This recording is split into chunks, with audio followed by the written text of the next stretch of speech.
All right, good morning, everyone.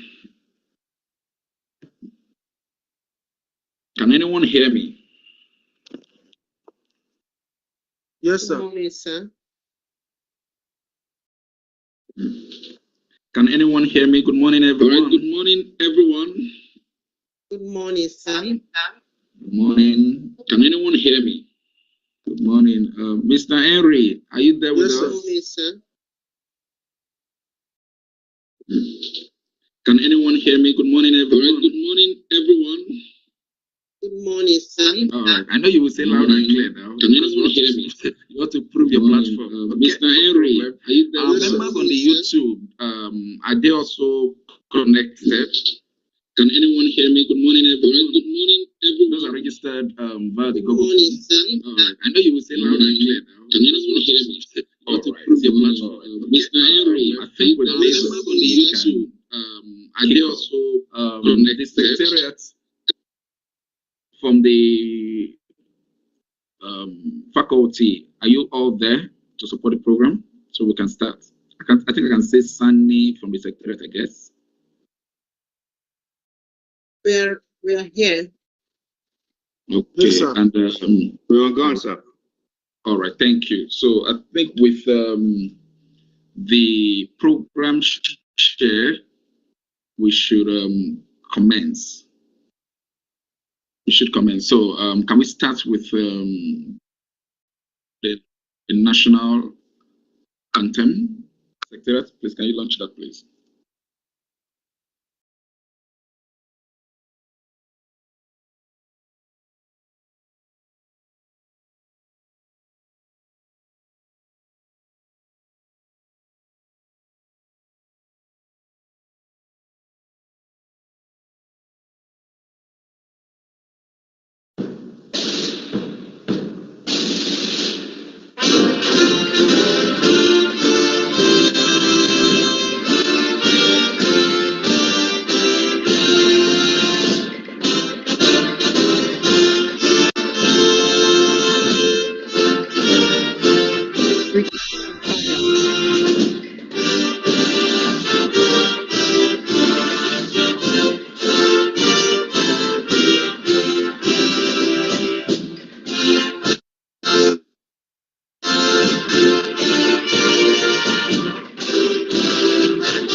Yes, Lord, I can found the treasure in triumph and the race, standing stronger in harmony, building our land together. Dreams of a founding fathers, we are striving to attain our roots and values that we share. Through all ages be sustained.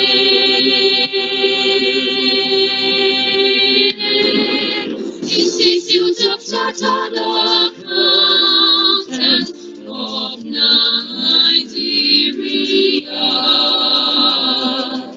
No like and no like and no accuracy we cherish. We uphold your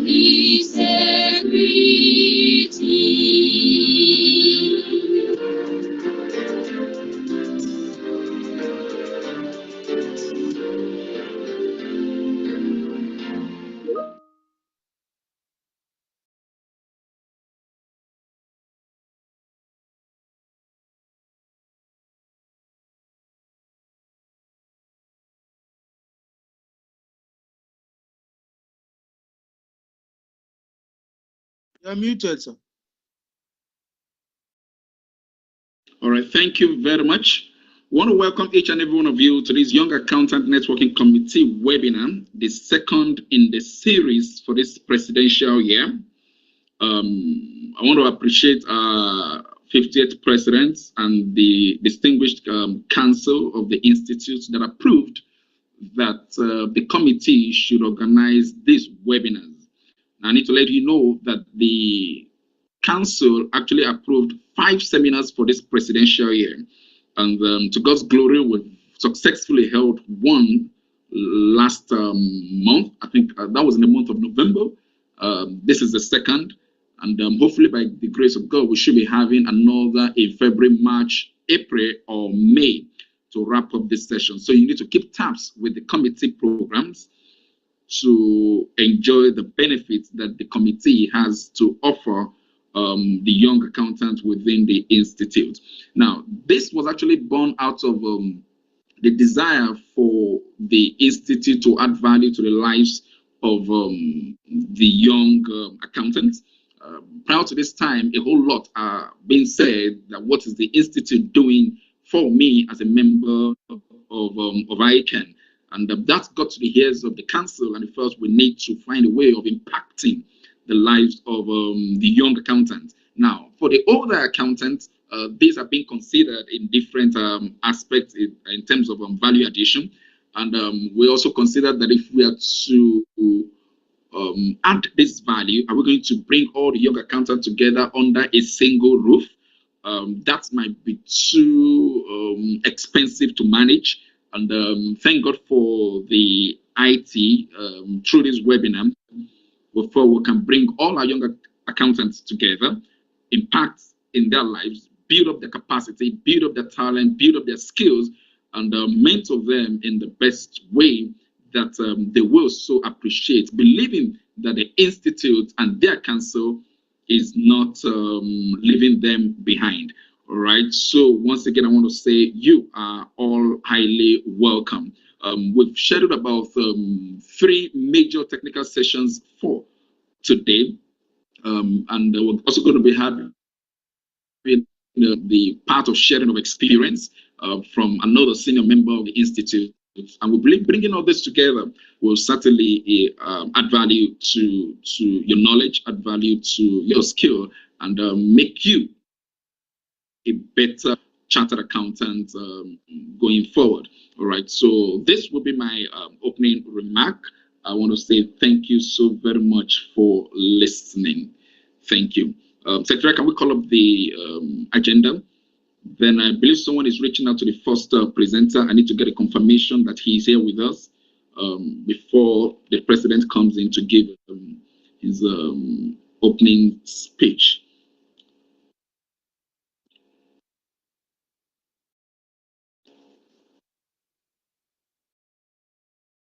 Can we have the agenda share, please?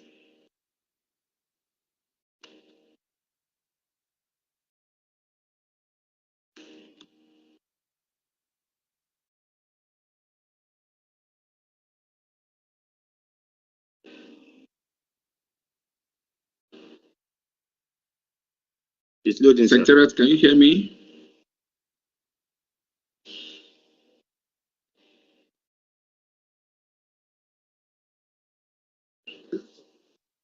We're trying to upload this, sir. All right, thank you.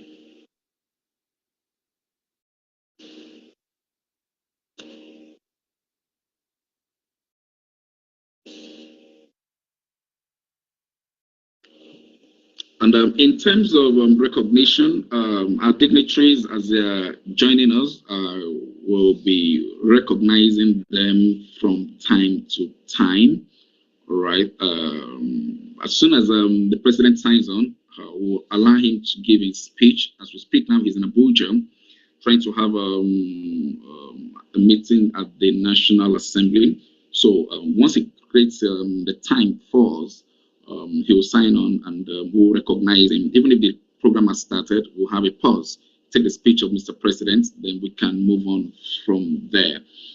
As we speak now, I have the representative of the Registrar General of the Corporate Affairs Commission with us, Mr. Aowa Sani. Mr. Aowa Sani, you are highly welcome to our midst. All right. So he has a session with us today, and I believe once the time comes, you will hear from him. All right. So aside from that, I'm still trying to see if we have some of our distinguished council members here. All right. Can I get a confirmation that Mr. Femi Oshinobi is with us? Can I get a confirmation, please?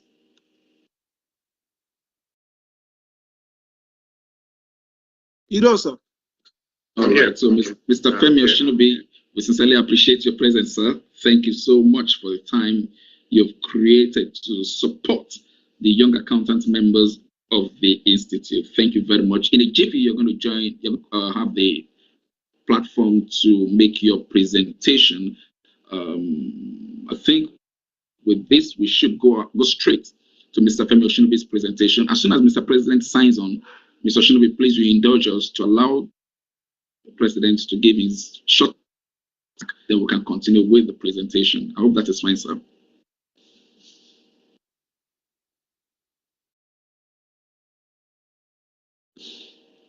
Yeah, fine by me. All right, thank you very much, Mr. Oshinobi. So at this point now, distinguished professional colleagues, ladies and gentlemen, we invite Mr. Femi Oshinobi, who is the advisory leader PricewaterhouseCoopers Nigeria, leader of the Experience Center and Emerging Technology, PwC West Africa. He'll be speaking to us on digital finance transformation. Mr. Femi Oshinobi is a senior member of the Institute, is a fellow of our great institute. Mr. Femi Oshinobi, you have the floor. Thank you very much.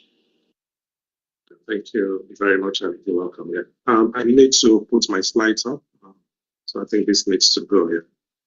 Yeah.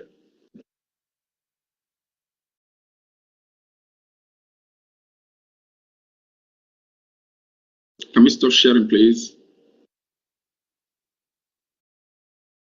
Thank you.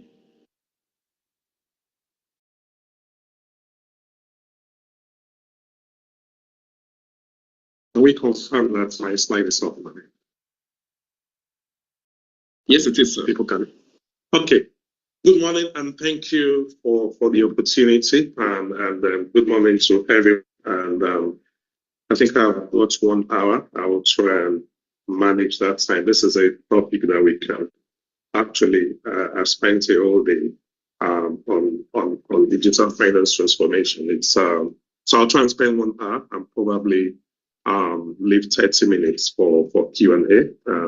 Apologies, I think I'll probably have to leave this afternoon because I'm traveling today as well.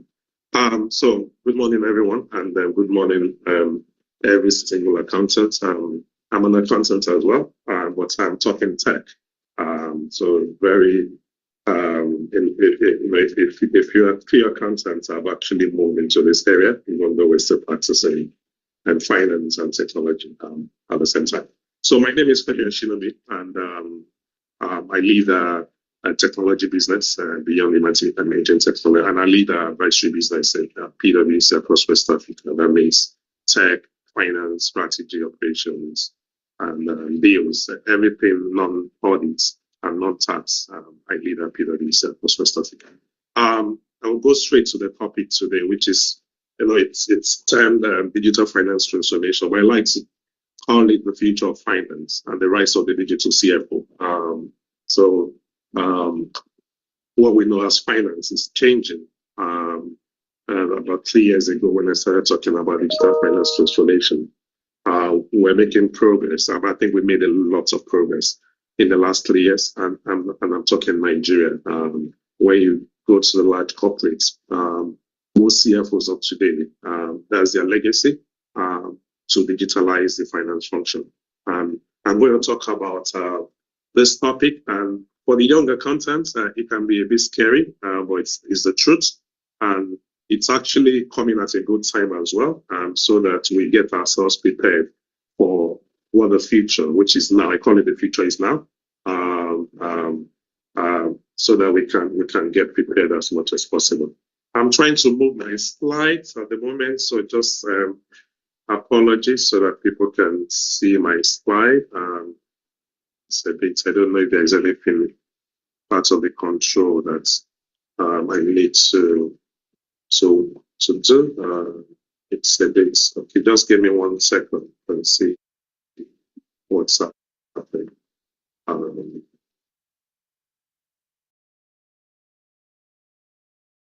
Can we still see my slide, please? So before I go, and it's moving now. I need a confirmation before I move it, please. Can people still hear me? Hello? We can hear you, sir. We can hear you. And you can see my slide? No, Can you sir. see my slide, please? Yeah, see your Oh, you slide. can see my slide there, again. but not now anymore. Sorry? Okay. Let me see. Okay. Let's try and share it again. Can you still see it? Can you see it now? Yes. Yes. Very well. Okay. Okay, thank you. So I'll go on, and anytime you don't see my slide, please let me know. Yeah, please, you can just interrupt. So what are we talking about today? We're talking about the future of finance, and that future is actually now. So everything I'm going to talk about today, there are use cases in Nigeria, in Lagos, in corporates, in SMEs, every single thing. So there's really nothing new about emerging tech in finance and how finance is transforming. So I'm going to cover a couple of areas, about 6 areas. How is the industry changing? How is the business changing? How can finance respond, and what does the future of finance look like? What's the opportunity for accountants?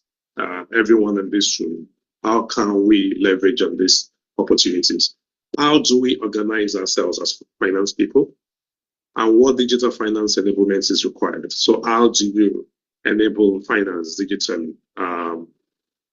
And is the finance function fits for the future? And how do you make a business case for change? So this is actually for young accountants who are practicing, who are in school. This is the future. This is how we're operating now. And how is our industry and business changing? And that's the first thing I'm going to start with. If you look at how we run finance functions, it's actually around 3 business model, 3 areas around disruption. So with disrupting finance function, like I tell you, is not theoretical, is business, is actually happening. We look at the environmental perspective, the technology and the business model disruption. That will be relentless, and we are seeing it.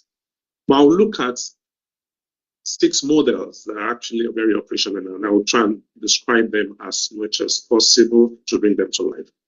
We've got the experience model. So in lots of finance functions now, if you digitalize or go into emerging tech, you will see a lot of vendors, we call them OEMs. They're actually pushing a lot of finance solutions for finance functions to use.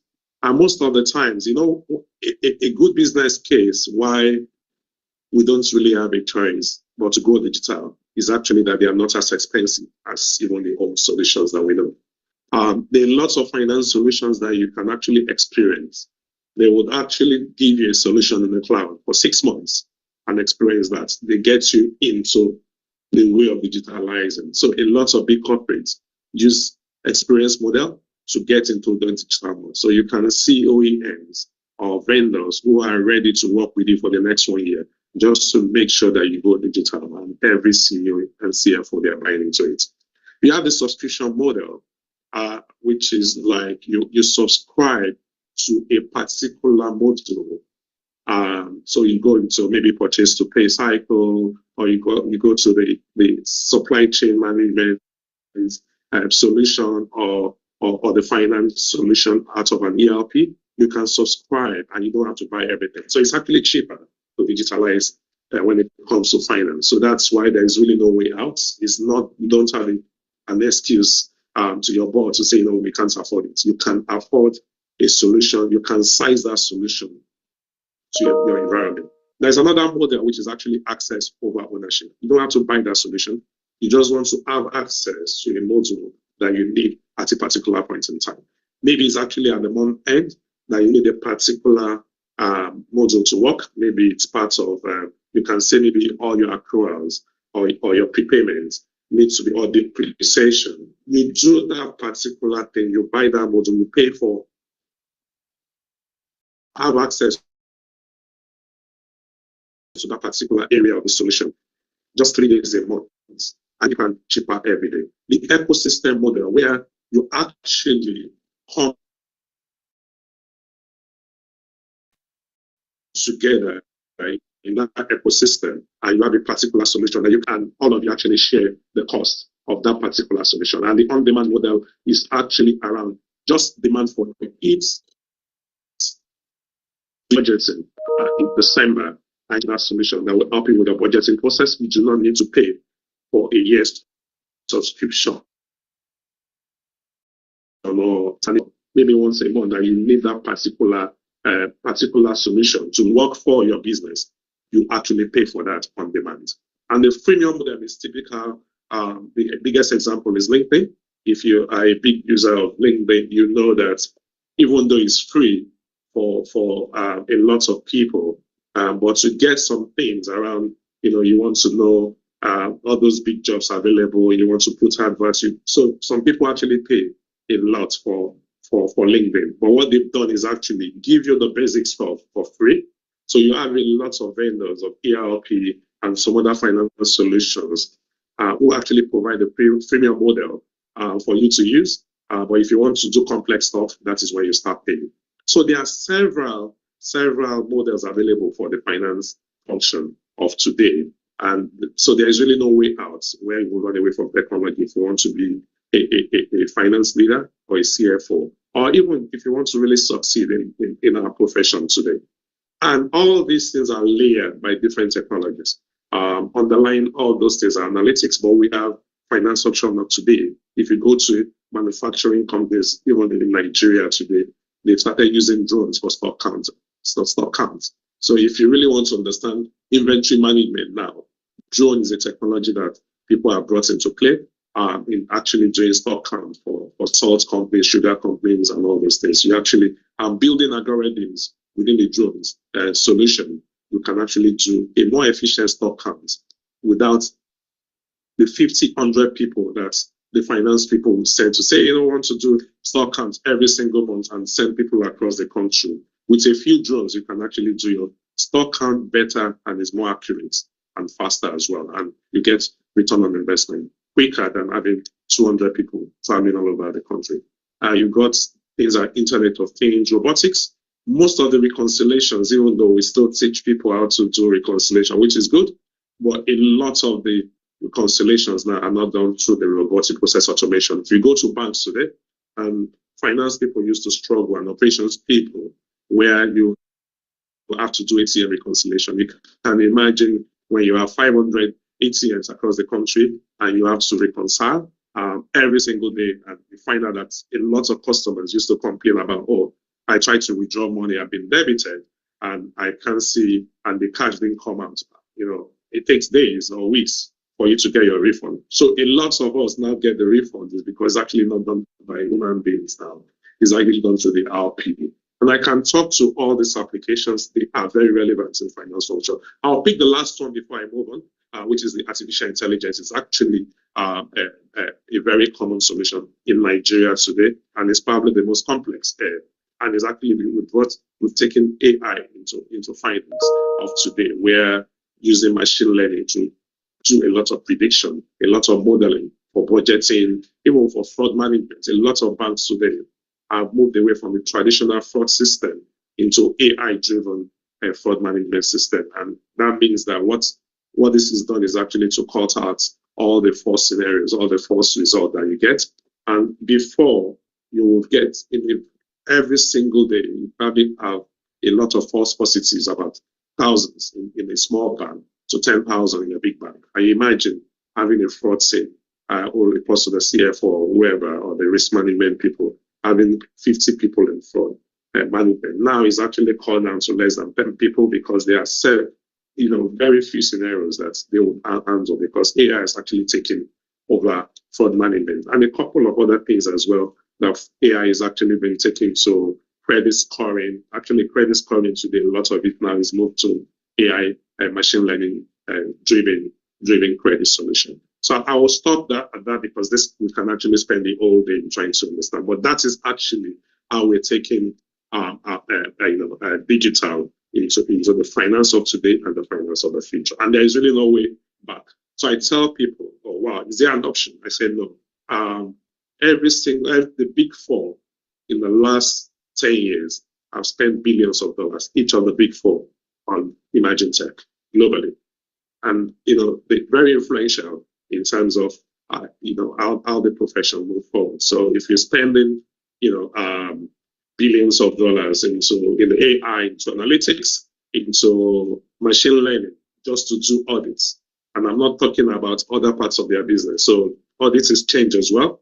I'm not going to talk a lot about audits today, but every single big firm, they're now using big solutions, AI-driven solutions to drive the audits. So, and including Nigeria as well. So I'm not talking foreign. I can talk about what's happening in the UK, but everything I'm talking about today is actually happening in Nigeria as we speak.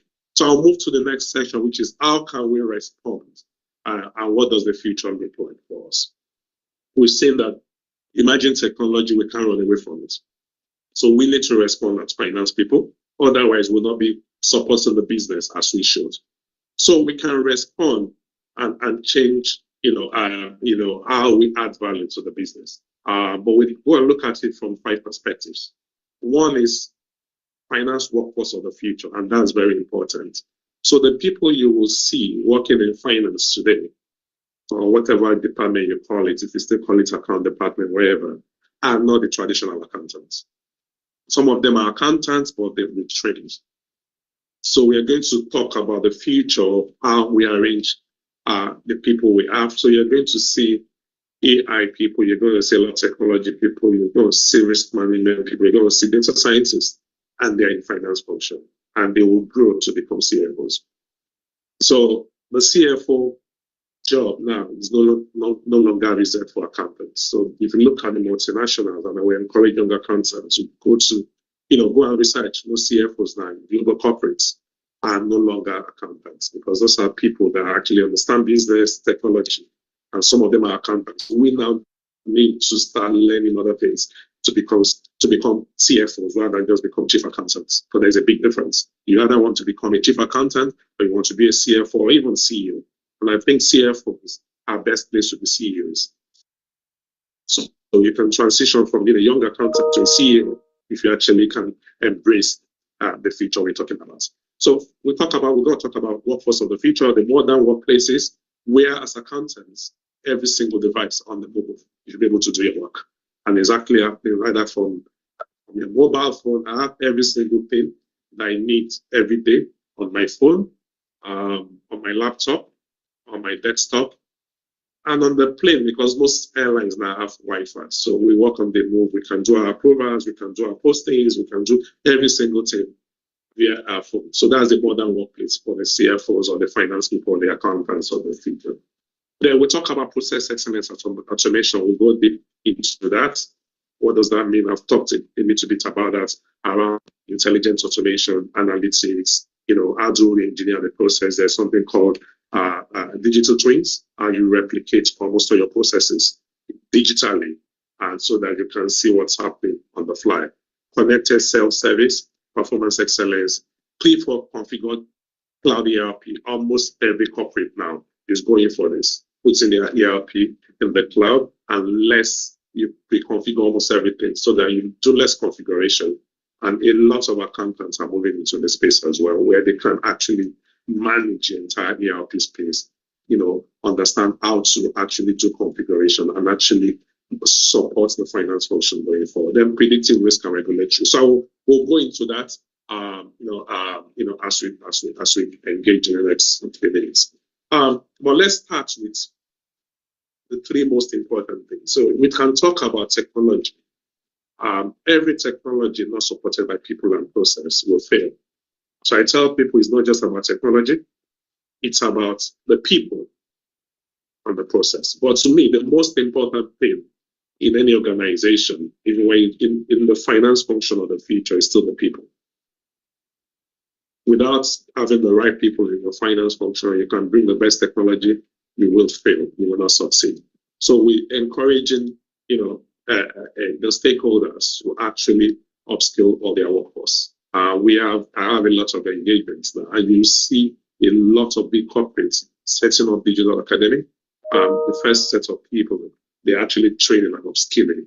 It's actually a big part of what organizations are doing, actually the finance people. So you've got to live with people. That means that all your workforce, all the people in finance have got to be digitally savvy. We have some programs running where people have to make decisions in the next 6 months. These are finance people of 20 years, experience, where they have to make that decision. Do they want to move into another role, or do they really want to upskill? So these are decision-making times, and for older accountants who are in their 40s, 50s, who do not want to change, I can tell you, CEOs that go and make those decisions, you cannot work for them again if you're not digitally savvy. And most of the people I know are investing. So it's actually left for the people to really embrace what a lot of stakeholders or a lot of investors are doing. You've got to be digitally savvy. Again, the finance of the future would be supplemented. So you're going to have man and machine working together. So most of the roles will be man and machine based roles. So you have a unit where within finance, where the organizational structure, when they say present your finance organization, you can't say you have 10 people. If you have deployed robots, 3, you've deployed AI, 1, you brought in another. So let's say you have machine-based roles, 3 robots in finance and 1 AI solution. So the people you will say you have in finance, rather than having 10 people, will be 14. So when you are doing your budgeting, you're budgeting for 14 people and not 10 people. Because those 4 machines that you brought into finance will be counted and will be part of your budget. Because now you need to pay subscription, you need to pay some stuff like you pay for normal people. But at the end of the day, it's still going to be cheaper because you don't do, what I call, forgive me, paternity leave, maternity leave, paying leave allowances for those. You just want subscription, and these guys work 24/7.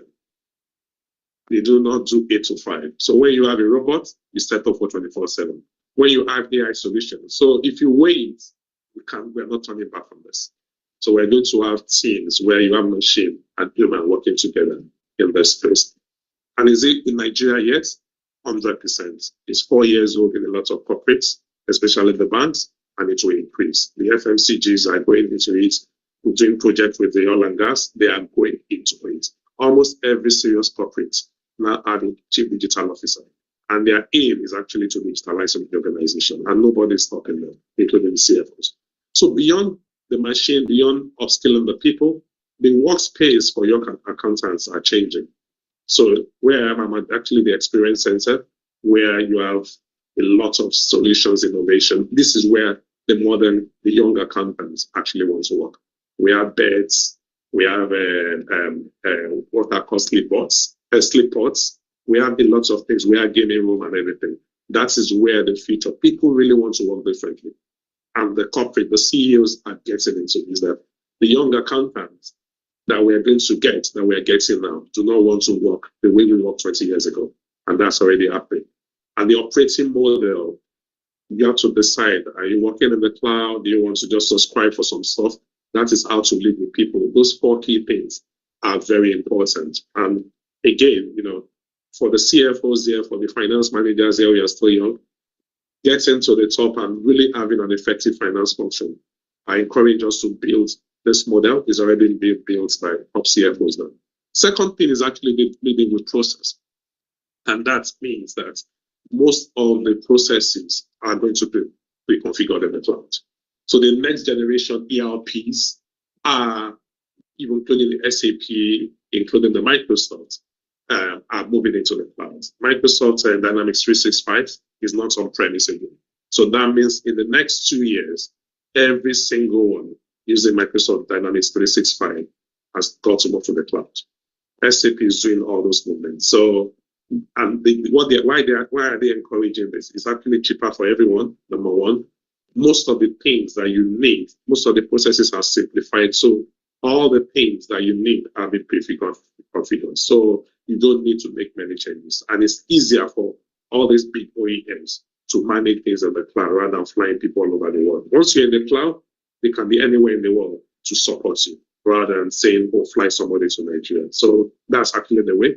And again, every ERP you have will now be supplemented with automation like AI, with analytics, so further drive efficiency. Again, controls are very important, but most of them will be automated, and most of the controls now we have are going to be predictive. That means that it's expected that most of these solutions you build predictive controls to actually determine. If you're an auditor as well, you should be able to actually proactively determine control failures or internal control people to be able to say, these are the likely based on the work you've done in the past, based on historical information, based on the risk of this in this particular area of our business. You build predictive controls so that what will happen in the next 1 month, you can start working on that. So even auditors, if they're here, CEOs are not expecting you to say, it has failed, clap for you. You said you've lost the money. The money they might have lost $1 billion or $2 billion. Those they are not looking for accountants or auditors who will now start reporting that we've lost $2 billion. The money is gone. So what are we going to do about it? We can't do anything about it. So what they want is actually internal control people, auditors that can actually predict with models. And there are models. If you work with data scientists, they can work with you based on your understanding of the business, understanding of the control, build predictive models to help you determine control failures even before they happen. The last bit is around performance, which is a lot of the things we'll be doing in finance or in accounting will be actually supported by what we call digital core enabled by ERP, enterprise performance management, enterprise resource planning, data lakes. A lot of the digital enablement in corporates now are actually led by the finance function. They are looking for us to take the lead, and that is actually what we call the lead by performance analytics. If you take lead as a concept, everybody will follow. Marketing, sales, all of them will follow. Because most of the sales information that marketing is asking for, or sales asking for, marketing insights, all of them have to tie to numbers. So if we don't take a lead applying analytics, machine learning, convincing people that this is, that financial performance, this is what we've done in the 90s months. What is our +6? How do we forecast? You can only forecast scientifically these days. You can't just guess because you need a lot of insights, internal data and external data about the economy to be able to forecast what will happen in terms of your financial performance. And that is believable more than guessing and adding 10%. Nobody's going to say, oh, we've done, 5 billion in the first 6 months. We're going to do 9 billion. People will not believe that +6 or that forecast for the last 6 months of the year. So we've got to do those things scientifically, and it's been proven that we can do those things by scientifically. The next stuff, I don't know. I think, okay. Yeah, I think it's moved now. I've talked a lot about the future of finance around people, so I'm going to skip this slide, but this is more details around when we say the people. I've talked about the human and machine roles, upskilling, forcing personalized services, which is around, a lot of the things, rather than you preparing so many reports for the business. Personalized services is actually, you provide the right system, you provide the right tool, dashboard, so that most of the things that they need from you on a daily basis, they can actually personalize them and, so that they can pick them without actually engaging. Is actually when they cannot make sense of that data. That's all the insights. That is when they engage you. So our work will move from, just pushing data to the organization, reconciling or just cleaning up data, which takes a lot of our time. Now everything will be digitalized as much as possible, and you give the business, you give them the right service so that they can access those services themselves and begin to engage them. So half of our roles will be digitalized, but we're going to move into some other interesting stuff. So we're not losing, actually we need more accountants, and that's a good news. So don't be discouraged if you're here, but I need to start from somewhere on how you can actually move from what we are doing today into what we need to start doing now and into the future. So what's the opportunity for our people? We got huge opportunities for our people. You have abundance opportunity. to move from just being an accountant into different things. So the finance of now and the future will now have new roles and an opportunity to become a value generating firm. Single finance person. And to every single CEO and investor and shareholders and directors is actually to add value. Well, doing journal posting and reporting is not value adding. So value adding is now defining a different way. Because it's just well, it's fortunate and unfortunate that a couple of things we can do a lot of the things that we do as accountants through AI. We can do a lot of the things that we do as auditors through AI. So journal posting, there's AI general ledger posting and all those things. Has actually we built a lot of AI solutions globally that can do postings. So it used to be, we had some superstars 20 years ago. When you tell them about a transaction, they know what to post, debit, credit, and they're superstar, they fly. It's not going to happen today. And if you talk about standards, IFRS, everything is being embedded into an AI solution. So a lot of those postings can be done. The reporting that used to be, if you can report very well, pick the data, used to be a superstar, is no longer the case. I remember vividly, even about 20 years ago, if you know how to use macros in Excel, as an accountant, the CFO, the finance controller will love you because everybody will come to you in finance and you will write stuff. I don't really care if you know how to use Excel these days because we have Power BIs, we have Tableau, we have a lot of analytic solutions. Now, once built, once it's been configured, the models have been developed, it's actually we're now looking for people that can really develop insights and can share those insights. So you're no longer a star if you can use all those things or do all those things because they are no longer required because we have solutions that have actually taken care of those things. I'll now move to that. How do I actually build models? That's what I'll be looking at. Beyond being an accountant, how do I be a data scientist? How can I be a data scientist? And the data scientists it's not an old profession. The oldest data scientists in Nigeria, less than 10 years, globally less than 10 years. I did data science in PwC, Nigeria. This profession to me is still less than 10 years. RPA, less than 10 years. So we can move. I tell people, I'm a fellow chartered accountant, but I've changed completely. So if you're much younger, which I believe if you call a younger accountant, you're much younger than me, then all of you can actually move into this area. Because all these areas are not for technology people, they are for finance people. So if we look at bot control, that's more the machine, really. Bots, but we need somebody to control the bots. So that's why you lead with people. Because if you develop a wrong RPA solution, it's what we call garbage in, garbage out. So somebody needs to manage the development, what needs to be built into an application, and manage that it becomes very efficient. Use cases that you put in is good determined by an accountant or a finance person. If you can have 5 bots or 10 bots in a big finance function, that needs to be managed by a finance person, not an IT person. If we leave it to IT, then we'll struggle. Because an IT person will not tell you when you need to put in new use cases, develop new use cases, abandon the existing use cases. It's only a finance person. And the finance people that will be looking for, the way they're looking for now, are the people or accountants that can move into this field.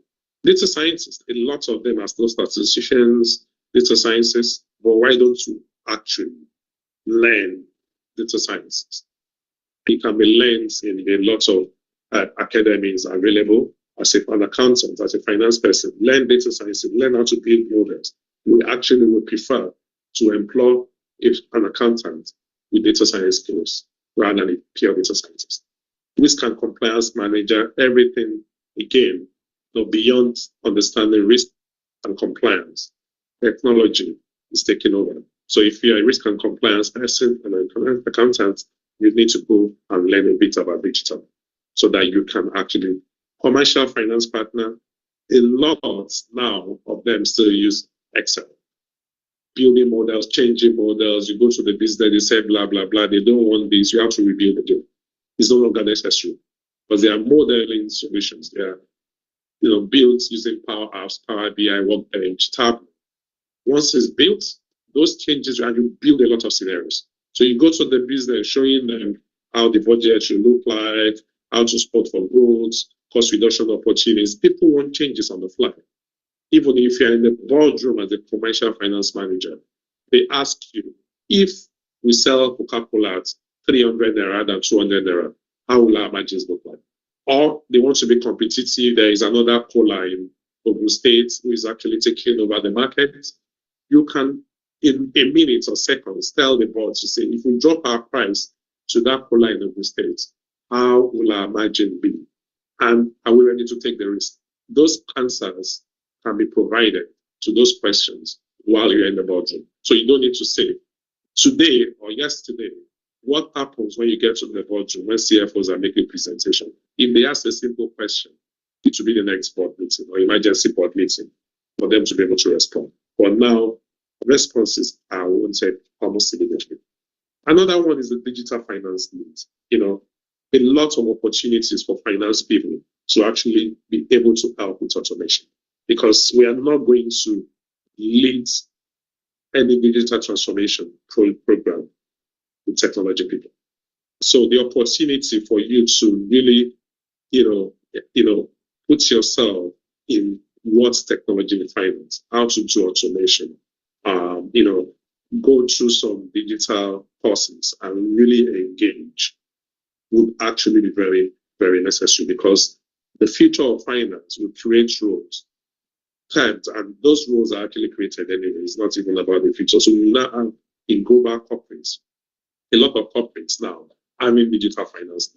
And that's the person engaging the CTO or the CTIO or the CIO and actually making most of those decisions, how they want to transform finance. And those are jobs that will be permanent. And so it's not a job for a program. It's a job that will remain there forever. And those jobs will actually lead to CFOs, because, again, you understand technology, which is actually the future of every business, and you understand finance. That means that you actually the of the CFO and the CIO and the CEO, because finance actually needs to take a lead in everything we're talking about. Sorry for trying to move again.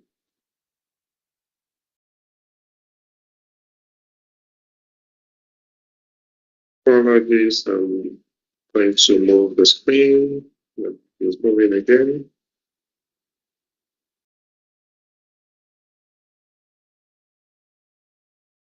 Just a second. I will share again. I think I'm having a problem in sharing, but I'll be back in a second.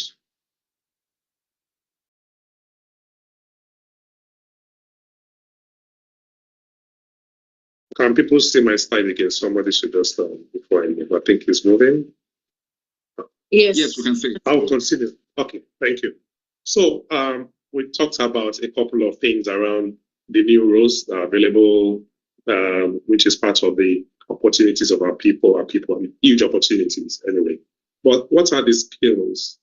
Well, we require a different sort of skill, which I've actually mentioned. But why do we require this? Now, what we're doing, a lot of us are doing exactly the skills we have as accountants are skills for an analog workplace. So silo decision making, because we have spreadsheets over there.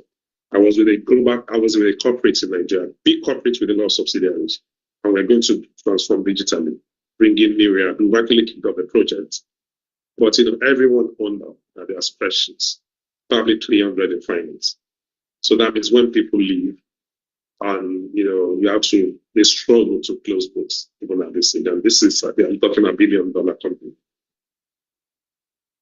So it's an analog workplace. Even they have one old ERP which they struggle with, and so they are not really digital. That is funny. They can claim, a lot of companies, I still have one system. It doesn't mean that you're digital. Digital goes beyond just having one box or one solution and everybody crunching numbers. And you have 3 Excel spreadsheets. Even though you generate reports from the ERP, you still have to complement those results, those reports, with hundreds of spreadsheets before you can make sense of your financial performance and past performance. A lot of these are tax oriented. So the skill set needs to change. to a digital skill set. So we need skills for the modern workplace. That means that as a finance person, you need to be driving the strategic agenda. So you are no longer that accountant. You need to be value focused and tech service, and that's why the commercial finance role very important. Very inquisitive, very commercial, and very collaborative. That means that the business expects you to work with them seamlessly. So you must be similar as a business person while providing your financial. There is no point saying our particular line item in for the month is 2 billion, and you cannot give insights almost immediately. Unfortunately for us today, in the current analog workplace, we need so much because it's so manual. We cannot generate proper insights and give the CEO and the business stakeholders enough information about why something is 2.something billion. But with what we're trying to do now, with connected data, real-time and service data, and self-service data, you and the business are working together. They can see what you see almost on real-time basis. And that means that the business can share what is happening with you on a real-time. And you get to the CEO or the CFO, who can explain almost seamlessly what has happened today. Not what happened 6 months ago, or not what happened last month after closing the books. Some corporates are still trying to close last month books. And the ones that have closed, if you go to the finance function, the clients level, they just know they have numbers. So people are not looking for that. Investors, stakeholders are not looking for that. They are looking for finance function that can explain things almost on a real-time basis, or the worst case scenario the next day, rather than months or weeks after those things have happened. So next generation finance will reduce the size of finance by 50%. That's our estimate, and that's the data we collected in the last 2 years. And that means that these investors, these board members, these shareholders are looking to reduce the size of people in finance. But the good thing is that they are looking for these finance people to be very highly upskilled and be able to work in the new technology space. So we'll still have our jobs. But again, when you say reduce, I tell most CFOs you don't even have enough people anymore. So rather than say reduce in some instances, if you have 100 or 15 that finance function, if you are still manual, you'll be asking for 100 people or 200 people. So they predicted the future to say this finance function, if we grow or the business grows, they might have 200 people. They're not going to reduce 200 people. They might give you 100. So fast forward, rather than having 200 from the 50 you have, in the next 2 years, you only have, no matter how the business grows, you only have 100. So that means that they require finance to lead in digital transformation. What is happening today? A lot of our efforts, why do we have so many people in finance or accounting or whatever we call it, is because we spend so much of our time, 65%, that's the estimate, for transaction processing. Collecting invoices, posting journals, reporting, all those sorts of transactions. We need all those data to generate insights. But we now have less time to generate insights, to engage the business stakeholders and be able to support them. And that's actually value. So we have less than 25% of our time. And most of the times, even a lot of organizations actually have less than 10%, of their time spending on insights and actioning and helping to implement. And that will reverse, and that's already changing. And as young accountants, we need to be prepared for this. Then about 15% are reporting and compliance. So the two most important areas of finance, we spend less than 40%. The transaction processing, there is a lot being digitalized now. We still spend 65%. So that has to change, and we don't really have more choice on this matter. So flipping what finance does today on the spend, we got to refocus. So where we used to spend 25%, less than 25%, on this kind of action, we need to increase that to 60% or more. And the other bits will now have to be less than 40%. Because a lot of things around transaction processing is now being digitalized. And that means we are bringing solutions beyond ERP. We are bringing AI, we are bringing data analytics, we're bringing machine learning, we're bringing drones. We're bringing a lot of things, blockchain technology, into transaction processing, into reporting and compliance. and that will take over most of the technologies most of the things that we do in finance today. There was a survey even done a couple of years ago, about 5 years now. Finance executives organizations, they believe they're going to make significant investments in AI over the next few years, and 13% says blockchain. So they're expecting more innovation to accompany emerging technologies. And these are finance executives who are already preparing, who have been put under immense pressure by their board members to say, can you digitalize most of those things? Because we want information on a real-time basis. We want to be able to make decisions on the fly. And the only way to help them do that is actually to utilize a lot of things that we do in finance and accounting. So the daily CFO and finance leaders, they're playing more dynamic and facilitating role, moving from static and rigid processes and controls to adaptive, agile, and resilient models. And that requires a lot of orchestration rather than. So we are more of an orchestra. If you look at an orchestral leader in an organization, in any way, music, they coordinate, they orchestrate. That is our role in any business. We are not just to sit down on things. We need to guide the business on the way to go. And the only way is actually to quickly get our acts together as accountants, digitalize most of the things we do, and we take the lead. Once we take the lead, everybody will follow and we can transform our business. Let me talk to you, one or two things about what I mean by mediation, navigation, resilience, and connectivity. One, the close. If you are in an organization now, some people say, we're closing the books day 5, day 6, some people day 15. The close that we know in accounting today, closing the books are Monday, will no longer exist. Because the information that you need for your financial statement will be available to management on the real-time basis. So you don't tell people now, we had some massage. We're only doing day 5, day 6, because a lot of the things to close our books are actually outside the yard. We've got too many Excel sheets, too many redundant information, too many master data that you need to actually close a transaction are existing on several applications. That is not the future. That means that the data that we are even reporting can be audited on a real-time basis.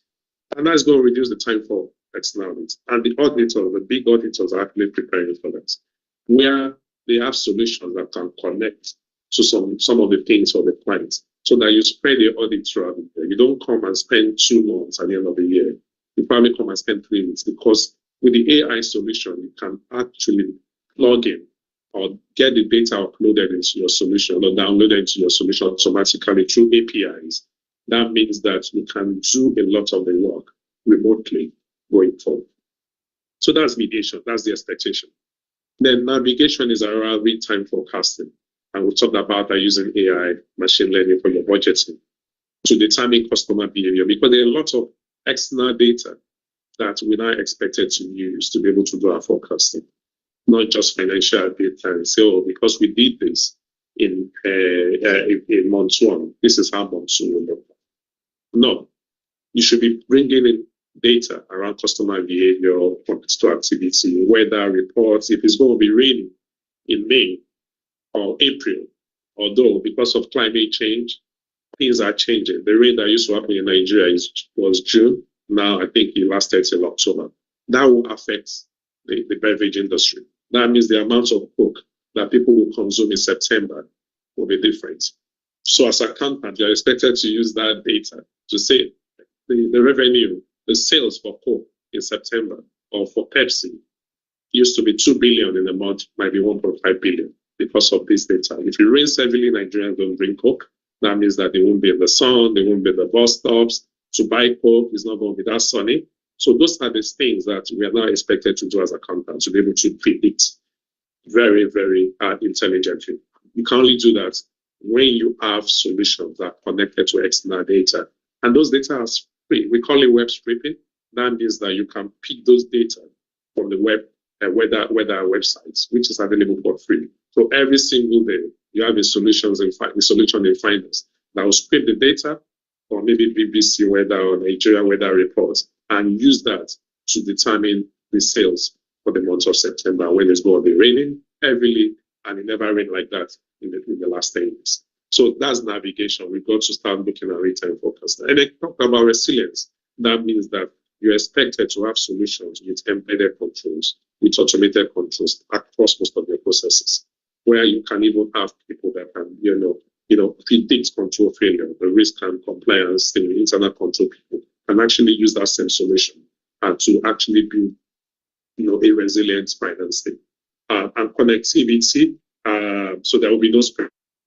That means that everything in finance will be fully automated, and every single thing, every single number or information that needs to be connected to finance information will be fully integrated, and that means that you're fully connected and you can talk about the business, seamlessly. I'm struggling with the system again. I'll keep talking. A modern workplace. Finance modern workplace. Okay, it is moving again. I think it was just standing. Excellent. We'll talk about the modern workplace, which I mentioned earlier. I've talked about people. So the workplace will change completely. That means that you are expected to learn just in time, not just in case. So now we learn, because an ERP is coming, the solution is coming. No, you got to learn about every technology that is going to be out there, because you're expected to come and talk about it on why you need it. It's not IT that will bring it to you. So that is learning just in time. New technologies will come in, and we're supposed to help us actually enable the business. Work-life balance will change. So you see a lot of young accountants. They have several options globally. The world is open. There's something they call, everyone knows Japan.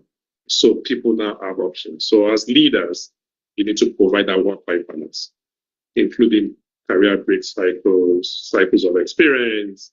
You need to make sure that people can live well and still work very well, because they have opportunities. But you can only do that if you move from this analog workplace, because if you continue the way you're working now, you will not have accountants left in organizations. Even though we talk about digitalizing, there are jobs everywhere now open to accountants. After core IT people are looking for auditors and accountants. And every single day you see them doing the job applications. Again, office layouts have to change. We have to modernize every single one for the young accountants. And that has been done. Some of us recognize it. And we have a lot of clients who actually recognize it, that their job today will never function like us. They will never. And I'm happy, I'm happy that we have a lot of young. If people have options, they see what's happening globally. So we need to change even our workplace and how we work, providing good work-life balance for young accountants. Flexible work environment, working arrangements. A lot of corporates are actually introduce flexible policy. Because if you have everything digitalized, that means you'll be able to make provision for people even in Lagos, where there's so much traffic, or Abuja. And I come in at 10, because I can still do the first 3 hours at home anyway. Because on my phone, on my tablet, on my iPad, on my desktop or laptop, I can see everything. And most of the things I need to work on are actually in the cloud. The ERPs are in the cloud. So they do not need to log into that office environment. It's secured as well. So if you get a secured cloud, then people can have that flexible working environment, and they don't need to be running up on that. They can avoid the traffic. Flexible resource pools. You don't just have to have core accountants. Be open to having new talents into that finance, and they will develop to be accountants as well. So people are even, some tech people are going into finance as well, because they want to be in that space. Whether we like it or not, CFOs will still lead. And the best CFOs are people, not just accountants, or people that combine, several skills together. So you see people not in our space who are actually now wanting to become accountants, because they now have something better. They understand finance, they understand IT. Combining the two is actually stronger than just being for accountants. So we have technology to enable virtual learning, so people can learn faster and easily than before. There are lots of free tutorials across most of the solutions. If you go to the right portal globally. So there's so many, free learning around AI, around robotics, around data analytics, around data sciences. You can do that to start with before even going to a proper academy to learn some of these things. So as accountants, the opportunity is huge for us, and I think we should take picture. We should make use of those opportunities. The roles in the finance workforce of the future will be delivered in different ways. And I'm just going to give you 3 examples. And these guys are finance people. They're finance people, and I mean people. When I mean people in finance now, and I mean man and machine. So Julie is an example, of a process owner, global process owner. She's human. She works 40 hours a week. I'm describing how the finance of the future will look like, the workplace. Excellent technical skills, interpersonal skills, and she will manage man and machine. She leads the connected financial services for a particular global corporate. And, all our team members are working virtually. It doesn't need to see them. And beyond the people, Julie deploys intelligent bots to streamline processes within P2P and facilitate real-time monitoring. The reconciliation will be done by bots. A lot of things that we do manually posting can be done by bots. So that is Julie's role. She's the people leading the virtual process team, the boards, and that is our job. That is a job in the finance function. Now we have another human being, data scientists. They are probably some of the best paid people globally now. It's one of the most complex areas, but a lot of business need data scientists to help them model opportunities in the markets. And it's simple and complex, depending on where you look at it. That means that you're modeling internal and external data to be able to say, these are the opportunities you see in the marketplace, these are your predictions, and using very, very reliable data. And most of the data science stuff with the models we built, it's been, I can tell you, highly reliable. So CEOs are actually excited, and these are skills that we need to. So that is another role in the finance function. And the next one is the rockets. Rockets is not human. Rocket is actually an AI program, full-time digital assets. You can see that, okay, I forgot to mention the number of hours for the data scientists, about 7 to 14 hours per week. Why is this? Most data scientists don't want to work full-time. They get more money if they can work with 3, 4, 5 organizations in a week. Most of them are now going contracts because they make more money. And you cannot, as the HR person, say, oh, the only thing is full-time or nothing. You will lose, they will gain because there are jobs available for data scientists. Actually, good data scientists will get a job in 24 hours. And if you are not an accountant and a data scientist, you get interviewed almost the same day and get highly paid jobs. So we have to be humble enough, even when we are setting up a finance function, to admit that you are from people who do not want to work in this modern day with you full time. You have to create that structure that will allow them to work 1 day in a week, and some of them will still get paid as if they are working 3 days a week. Then we have the rockets, the AI program. Is the AI solution. 168 hours means that this guy doesn't break down. He works as a resource who supports finance, whichever way he can. Continually learning as he goes. So you put the new IFRS information, all the standards into it. AI, the rocket will learn and know what to do with it. You build all the required models into that, and they perform their work on a real-time basis. A rocket has its own email address. Send an email to Rocket. Allocate tasks to Rocket. The Rocket will respond. That's a typical AI solution. And you would have heard about GPT now. Lots of AI solutions being built that are faster, and they will give you a business plan. ChatGPT, almost all the AI solutions. So even a lot of accountants, when they move into consulting, they will say they're doing business plan. ChatGPT is now going to compete with us because a lot of business plan can be done in minutes rather than spending days and weeks that we do business. So you've got to now learn it. So is it the right thing? Or how do I learn some of these things to enable me to actually add better value to the clients by actually learning how AI works. And you probably be the person building the algorithms, which you don't even know how to code, because the AI solution needs accountants to build a good AI. The AI solution, Rocket, needs to be managed, and that could be your role, managing this rocket. But that rocket will perform its work. That means that rocket will not ask me that I'm going on leave, or I'm annual leave and anything, or I'm ill. Rocket will never call in sick, and that's why investors, stakeholders, board members, they want to fast track this, because at the end of the day, there's so much return on investment, and technology is getting cheaper and cheaper every day. Now meet Julie.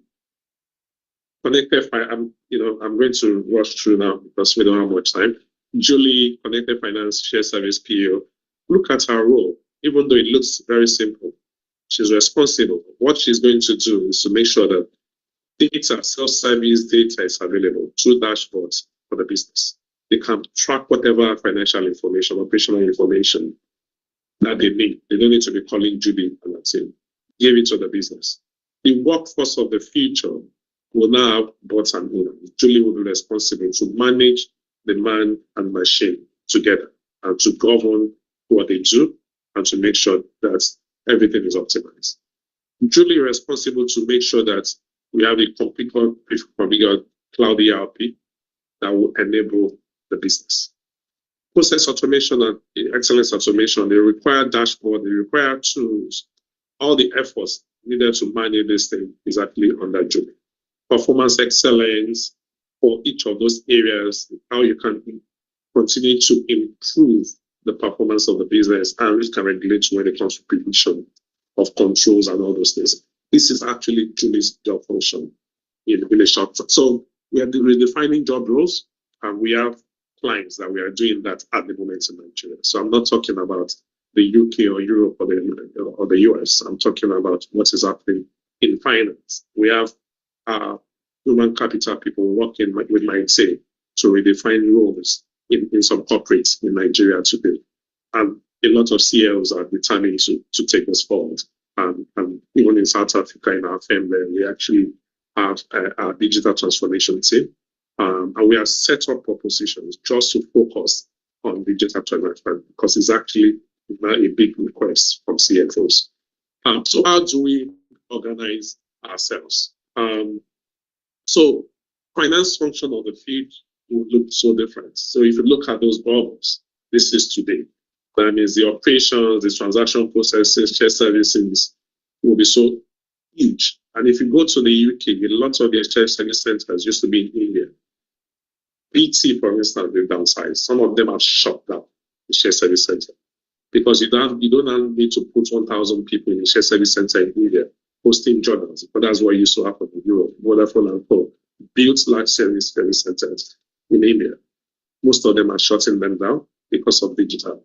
What you needed 1,000 people to do, bring that job back to the UK, you can actually do them in 50 or 20 people. Because a lot of those things that used to happen in India and some of these Eastern European countries like Poland and Co. can be done with technology. So that's our reality. So tomorrow, finance operations change from having those 200, 1,000 people to 20 people. The corporate center today is big, investor relations. Because of digital, it's going to be small. Centers of excellence will now become big. And this will now be people managing the virtual world locations, using technology to manage the business. That is where you need more people with special skills. So who is going to be providing that self-service data to management, the finance and the data scientists and the port controllers? We will need more of them, and we prefer accountants to have those. So they will be the center of excellence, and the business-located finance, the commercial finance planners will grow. So the typical accounting role where we have a lot of our people focused on transaction processing, that will reduce, but we need our people to move into roles around centers of excellence, which will require some special skills coupled with the finance skills that they've got and the business located, because people now want instant value. They want real-time value, and that can only happen with people that understand commercial finance and people that understand technology. Now, this is a typical stuff. That's what I've just talked about, presented in a different way, but a lot of more information. So I will need to skip that. And again, so these are some of the things that we brought in around, how finance will work in the future. A lot of things will be automated, and where you can actually provide self-service portals, chatbots, content management system. Those are finance information to the business, and most of them will be automated. And you have the business located finance 50% and assisted service, where after they cannot really work on, or they don't have enough information from the self-service portal, then the assisted service cannot take place. So that's where we see finance going, servicing your customer, but moving towards personalized online delivery rather than phone calls that come to finance and sitting with people explaining, journal posting, explaining the report. And you spend half of your time generating data and reports and less than half of your time trying to gain insights. But the value is actually where the insights and the actions are, but we don't spend enough time. So why digital enablement is required, finance enablement? We've got a finance strategy going forward where it's very cohesive, but a lot of it. So you can't present the finance strategy to the business now without actually talking digital. So what I've done is actually to say, what sort of digital solution are we seeing or will happen in the next few years to enable that finance transformation? This is what this is talking about. At the center of the whole thing is not a typical ERP on premise. It's going to be the next generation ERP and the cloud ERP, which is now. So if you look at Microsoft, for instance, they've actually shut down AX 2012, 2013. And the only thing they are supporting now, effective January 15, is actually the Dynamics 360 private cloud. They will not support you any longer. So they are pushing people to move to the cloud, to move to the next gen ERP. So you have to be compliant, otherwise you will not have an ERP. So they are not even negotiating. We are being forced to move into the next gen ERP. And that actually will now be supported by all the things that are playing, put by the side, analytics. And again, they don't just build an analytics solution for you. Once it's done once, you need to start creating your own dashboards on the fly. So it's going to be, it's actually around, you prefer to present your reports using pie charts rather than histogram, rather than, there are several charts you can use. Now, as a finance person, it's expected for you to be able to manipulate that dashboard, or your CEO prefers this type of charts, and you're not going to call the vendor or the consultant. The finance person should be able to do that and change that on the fly. Learning, machine learning, and AI. So all these solutions I've been talking about are now what is actually required when you're actually putting your strategy together as a finance function. So we should look at opportunities for the doing and thinking. So what we're now looking at is actually, what is the doing bit? And how do we invent? And that is the thinking bit where you can provide value. So our finance is okay, we're automating, but that automation we're doing will do processing, reconciliation, month-end tasks, producing reports, administration. That will be done by the digital ERP, RPM chatbot. But again, moving beyond that, the real value, we now need to start saying, how do we use AI and machine learning to improve all these things that have been done? How do we use analytics and visualization? So you pick what is best, but everything we are doing in finance is actually broken down into those two things. It's either you're doing or you're thinking, or those two are actually enabled by all these solutions, even more solutions. So we've been focused on about 8 solutions, but they're actually over 100 available in our engine solutions globally. But these are the 8 important ones I've been talking about. But depending on the industry, if you go to the motorsports industry, there are several emerging tech solutions that people are using. So if you go to the Formula One industry, every single thing, as they are driving the car, the data is picked up, used by the tech people and the finance people on the go. No matter where they are driving the car in the world, they are connected to the cloud. And those technologies have been existing for well over 10, 15 years. Without finance people, if you're in the motorsport industry, you will require to understand more technologies. So it depends. These are industry driven. So I've just covered the most important ones that cut across. Again, June. June is actually a digital finance planning leader. But June will now leverage technology across whatever it's doing. The modern workforce, the intelligent automation, insight, connected service data. June actually now will be working around users, human and machine, to provide analysis. Working on models for annual planning, forecasting, segment performance. It is actually expected that June has to transform from using that Excel spreadsheets and move into using all the solutions I've described to be able to assist the business going forward. So is your finance function fit for the future? Several operating models, but the way to assess this is actually using where you are in a lot of the things that I've described. Do you have the right workforce of the future? Are you moving into AI? Have you started working on assisted intelligence and performance management? Do you actually look into some of the models you're using? You just want to subscribe to a solution or use the experience model or subscription to service or put something in the cloud and all those things and the connected core and service. I will skip most of these things because it's actually a tool that people now use to know to actually assess your level of maturity. If you're looking at intelligent automation, AI, are you just starting? Are you learning? Are you developing? Are you leading? Are you visionary? Those are the things that we now use to say before we start on your digital journey as accountants. And again, you got to engage your CF and the business to say this is where we are. We need to move there. And we've got to be bold as accountants to say, if we really want us to support, we need to move quickly from just starting into visionary. And I can tell you, most CEOs actually give a budget for accountants that are ready to transform the organization. Because if finance or accounting do not transform, then the business will struggle to transform. Again, what sort of finance operating model are you using? Because they are not supposed to be out of this world. Actually, technology is getting cheaper. So it depends on how you actually leverage those technologies to transform your finance function and effectively transform your business. Then we talk about connected core and service, self-service, workforce of the future, performance and management. So finance function who are not recognizing and reshaping will become irrelevant in the future of the economy.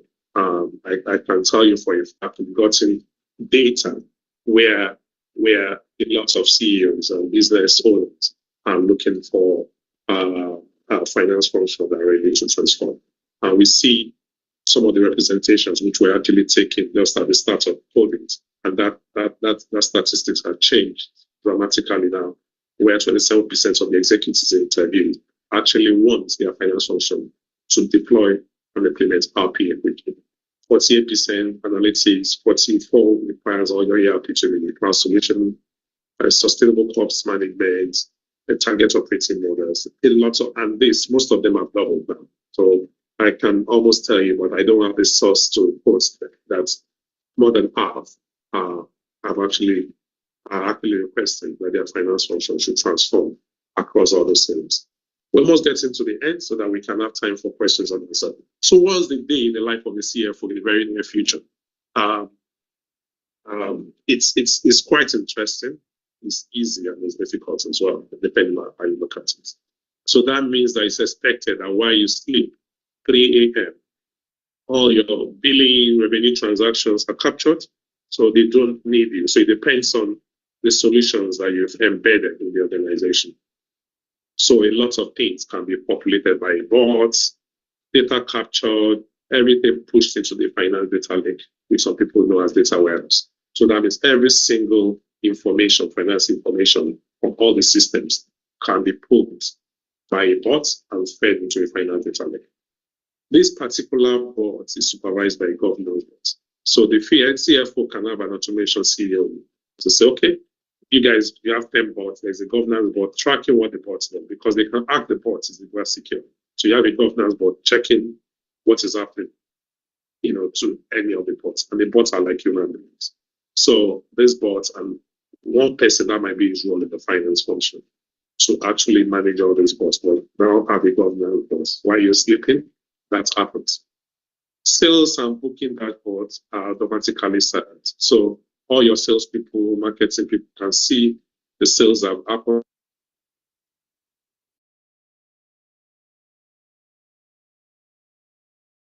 Push everything into a dashboard. So that means you have an analytics solution that will be able to put that in and present the thing on the Power BI Tableau platform. So that means your financial reports are pushed to the CFO's collaboration stream. So the CFO will now have a platform where it checks everything that it needs. So that means that all those reports required are pushed into that. Then the performance notes. So most accountants now, you want to do what we call analytics, blah, blah, blah. And you know what typically happens today is actually that we take comment, trying to do some analytics to say this is why this has grown in the last 1 month. Sales have moved because of this and this and that. So there is natural language processing.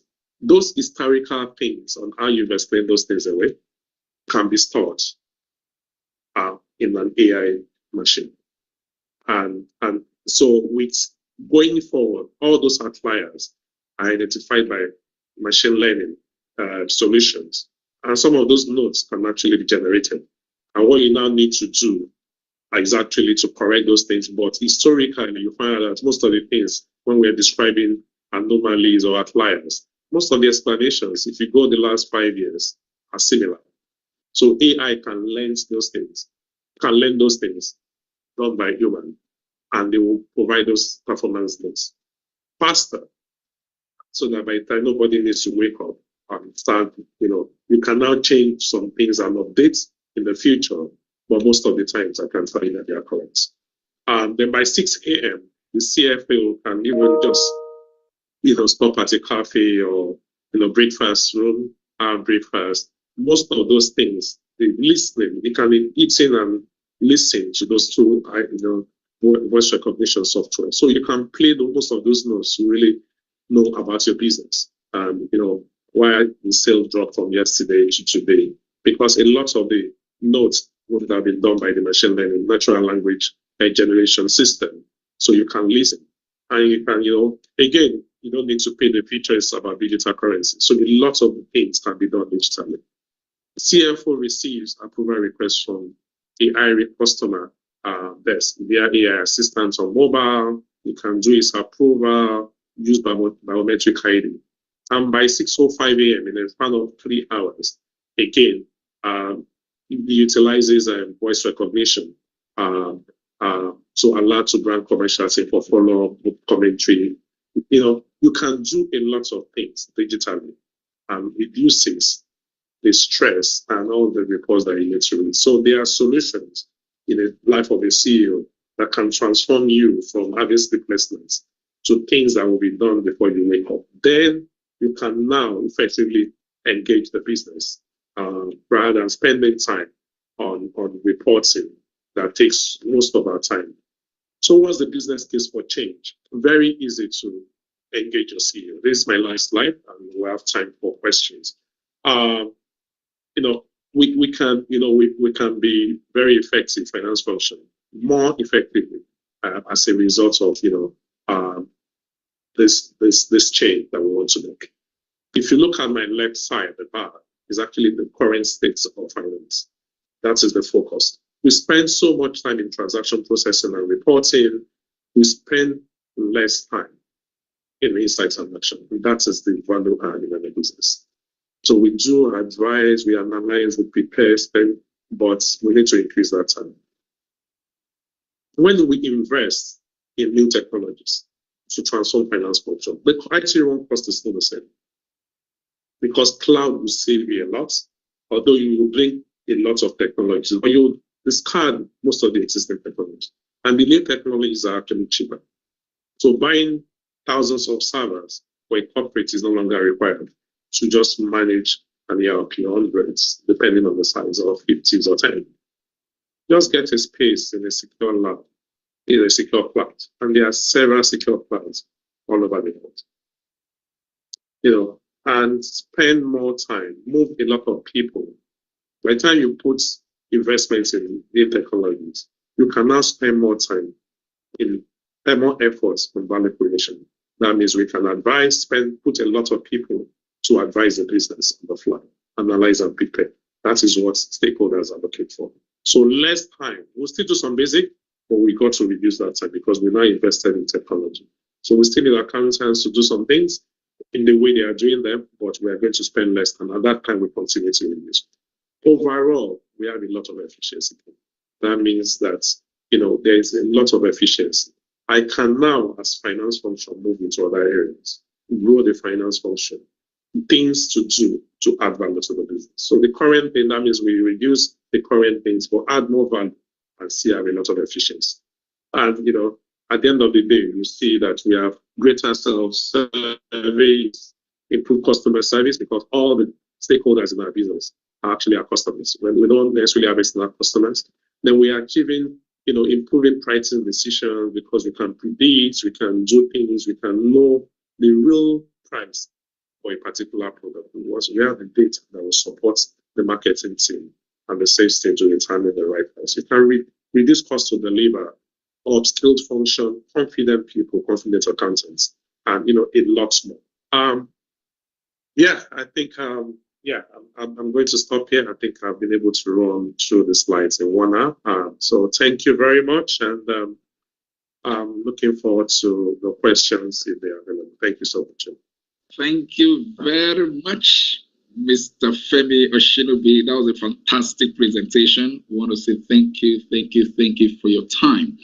All right, this is the time of the session where we're going to be having questions, comments. I think just take a few of that as we have a bit of short time before us. So if you have a question, can you go to the comment side and type in your question. If you're on the YouTube channel, you can also send in your question through the comment section. We'll try and pick a few of them for Mr. Femi to respond to. All right. While the session was going on, we have some of our distinguished council members that join us on the call. Amongst them include Mr. Austin Iren, the council member of the Institute. We have Mr. Francis Okoro. We have Mr. Oladele Oladipo. We have Dr. Unjum Onyeminam, and I think I saw Dr. Oluwaseyi Olanrewaju also on the call. Council members, I want to say thank you very much for creating time to support the Young Accountant Network Committee webinar. All right. Also on the call, we have Mrs. Folashade she's going to be another presenter at a later time today. Thank you so much for the time. All right, so if you have any question, somebody sent a request for the slides. Mr. Femi, please, we're appreciating that slide can be dropped with us at the Secretariat so that they can share with the participants. All right, so for those with questions. We do that. All right, thank you. All right, so Secretariat, also try and check if there's any question I'm missing out so we can draw the attention of Mr. Femi Oshinobi to the questions. Also try and check on the YouTube channel too. So for now, I can't see any. Are we saying it's 100% delivered? If that's it, then we're good. Okay, I can't see any. And also, if you don't have the luxury of typing and you want to speak, you can actually raise your hand. There is a raise hand icon. Click on it, and let's see if we can give you the opportunity to speak. That's for those that are on the Teams platform. I doubt if those on the YouTube platform will be able to do that other than just sending in their comments. All right. So, okay. I can't see any, but what I'm seeing here is just basic appreciation. Okay, I can see one from Dagunduro. Is that Dagunduro? Yes, Dagunduro. What area of information technology will improve the performance of finance officers? What area of information technology will improve the performance of finance officers? That is one. There is another one here.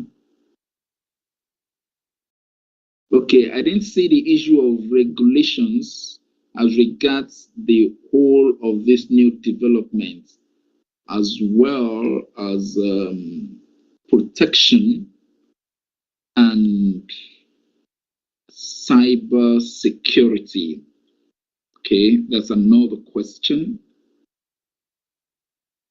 Okay, there's another one. What does ChatGPT mean for the finance function of the future? That's another question. How can someone be a data analyst or course to take? Okay, I think that's talking about data analysis. All right. Please, what specific skills do you advise young accountants to acquire for now and for the future? That's another. Mr. Femi, I hope you are getting some of these questions.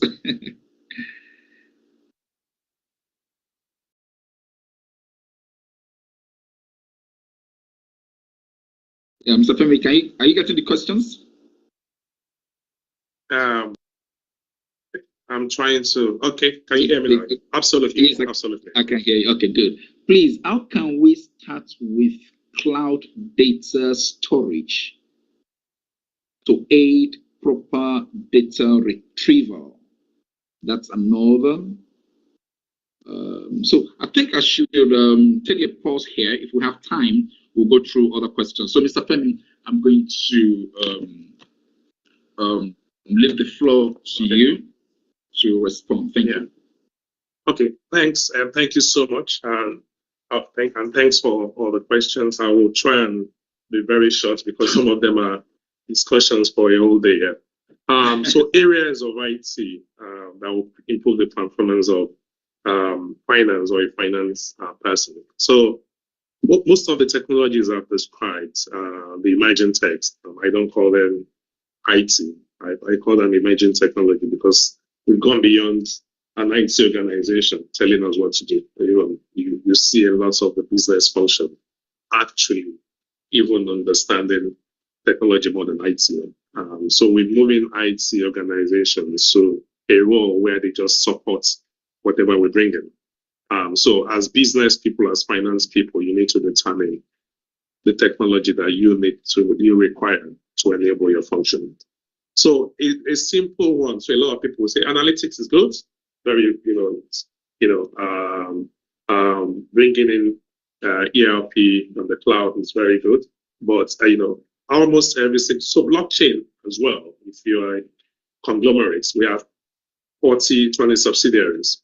It's easier when you bring blockchain technology to actually enable transparency and zip posting across. So there are several technologies that you can bring, AI to help with commercial plans and data analytics to help with your commercial financing, to be able to do a lot of forecasting on the fly, and that would add a lot of value to the business. So almost every technology. So if you have the inventory team, they will say, the supply chain people, if it's under them, stock count is a big issue. And if you go to the telcos, when they are doing, inventory of the pins, coupled with the phones and everything, it could be a nightmare. And that's where, if a telco person, I've done a lot of, in telco and supporting the telco for over 20 years now, where the FAD revenue is a big thing. And nobody is going to teach you that in school as a young accountant. The FAD revenue in telco is even so different from bank. You can spend weeks and days, and you need to be in the right technology. Some of them the ones that have got physical stuff. It's actually so you bring in things like drone technology, and that will lead to the regulation. So lots of the organizations now need to work with our regulator in Nigeria, the use of drone, because Nigeria is complex. You use drone, you need to get clearance from, is it NSA? security issues. So they are allowed. You just need to get through the regulator to make sure that what you're doing in what you need to use it for. And that's just that technology. But the other technologies actually around analytics, if you're in the banking industry, AI, what I see happening is actually around us actually engaging the regulator to say, why don't we, rather than submitting reports on a daily basis required by the regulator, depending on the industry you are, let's build a portal, the analytics solution where we put everything there, we give you connection, you can download whatever you want rather than everybody on it to the regulator every single day. And I think regulators are embracing it, depending on the regulator that you're talking about. And so, there's several technologies. So it depends on the sector, depending on the industry, and depending on the use case. Almost all the technologies I've actually talked about are relevant for finance people. So you need to look at your sector and to say, how do I transform my finance function to be able to support or add value to the business? These are the relevant technologies. And I saw things around ChatGPT. Google has come out to say they're going to release something close to that, or something around, and they've almost finalized. So that means that what's the impact? Some of the things that we think we are superstars that we will do, the business is requiring to build a business plan or something and support them. Going forward, if you don't go and learn how to use these tools and support them, that means that we're empowering. They've empowered the whole world. So you need to actually learn a bit of technology rather than them actually teaching you that, ChatGPT has already done this and I like it. Just get in your data. So it means that we need to go digital in finance because they are exposed to better solutions than what we give them now. And they will be ahead of us. And the value that you're going to add will reduce exponentially. So we need to be ahead and really be conversant with the new technology that is actually being brought out every single year. So that's what it means. It means that our role will continue to reduce if we don't upskill ourselves and up our game and have very serious discussions on how you can actually do this.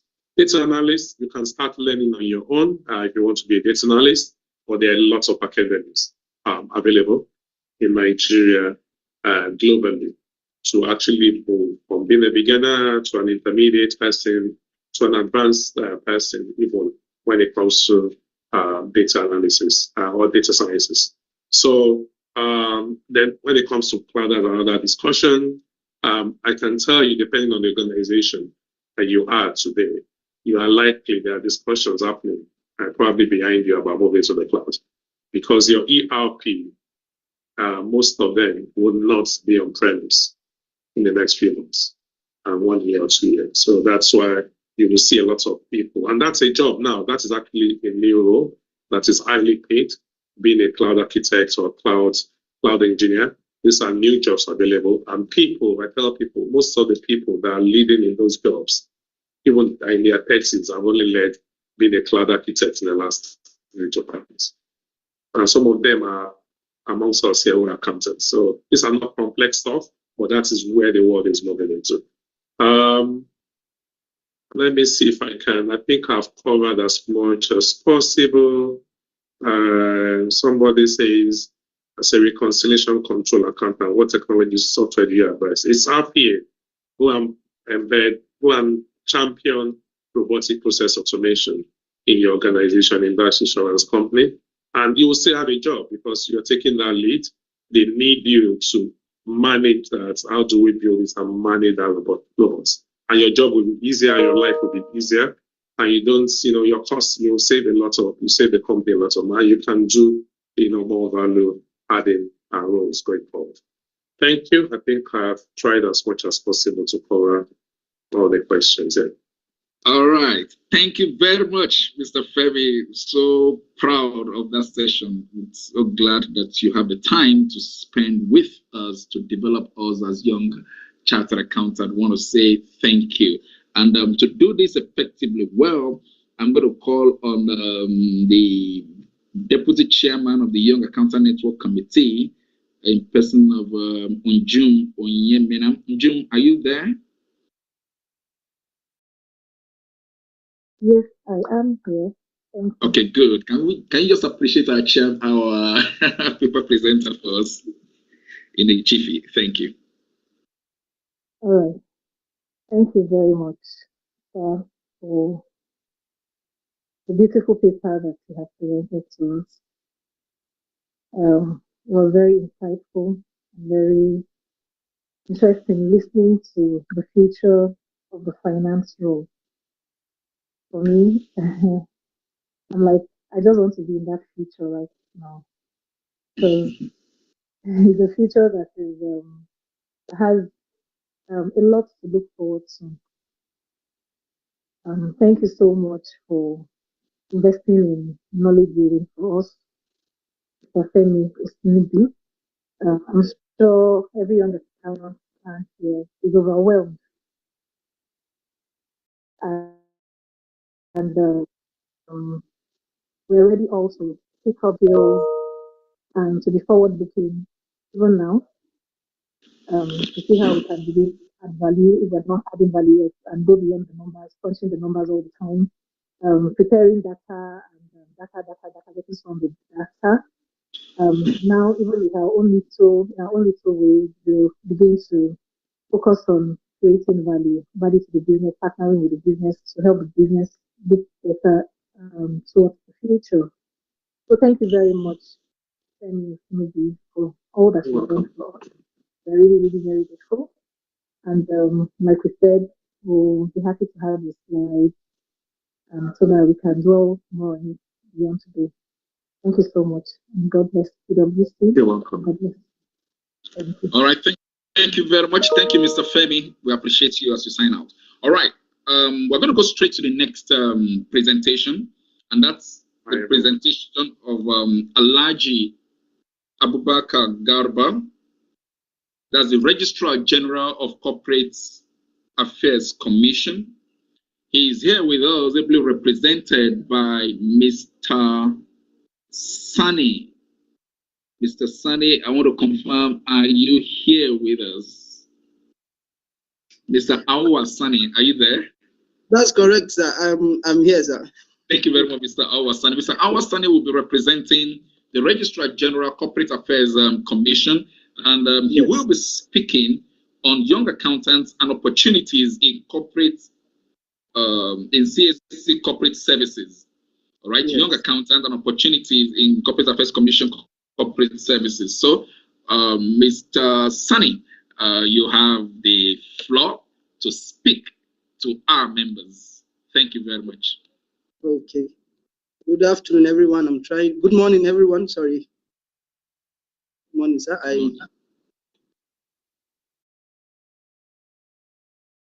I'm trying to share my screen. All right. Yes, sir. I don't know if everyone can see it. Not yet. Okay. Not yet. Okay, just a minute. All right.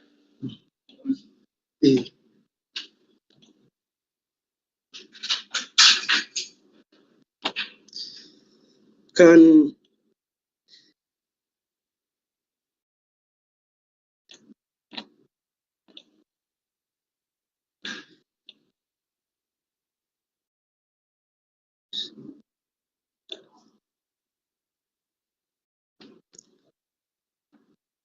Sorry, just a minute. I'm trying to share the screen. No problem. And why Mr. Sani is trying to do that, I need to let all our participants know that this webinar is ICAN MCPD accredited.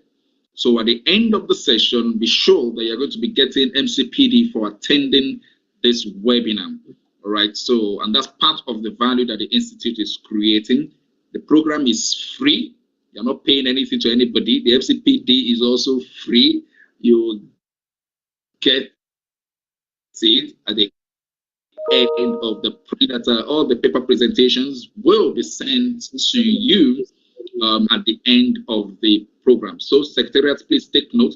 As soon as we're done with the last paper, ensure that all the presentation slides are forwarded to the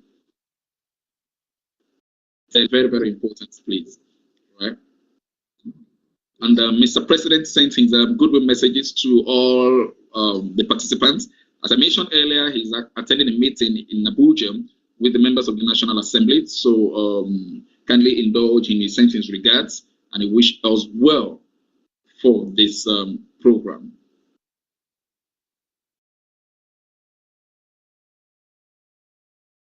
Mr. Sunny, when you're ready, just let us know.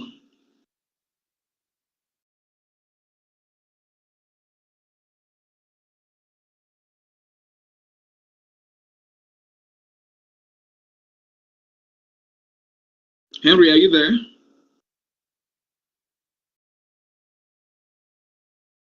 Okay, do you have a copy of Mr. Sunny's presentation?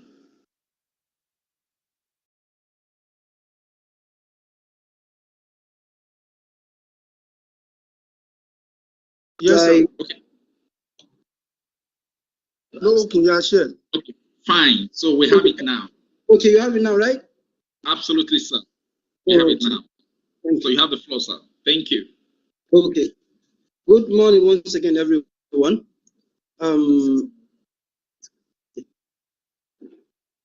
We are going to speak on young accountants and opportunities in CAC corporate services.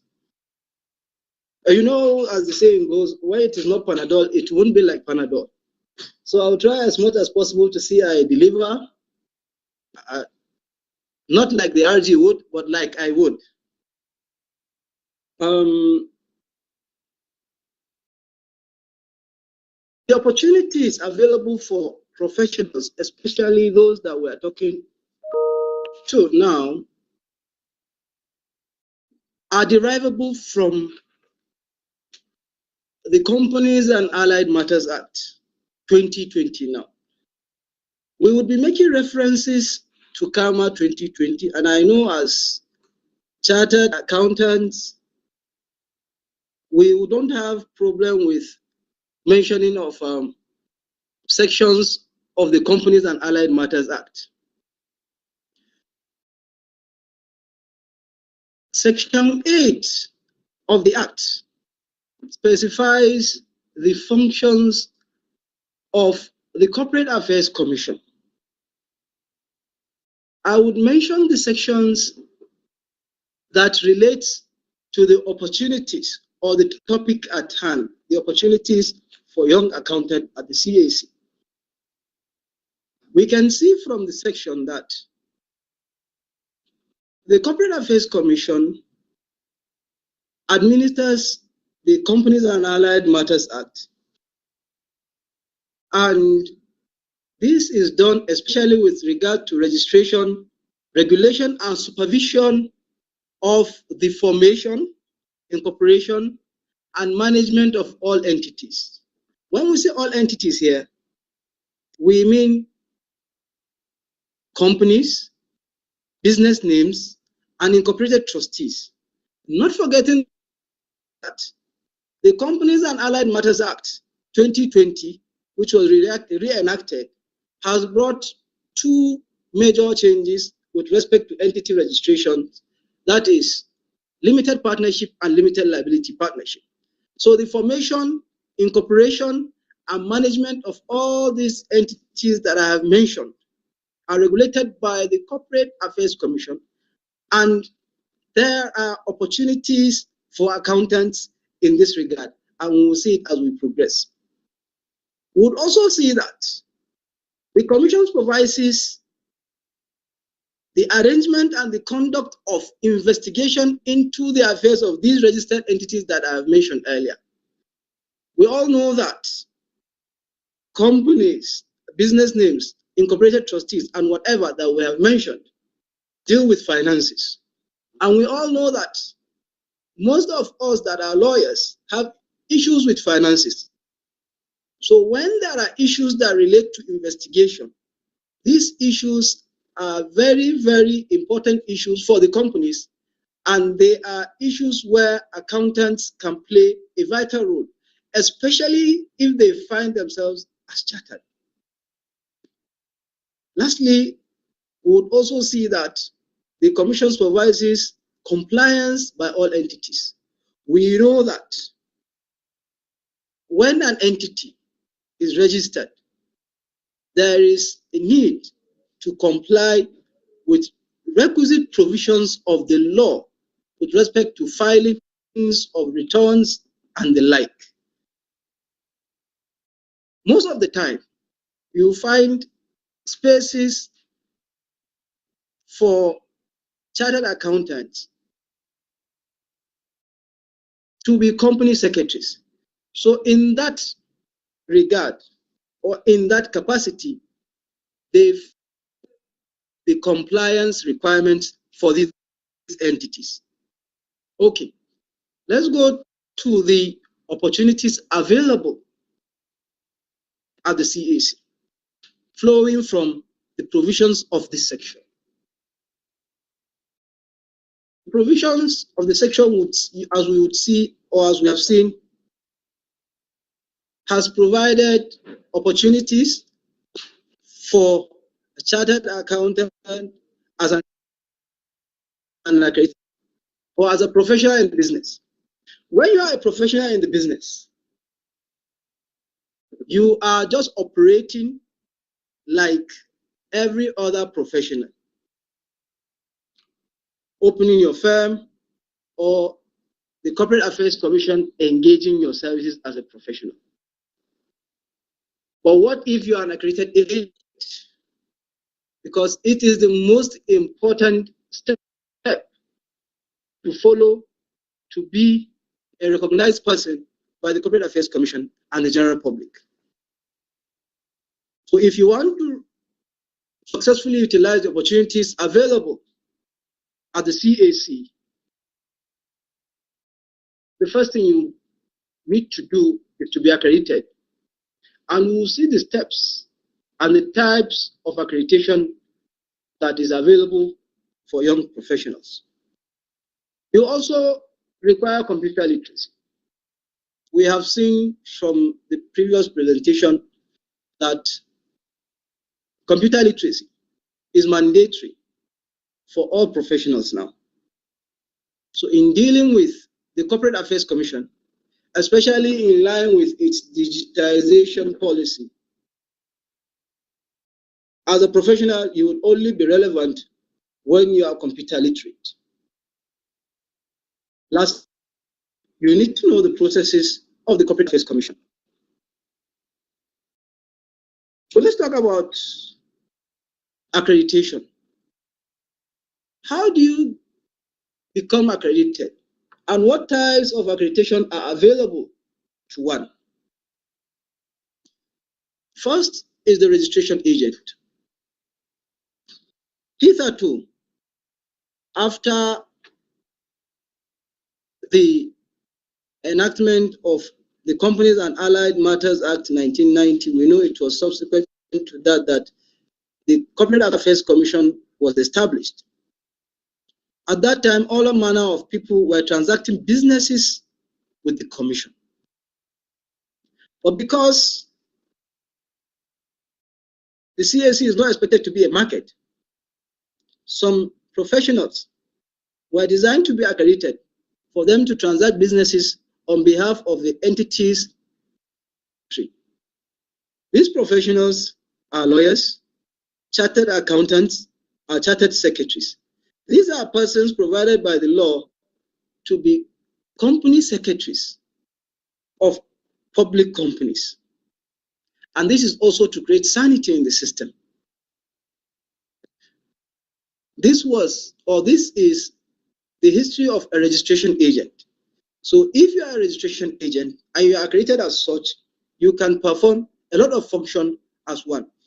So what are the functions of a registration agent? A registration agent can perform all pre-incorporation processes for all parts. Okay, so we know that before an entity is registered, there will be pre-incorporation or pre-registration meetings. When we say pre-incorporation, we are talking of registration of companies and incorporated trustees. And when we say registration of other parts.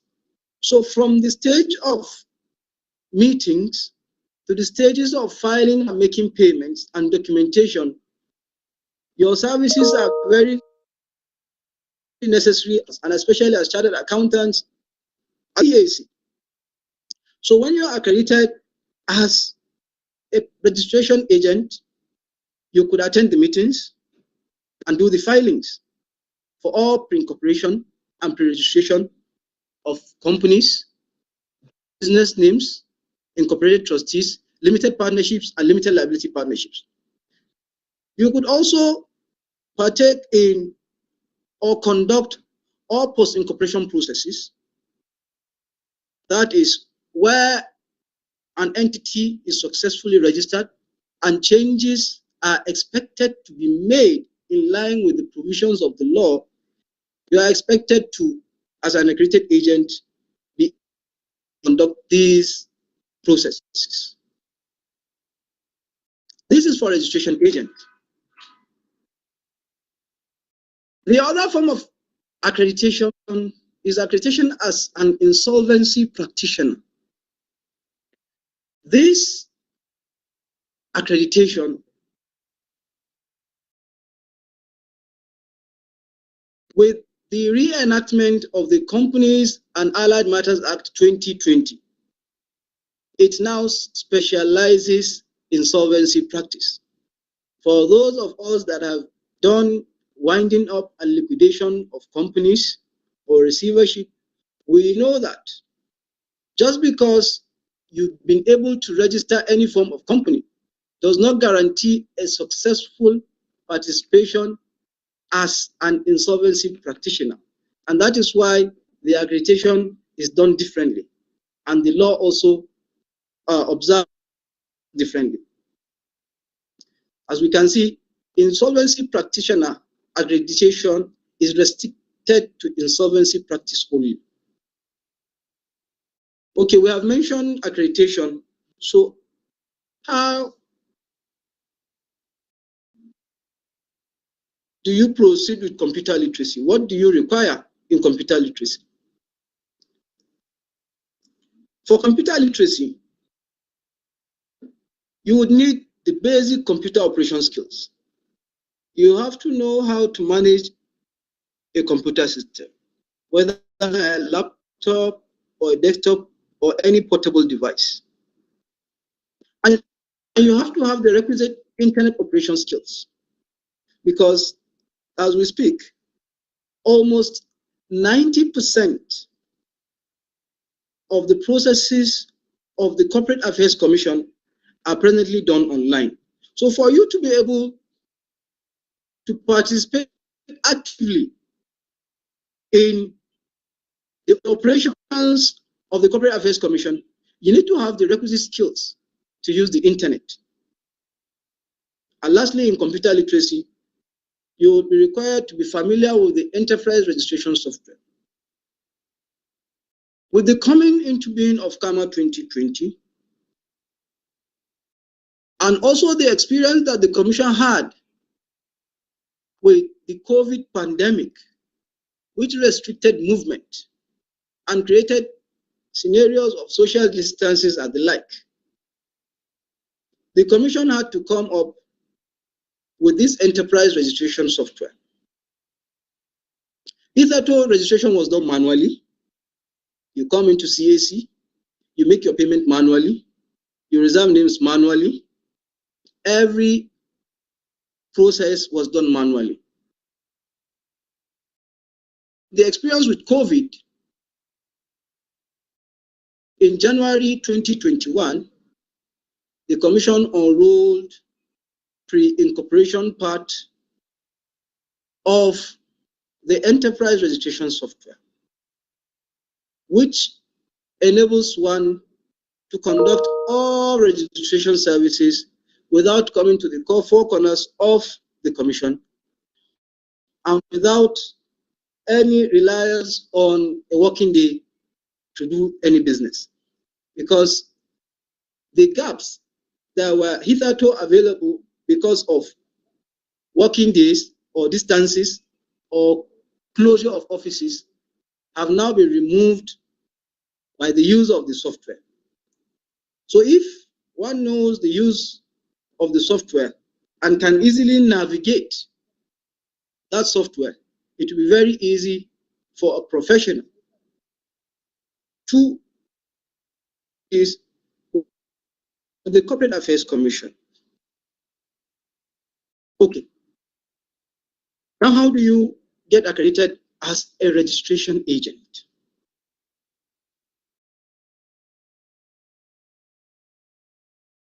First of all, you have to fill an online form.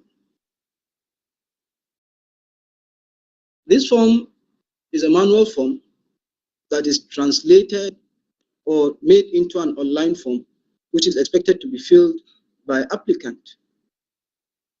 And secondly, in filling that form, you need to attach the evidence of membership of a professional body, that is ICAN, ANAN, or MBA.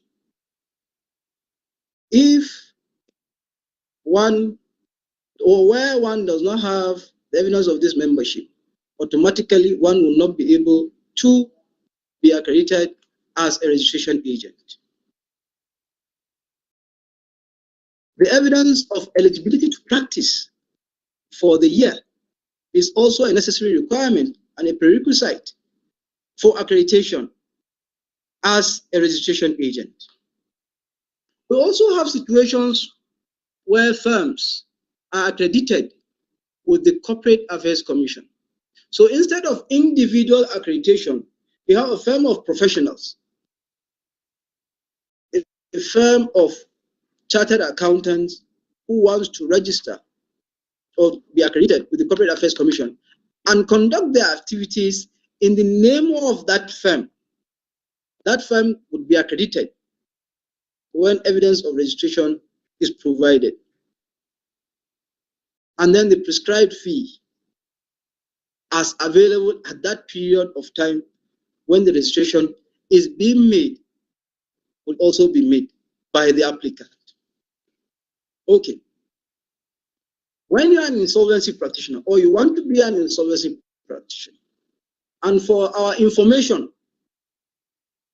one could be accredited as a registration agent and also as an insolvency practitioner. But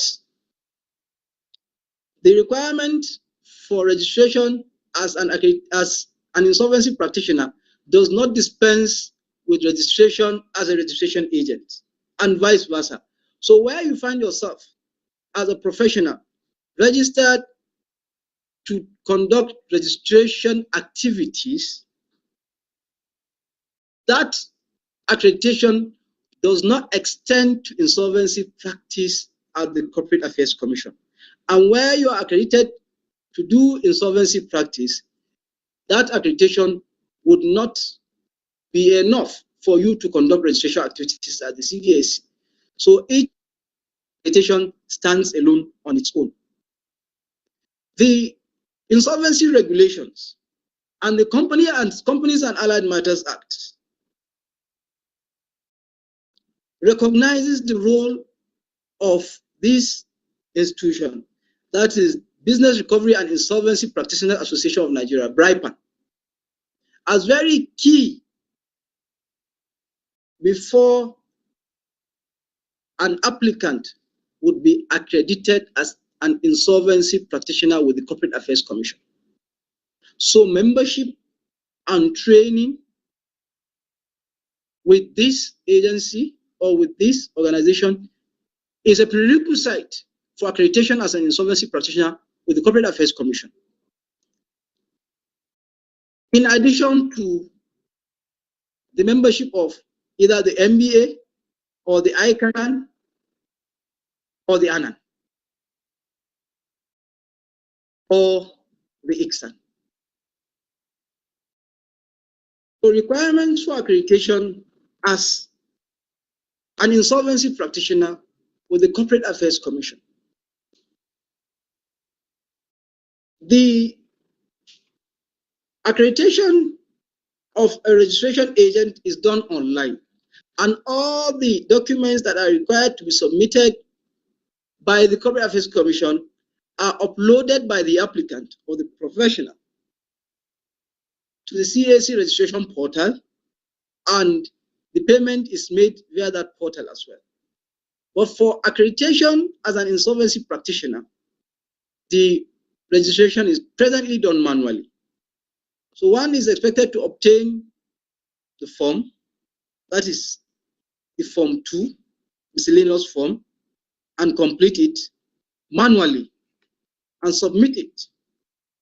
And in addition, of membership of the relevant professional bodies that were earlier mentioned would be attached. And the membership number and all the details. And the payment of prescribed fee. It would interest you to note that the Commission reserves the right to agree to accredited or refuse to accredit an applicant. In addition to the previous requirement, one is also requested to provide evidence of appointment as a liquidator, provisional liquidator, official receiver, administrator, administrative receiver, receiver and manager or supervisor, not less than 5 years preceding the date of the application. As we can see, accreditation as an insolvency practitioner is quite a technical, so one is expected to have enough experience before the Commission grants that accreditation, which is opposed to accreditation as a registration agent, which is more of a secretarial activity and does not require plenty technicalities and expertise in discharging the functions.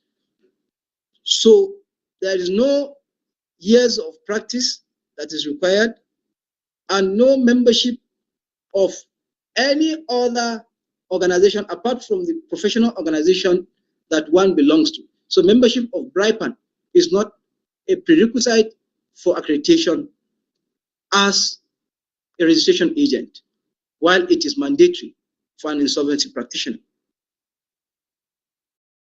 So where the above paragraph, that is the contents of the above paragraphs, is not practicable, where an applicant does not have what is contained in the above paragraph.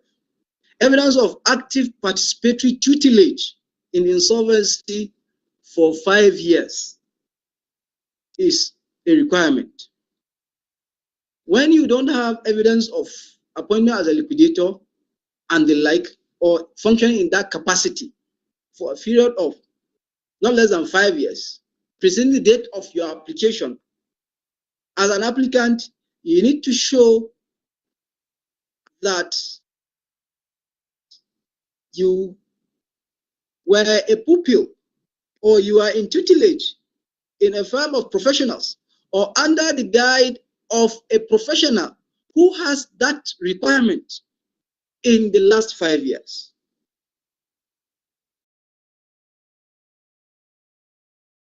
This accreditation lasts for a period, that is insolvency practice, lasts for a period of 3 years and renewable upon expiry. So when the accreditation expires and you intend to renew, the law requires, the regulation, insolvency regulation requires that you provide evidence of completion of accreditation course of continuing education. So you are expected to continue training yourself in the field of insolvency via the courses made available by BRIPAN for you to be eligible for re-accreditation by the Corporate Affairs Commission. So evidence of the completion of that accreditation course is a mandatory requirement, and it should be administered by the professional body that has been mentioned, and it must be concluded in the preceding year. This is a requirement of the law. So we have looked at the theoretical aspect of accreditation as an individual and as a firm of professionals. And we have looked at the different types of accreditation available to a professional. Now, when you intend to do it yourself, because computer literacy, as we said, is a requirement, and you now want to do it yourself, you want to register as an agent, how do you go about it? Visiting the Corporate Affairs Commission website. So I intend to show some shots of how the registration online is expected to be done. And for those that are interested, those that want to register as registration agent, can do it live as I speak. And if there are any hitches, complaints, or observations that you have noted while we present, you can bring up your questions at the end of this presentation. So, registering as an agent online. As we can see, this is the landing page of the Corporate Affairs Commission website. We can also see the address in the address bar.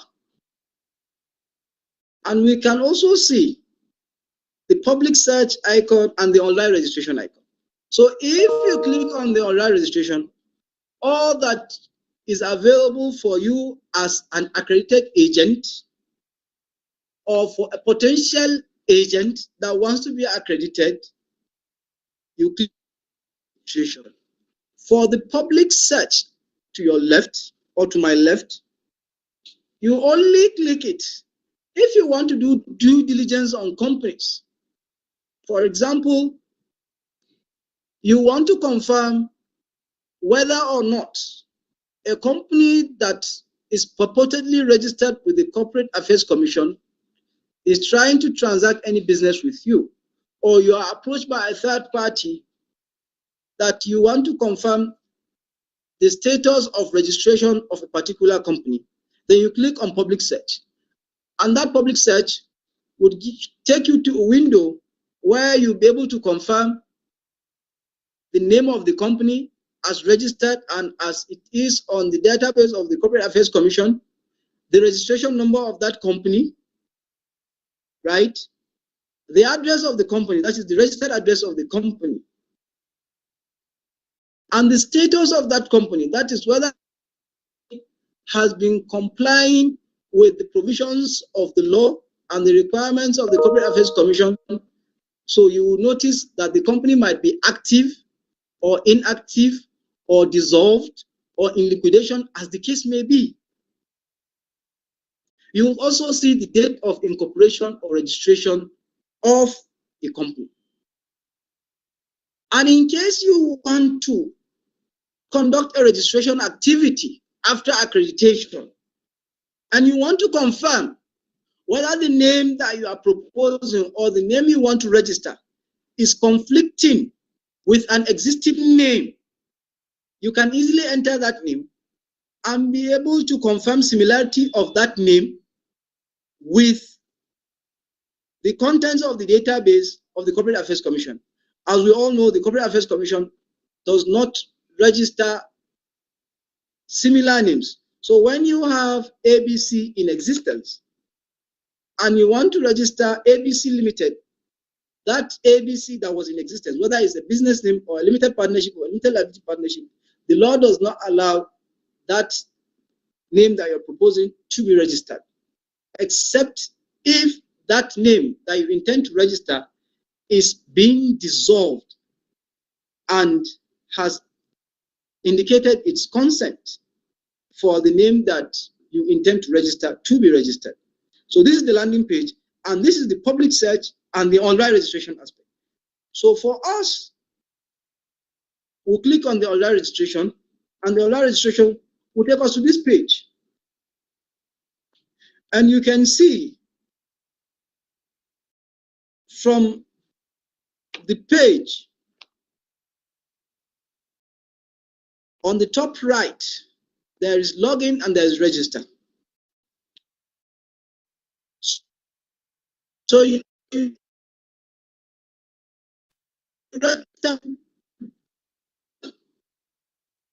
accredited and you as an agent with the Corporate Affairs Commission, and you log in when you're an already accredited agent and you have login details. And all the requirements for the registration would be provided. And you can see some other services that you would be able to enjoy as an accredited agent apart from public search, because you would be able to reserve a name and conduct registration activities. So if you are not an accredited agent and you intend to do any of these, or you log in not as an accredited agent, or you just created an account, an individual account, whatever entity you register, you would be made a director or a subscriber or a trustee or a partner of the entity you seek to register. So if you want to get accreditation, and before your accreditation is approved, you decide, because I'm mentioning this because we get a lot of cases like this. You find professionals who are in a rush to conduct registration activities, but because they are not accredited, they create accounts as public users and seek to conduct registration activities, and they eventually become officers in the company. And this ultimately leads to misunderstanding between the clients that engage them and the professionals that were engaged, because it now creates a scenario of mistrust, because one was just engaged to incorporate a company and not to be made. But unfortunately, after one has used the public user account, he'll be made automatically a director, and that will create confusion between him and his clients. There is a reason that this was done. It's a deliberate policy by the Corporate Affairs Commission. As I had said earlier in this presentation,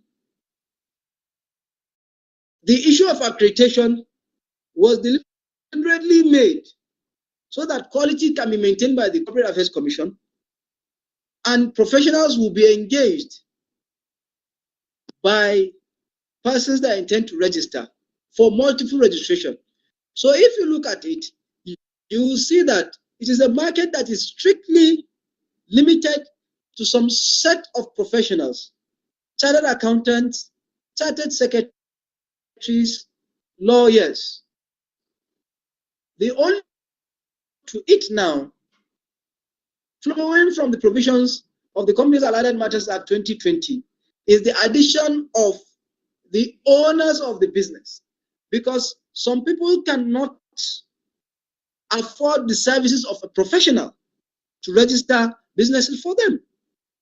So where that is the case, those persons, if or when they are computer literate, are advised to create their account themselves and conduct their incorporation or registration activities themselves. So that is why one is automatically made a director of an entity if he registers as a public user. So I am advising that fellow participants would not or should not create a public user account when registering or when doing any services third party. Because if that is done, resolving it is a Herculean task, and it will require an input from the chief executive for it to be resolved. So when we click register here, it will take us to this page.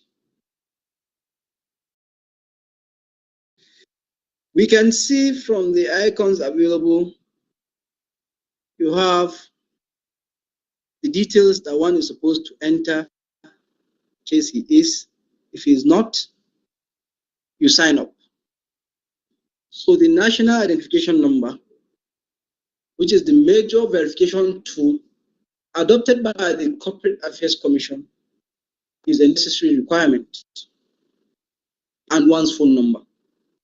So in conducting accreditation, or before you get accredited, you have to provide your NIN, and you also provide your phone number.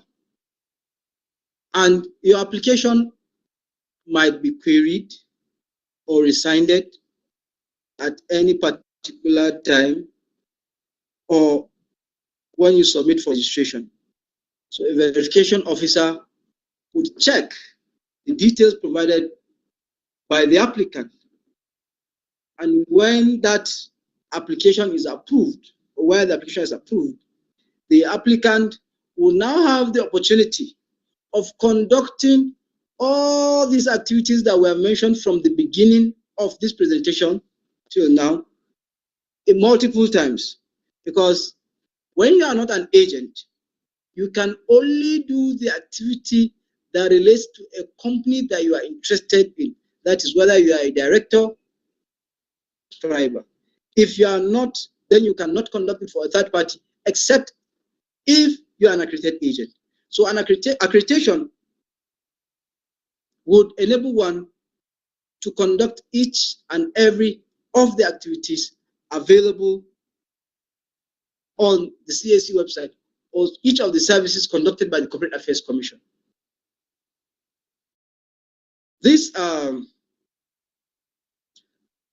slide would avail one the opportunity of checking. So where a registration is queried, you just enter your email and then click on continue registration. That is, check the registration. And if payment has been made by an applicant and that payment has not been confirmed, maybe there's a glitch, network glitch, system glitch, problem with remitter, or problem with the bank, we can see a check status button very close to find application, where one would be able to click for the payment issues to be reconciled. Okay, where there is problem with the accreditation and one is confused as to how to go about it, an application has already been put forward and there is no news as to the position of the application, on this page, on this slide, we can see that under the CRP update, there is support center. So when someone goes to support center, the nature of the complaints or the issues that one is having would be made in that place, and a support ticket would be issued to the applicant, and the applicant would be able to follow up on the progress of his application till it is concluded or the problem is resolved ultimately. The issues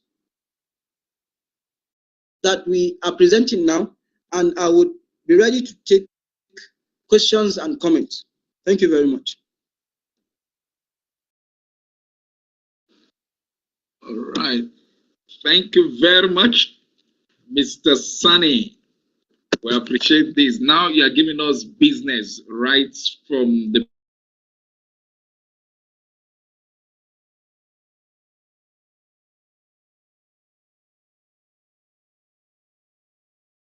certificate. I already have a job. I already have a business, even without having an office. Yes, you have a business from the comfort of your bedroom. Thank you very much, Mr. Sunny. I appreciate this. All right, to our members listening, that's Mr. Sunny representing the Registrar General of Corporate Affairs Commission. So if you have any question, you can just go ahead and type in your question. Let's see if we have questions or comments. Okay. All right. So if you have any question, if you have any comments, please go ahead and type it in And I believe the Secretariat already have this presentation, so it will be shared with the participants as we at the end of the program. So if you have any question, please feel free. Let's see your comment. Right, so I can't see any question or comment on the YouTube platform. Okay, some are rolling in. Kindly explain in details when and how CAC annual returns for companies is to be performed. E.g., a company registered in March 3, 2019. So that is the question. How much is for the registration as an agent? That is another question. Yes. The evidence of practice for young accountant, what will that be? Well, I think I've explained that. For registering as an agent, the evidence is just your ICAN certificate. Once you have your ICAN certificate, I don't think there is years of experience that will support that. Once you can prove that you're an ICAN member and you have that certificate to show for it, then go online and do your registration as an accredited agent.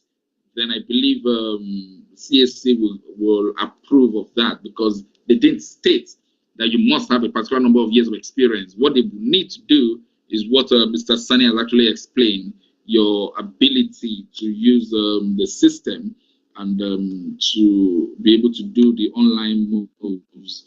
All right. What is the cost of registration? Okay, I've asked that. As an accountant, what advice should you give a client who has not complied with the cancellation cancellation of shares, issued shares? Yes. Okay. And okay. And can they wait till the next AGM to solve it or something like that? Okay. Please, is it possible to register an existing business name with CSC as a CS accredited agent? All right. So I think I'm going to leave this to Mr. Sani to respond to, while we look at others as we move on. Thank you. Mr. Sani, you have the floor, sir. Okay. Can you hear me, sir? We can hear you clearly. Okay. The cost of registration and every other activity at CAC is on the website. So, as you saw on my presentation, if you want to be friends with CAC, befriend the website. So, for the cost of every registration activity is on the website. So, on the website, when you go to resources, you find the checklist for registration and regulations for insolvency and registration. So please make use of that. On cancellation issued shares, we all know that the Commission has given a 31st December 2022 ultimatum for all unissued shares to be issued, if not, to be cancelled. Any company that fails to conduct that allotment can do that at present, but that would come at a price. There is penalty that is currently running daily.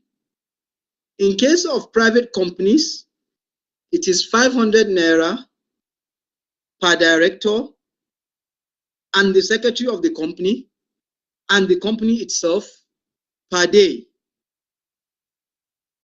And in case of a public company, the amount is 1,000 naira. And that amount will be running till the company complies. So if you have a client that is willing to comply, the best thing is for that client of yours to comply early, because if you decide to wait till the next AGM, the penalty that would have accrued by that time would be burdensome on the company. And for the person that is asking of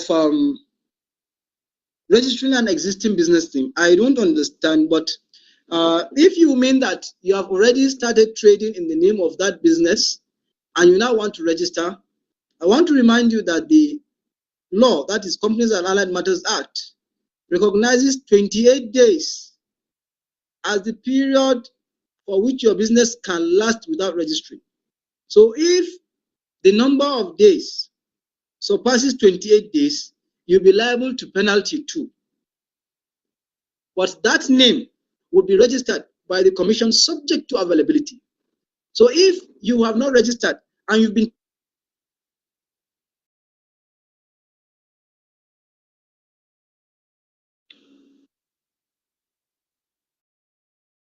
available for you to use.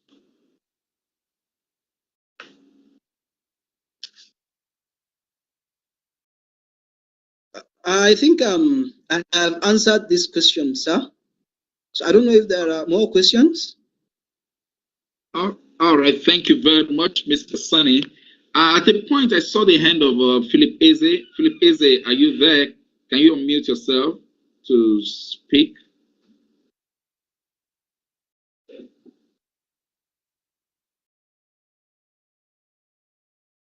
Is Philip Eze there? I saw a hand. Okay, I can also see the hand of Adeko Olusegun. Are you there? You can unmute yourself to speak.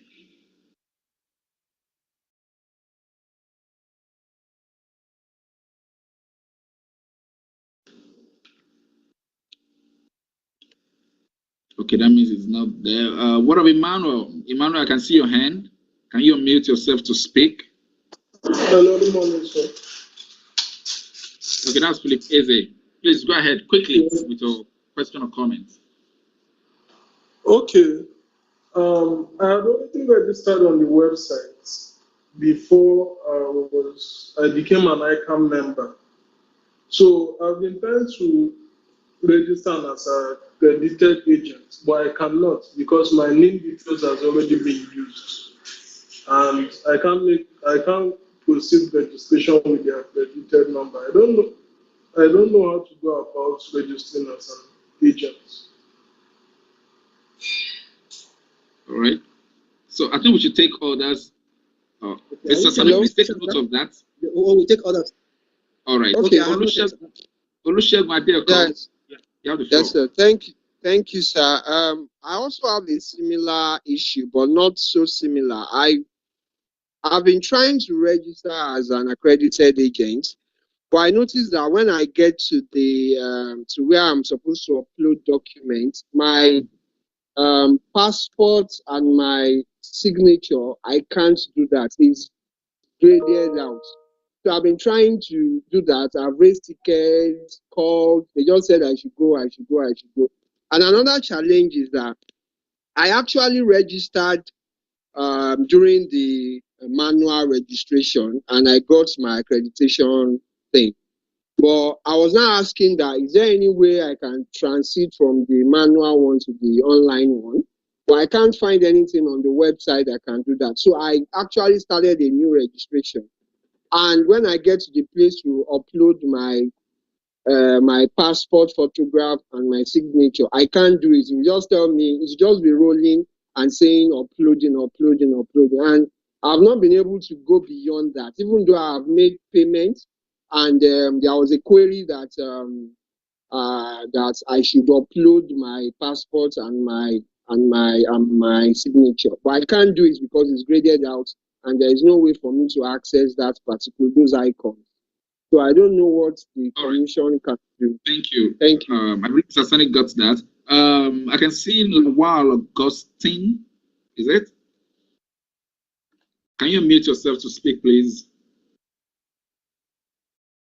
Okay. Thank you very much, my chairman, and thanks Mr. Awal, the wonderful speaker. So quickly, I just have a brief comment and also a question. I think Mr. Awal has a wonderful presentation, and like rightly said, there are a lot of opportunities, being an accredited agent, and it's one area that, being an accredited agent myself, I see that most of us young accountants are not taking up that opportunity. I was a staff before I left Commission for Private Practice, and as at 2020, when I did my accreditation, my accreditation number was just 3,179. And of course, if you look at the lawyers, they are taking wholesome opportunity. There are a lot of lawyers compared to chartered accountants and the least chartered secretary. I encourage most of us to take up this opportunity and try to, get accredited. So my question goes as Mr. Awal. Some of us still have challenges in regards to getting feedback from the customer experience line. We have challenges for some incorporation that are delaying unnecessarily. When we send email to support, most times we don't get feedback. The numbers on the CAC platform that are for customer experience for us to call, most time if you call those numbers, you hardly get any response. I don't know if you can use your good office, when you go back to try and use the office of registrar general to see that we see to this. It's a major challenge for most of us. All right, thank you very much. I think we'll just take two more. Aliu Umar and Ajoke Fashano. Aliu Umar, unmute yourself and speak, please.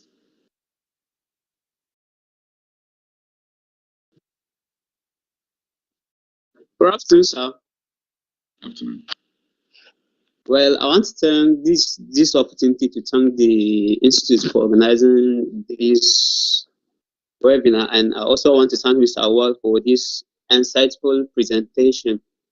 But I already registered as an accredited agent of CAC, but I just want to use this medium to ask Mr. Awal to maybe pass the information to whoever maybe is in charge, because maybe during the registration process, especially if a company maybe lost its memo, that is memorandum and article of association, so there is no option for an accredited agent to apply or to reapply for that memo online.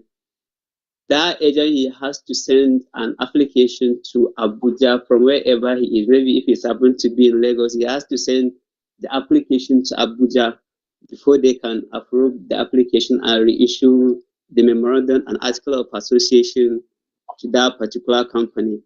So please, Mr. Awal, please pass our request to maybe whoever is in charge, so that we can be applying the memos through online, just like we used to apply for other services. Thank you very much.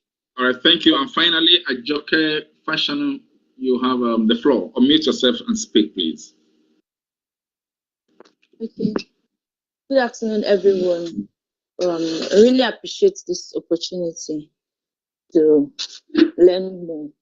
And I've been an accredited agent with the CAC, and I've always had issues.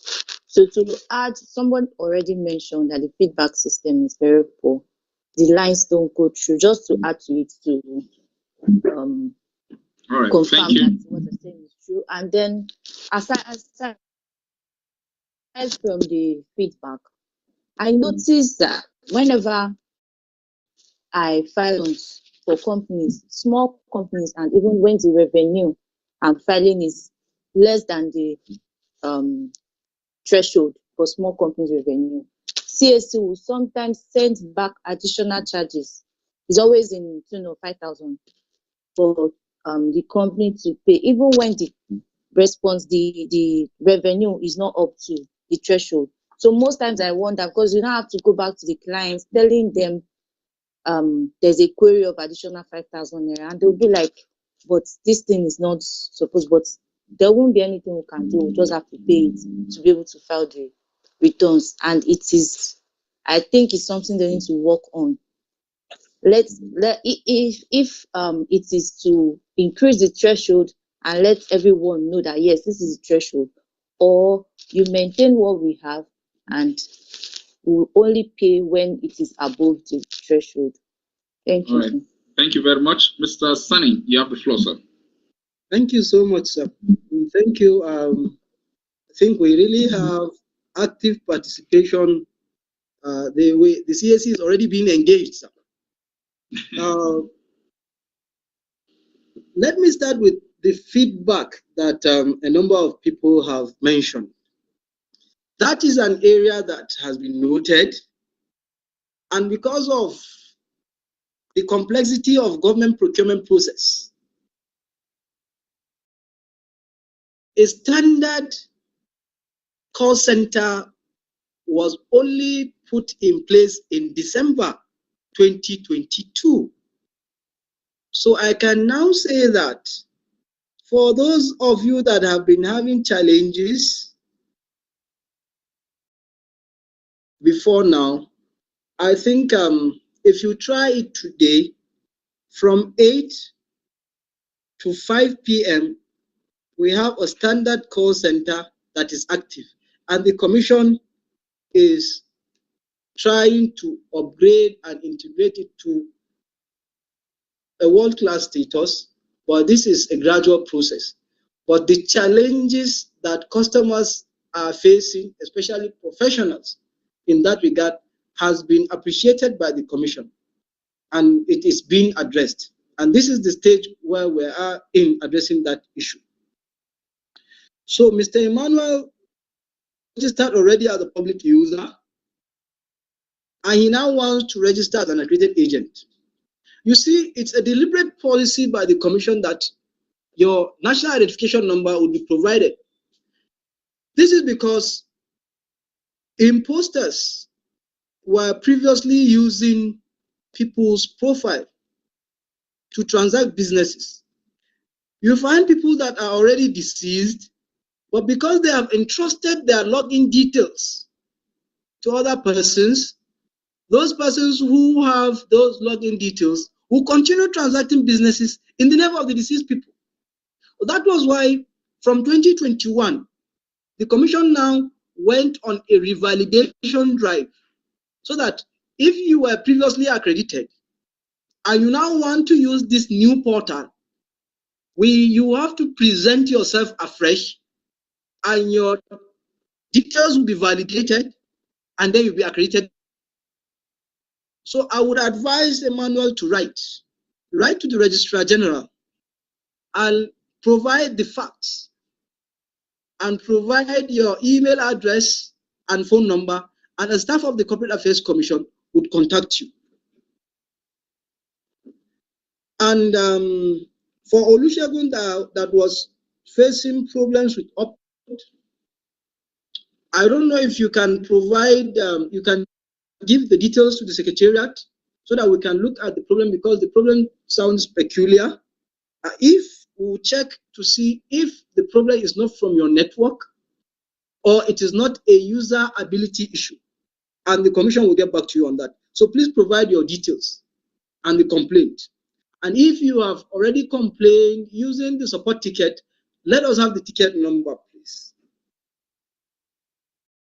For Mr. Augustine, I think I have addressed your issue on getting feedback. I hope that getting feedback will not be an issue now with this new improvement, and we'll tell you that we'll continue to improve as we progress. And for Ali Umar, you see, this issue that you just mentioned may not be addressed at present. To start with, the Corporate Affairs Commission has over 3 million records, manual records. And before 2021, registration processes were done manually because we were operating a semi-automated system. Even if you supply the information online, the memorandum and articles of association are only scanned to the Corporate Affairs Commission. And when you look at registration activities or the documents provided to the Commission before 2018, you find out that they were manually submitted. So when you say that you are getting a CTC online, it will be difficult for you to get a certified true copy through the portal.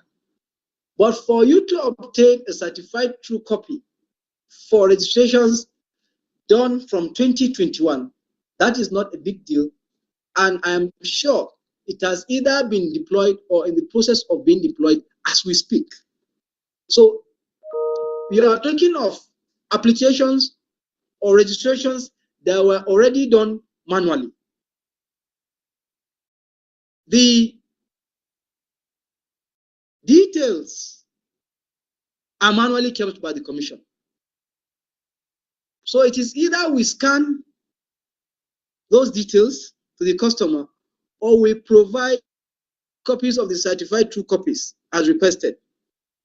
What we do presently is, because all limited liability companies' details are kept centrally at the head office in Abuja, and all incorporated trustees' details as well.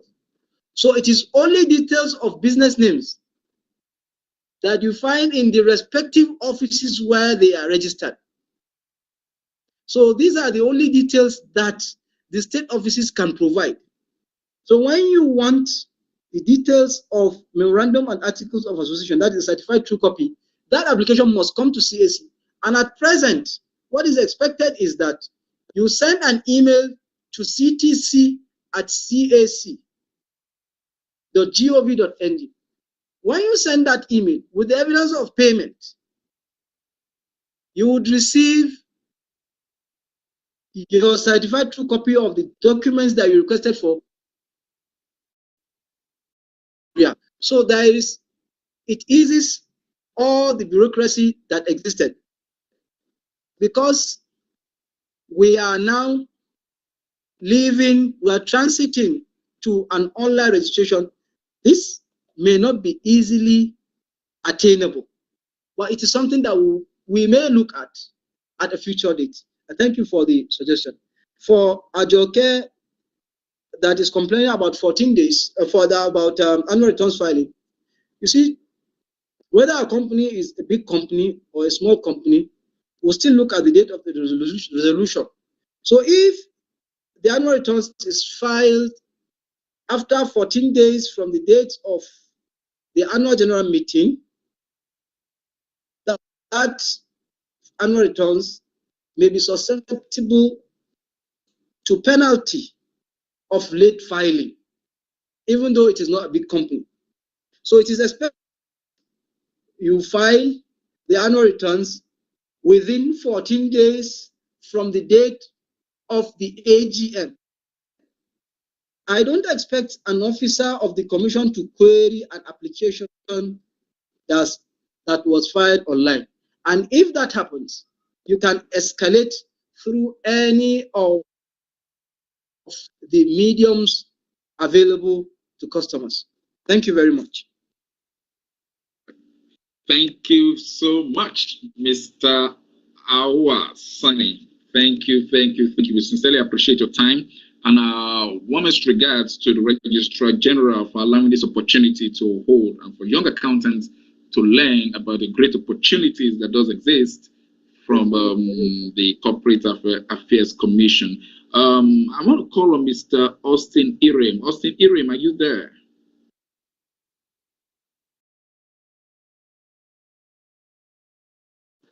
Austin, are you there? If you're there, can you unmute yourself? And all right. So I will need you to appreciate our guest speaker for this time. Thank you. Mr. Awa, on behalf of the 58th President of the Institute of Chartered Accountants of Nigeria and our distinguished chairman of the Young Accountants Network Committee, Dr. Deji Awobutu, who would like to say a big thank you to you for finding out time to come and talk to us on the opportunities that abound for our young accountants in CAC professional services.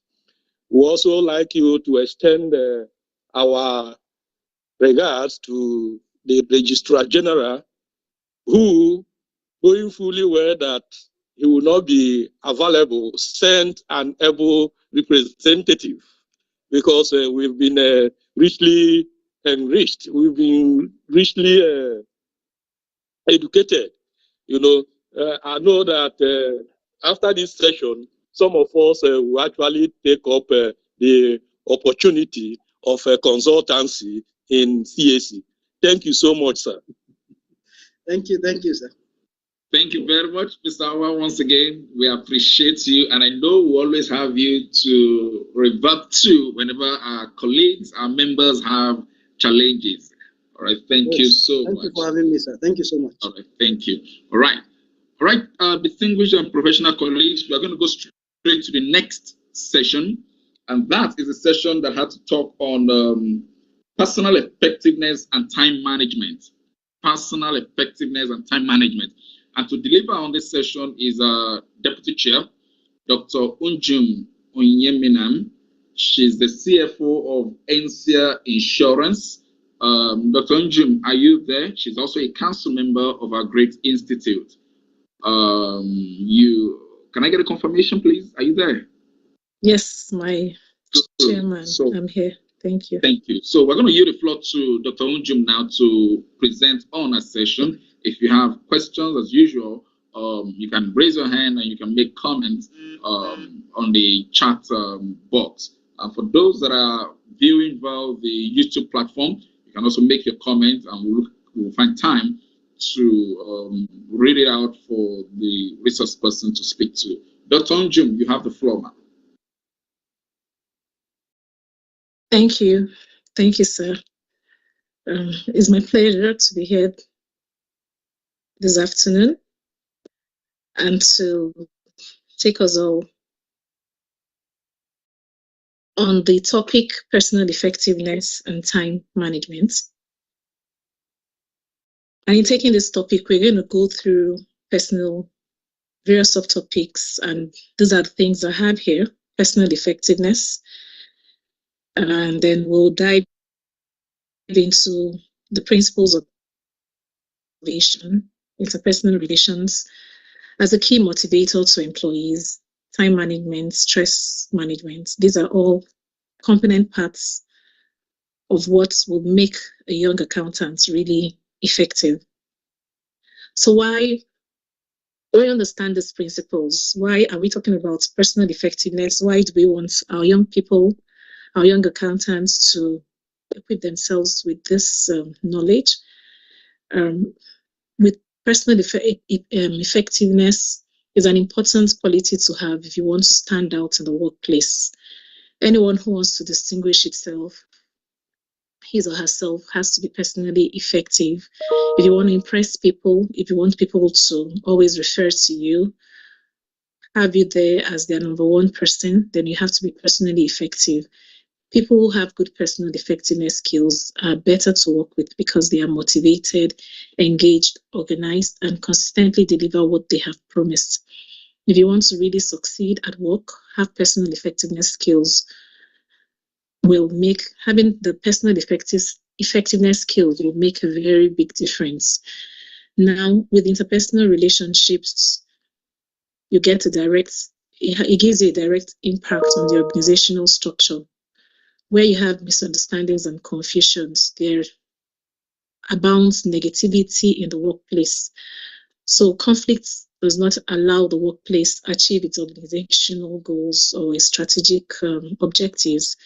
However, when people in the workplace work together, they are able to achieve all they need to do in a timely manner. So this is very important in all we do. We need people around who can appreciate our hard work and motivate us from time to time. So that is why we're building capacity in this.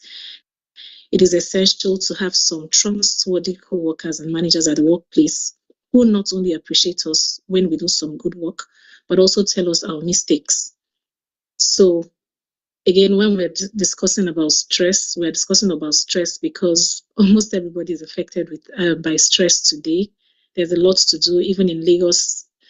Here in Lagos, where we are, by the time you commute here and there, it's actually stressful. Notwithstanding even the workplace, the pressures are there every moment. So we need to learn how to manage stress. However, if we improve on our personal effectiveness, managing stress will be an essential skill. So being able to acknowledge that you're feeling stressed and making a plan for how you're going to deal with that is a key part of making progress and working effectively. A key part of personal effectiveness is the ability to accurately plan and carry out our task, whether this is as part of a team project or just to work towards your own goals. Excellent time management skills are a vital part of good planning as they help you make specific and realistic plans and ensure that you meet deadlines.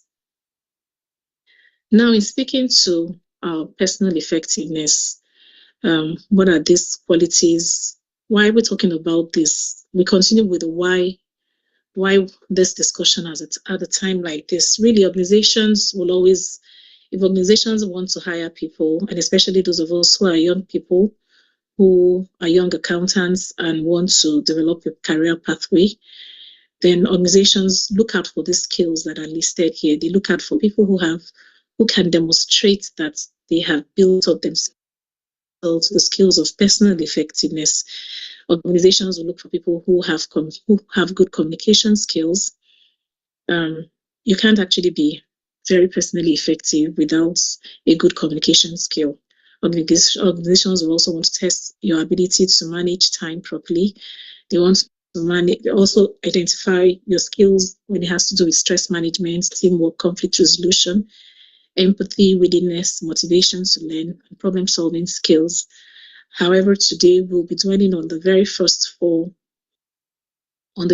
skills that are listed here, because these are qualities that the employee that are looked out for in any good employee, and anyone who demonstrates a greater capacity and a good capacity of the skills will definitely get a lead role, will always be on the top of the ladder at any point in time.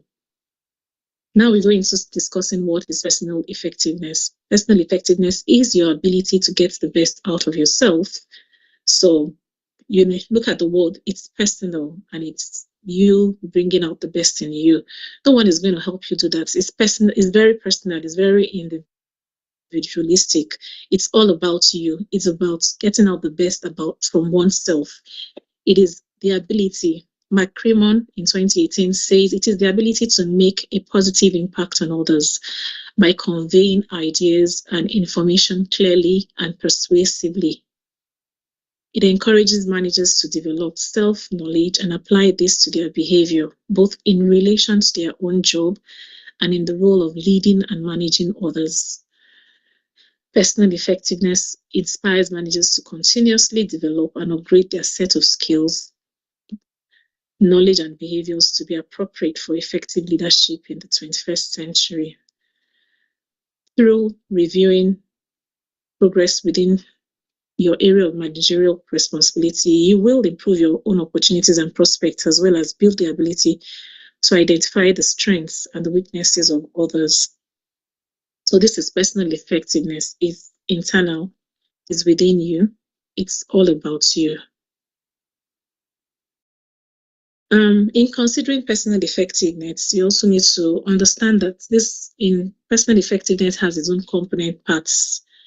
Remember, we're talking about oneself. I'm talking about me.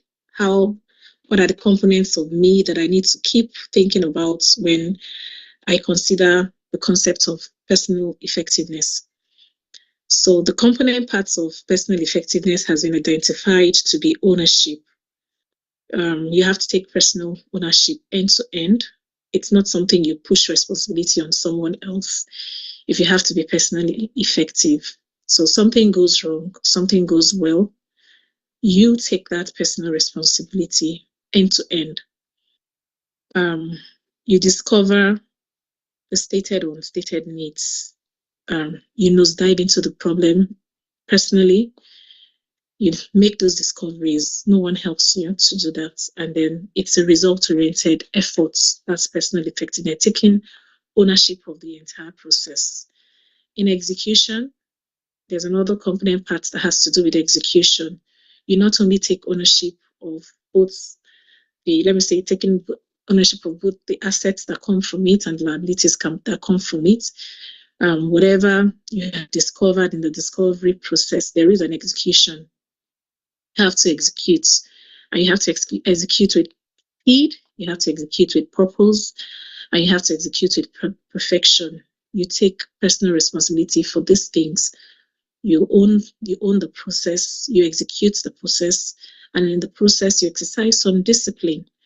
And in discipline, you talk about risk assessment and mitigation, proactive communication as you execute. Even before execution, you're actually thinking about what could go wrong, and when it goes wrong, what can I do when it goes wrong? And while executing, you're disciplined to the extent that you're able to proactively communicate. When things are changing, you know who and who to engage, and you're communicating effectively. And it also requires some multitasking. You don't have to always be that kind of person that waits until you finish one thing before you can even begin to think about another thing. No. In personal effectiveness, there's an ability to multitask, and you multitask to even great success. Personal effectiveness also includes learning agility. How agile are you to learn? How curious, how open-minded are you? Closed-mindedness is not required in personal effectiveness. You are open-minded to what is going on in the environment, and you're ready to take up the positive things and then the good things that come up in your open-mindedness. And then there's a need for change, resilience, and motivation to learn. You have to be ready to learn. You have to be quick to learn. You don't need anybody pushing you to learn. It's something you have to learn yourself. You have to be personally motivated to learn. And then you're also ready to explore uncharted territories. You're ready to launch out for opportunities and all that. So these are the 4 component parts of personal effectiveness listed: ownership, execution, discipline, and learning agility.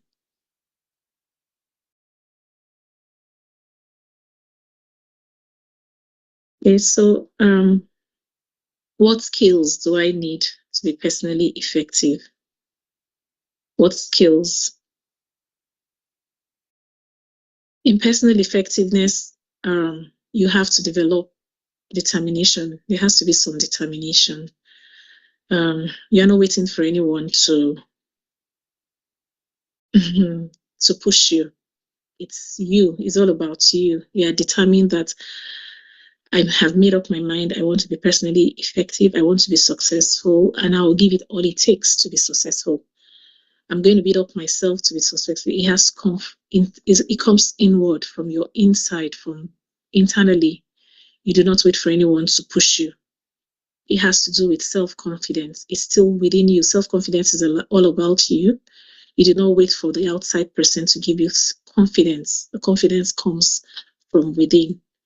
It also includes persistence. Those are the skills: managing stress, problem-solving skills, creativity, generating ideas. All this come from within you if you have to be personally effective.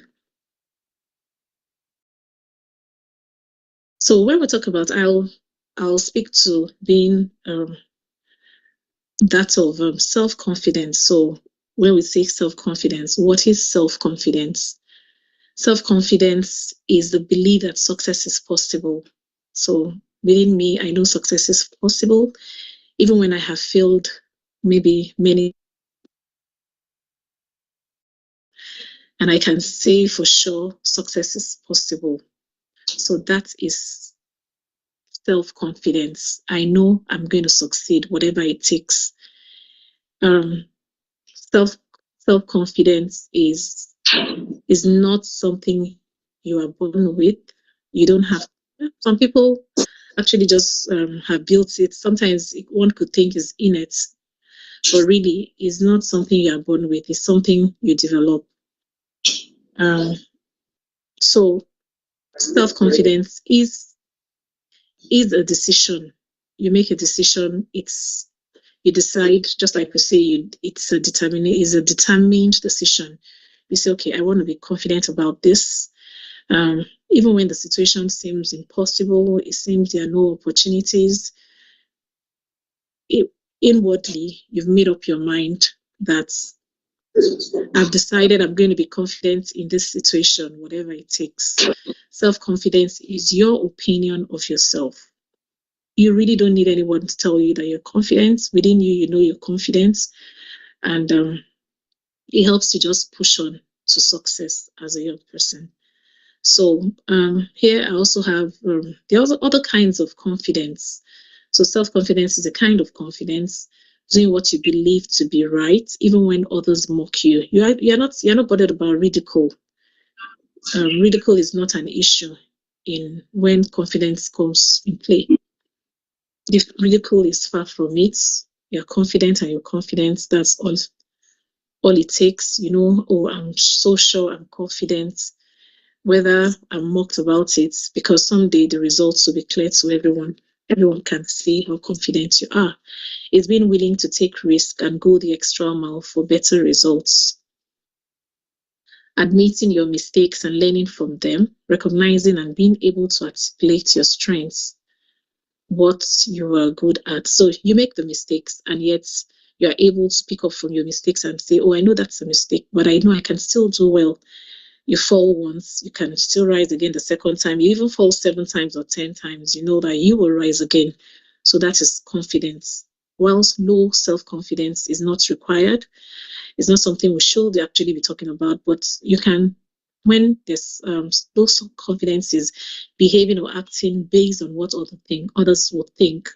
You want your actions are actions that are steered, are driven by what others think about, what others think you should do, and you try to stay safe. You do not want anyone to ridicule you. You do not want to fail. You're trying to avoid failure. You're hiding your mistakes and trying to fix them before anyone sees them. So depending on others to validate your accomplishments, it's low confidence, low self-confidence. And overconfidence is behaving egotistical and being stubborn, having a superiority complex and coming off as irritating, bragging about your qualities and achievements is overconfidence. These are not, they're not confidence. These two, low confidence, low self-confidence, overconfidence are not things that will make you personally effective.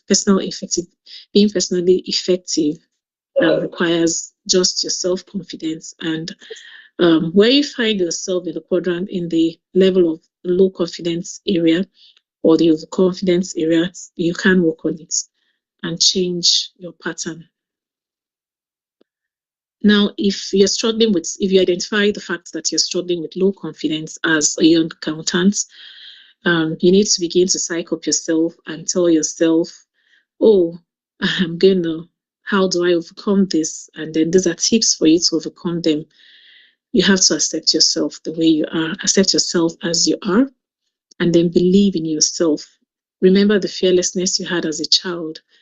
You see children, they are very believing, they always believe, they trust everyone.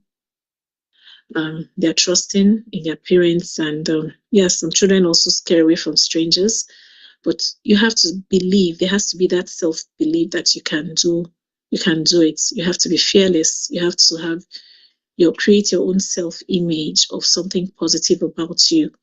Know that all that matters is how you see yourself. And I think we all want to see ourselves excelling. We want to see ourselves doing really well. So you have to have a good self-image about yourself, paint a good picture about yourself, and focus about that good image that you have presented for yourself. Self-esteem, it is important that you feel good about yourself. Just psych yourself up with these things, or feel good, stay in environments that give you that self-esteem, that self-image, self-talk. What you say to yourself matters the most, and how you analyze yourself. Focus on what you have and your strengths, rather than what you do not have. Everyone has strengths. We all have strengths, no matter what it is, no matter the weaknesses that you may have, you have your own strengths. So focus on your strengths and build on your strengths, and let your strengths be what will guide you to accept yourself the way you are, to believe yourself in the way you are. And when you begin to celebrate yourself, celebrate the strengths that you have and the opportunities that are around you that you can clinch your strengths upon, then you are definitely working towards self-confidence. Now, this is how the low self-esteem circle goes, the circle that I have here on the right-hand side of this screen, of this slide.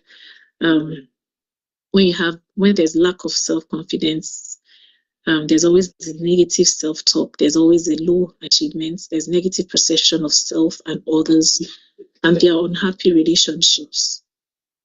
So when you begin to find yourself in an environment where your relationships are unhappy and unhealthy, then you need to begin to pull yourself out of those frameworks, out of those environments, because they affect your confidence. Now, the big five is all about, I'm going to talk about these big five personality traits. So there's what they call this big five personality traits. It's all about answering the question, who are you? Who am I? Such a simple question, but one of the hardest ones to answer. So when somebody stumbles into you and says, who are you? And maybe says, tell me about yourself. What do you say about yourself? Who do you say you are really? And so it says, just remember the ocean principle. So when you want to define yourself, then think about the ocean model. And the ocean model is formed, there are these 5 words that have formed that acronym. It is openness, people who love learning and enjoy doing it, creative personalities. This is openness. So a trait of personal effectiveness is being open. You're open to learning, you're open to creativity at all times. There's a trait of conscientiousness, people who will doggedly pursue their goals. There are not people who procrastinate and keep talking about, oh, I'll do this tomorrow, I'll sort this out tomorrow. No, that's not a trait. A trait for personal effectiveness. You have to push, you have to be determined within a timeline. Extraversion, they seek out opportunities for social interaction. These are often the life of the party. So you find those who are personally effective, also people who relate well, they're always there, identifying opportunities for social interactions. Because we all know that there are many people, when there's any social thing to be done, they withdraw. No, to be personally effective requires some social interaction as well. Agreeableness. They tend to be well liked, respected, sensitive to the needs of others. Neuroticism, they are generally prone to anxiety, sadness, and low self-esteem. They can be easily angered, and they tend to be unsure of themselves. So this is another trait of, personality traits that you find. We're not looking for the neuroticism traits, no. We're not looking for, but we're looking for those who, for personal effectiveness, we're looking for those who are open, conscientiousness, extraversion, and then agreeableness.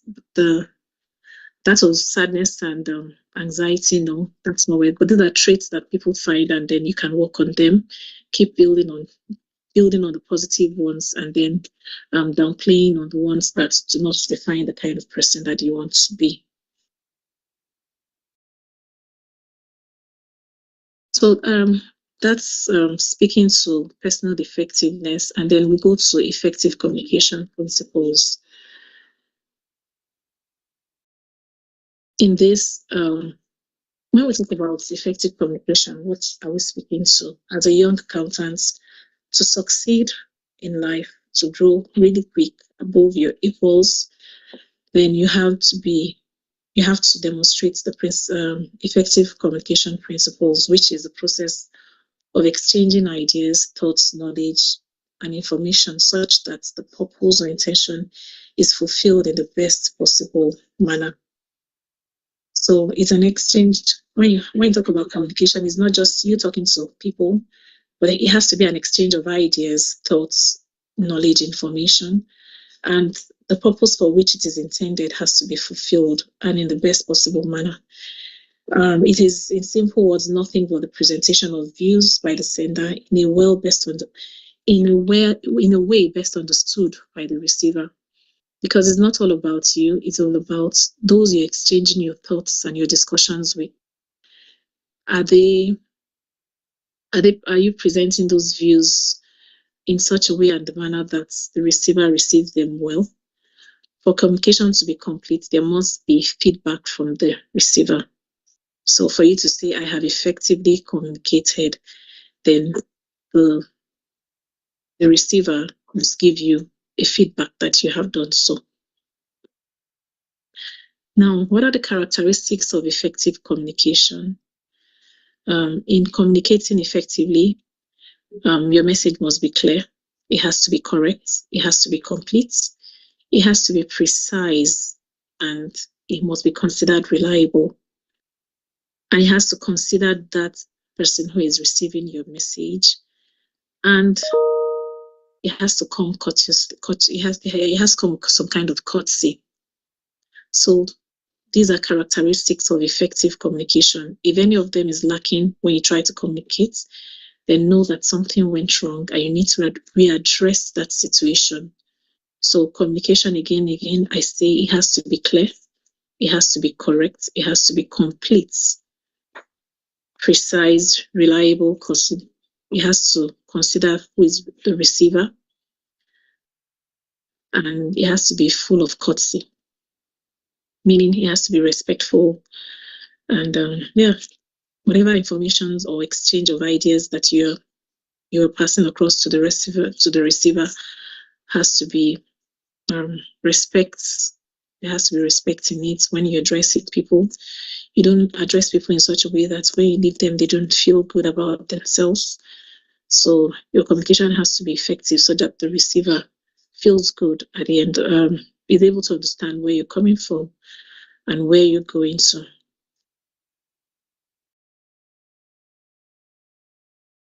So as this just for your review later. I've spoken to it already. So we know these are the channels of communication. In communicating, there are various ways to communicate. Some people prefer face-to-face talking. Some people prefer to talk to people without confrontation, without looking at them. They prefer phone calls. And sometimes you communicate through meetings, through newsletters, through proposals, reports, internet, social media. There are various communication channels. And all these channels, while communicating, it has to be very effective. And you also need to, in communicating with people, maybe one-on-one, you also need to identify, maybe you want to communicate with your boss or with someone else, whoever it is. You also need to find out sometimes what is the person's best communication channel, what communication channel is most comfortable with the person you're relating with. I have identified that sometimes I want to speak to somebody on something, and the person is really not paying so much attention. The person has a short attention span. And then that same person, I realized that, when I send a written message, the person responds in a way that makes me feel good. And so I've identified that, this person, this boss needs, if I want to get effective communication with this boss, then I need to do it more in writing. And but if I have to do face-to-face talking, the information doesn't really go down well. And some other people will say to you, "Why did you write me that? You should have actually spoken to me first." Some people prefer face-to-face discussion first before you begin to send them messages that are written, so they do not misinterpret it. So for effective communication to happen, you must identify the channels that you are comfortable with and your receiver is also comfortable with, because the tool has to mix properly. If you need people to support you in achieving a goal, if you need partnership and collaborations with other people, then you actually need to also shift your own most comfortable communication platform and reach out to learn to adopt theirs and relate with the best of their own channels of communication, so that you can get the most out of such people. So in offices, you find meetings are areas of communications, communication. So in meetings, you have to be present-minded, especially these days that we have a lot of online meetings, virtual meetings. It's not a time where you should go about doing something else and just turn on your device and expect other people to be participating in the meeting. You have to be actively engaged for that communication channel to be effective at that point in time. So these are all communication channels that we identify every day, right on each of the platforms, to communicate to people around us, to share the ideas, to help us to grow as young accountants. So I have the tips here for effective communication. For your communication to be effective, you need to drive these tips. Communicate relentlessly. You have a receiver, you have an ultimate purpose for why you are communicating, why you're exchanging your ideas. And so you have to ensure that you do it relentlessly. You don't have to get tired until the receiver receives your information clear, complete. You have to simplify and be direct. Don't give those informations that you want to give in a very ambiguous manner or in a complex manner that the person you're speaking to will not understand. So simplify and be direct with your communication. Listen and encourage inputs. Of course, when you just want everyone to listen to you and you're not trying to listen to them, then that's not good enough. You have to listen for effective communication to happen, and you encourage other people to input into the process. And where possible, illustrate with stories. So even in a webinar like this, yes, the presenter will present first of all, but there's still a session where participants are allowed to ask their own questions and make contributions. That is what makes it effective.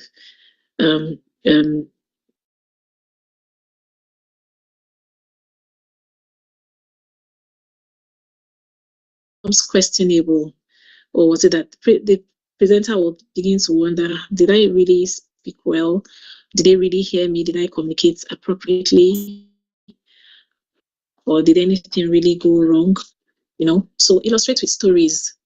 Illustrate with stories. Let's let the information that you're sending go down, sink down better. Affirm with actions. Affirm as you let your body language also speak to what you're talking about. Don't have a different disposition from the information that you're trying to carry. So I spoke to active listening. For communication to be effective, there has to be active listening on both sides. Yeah. So have you ever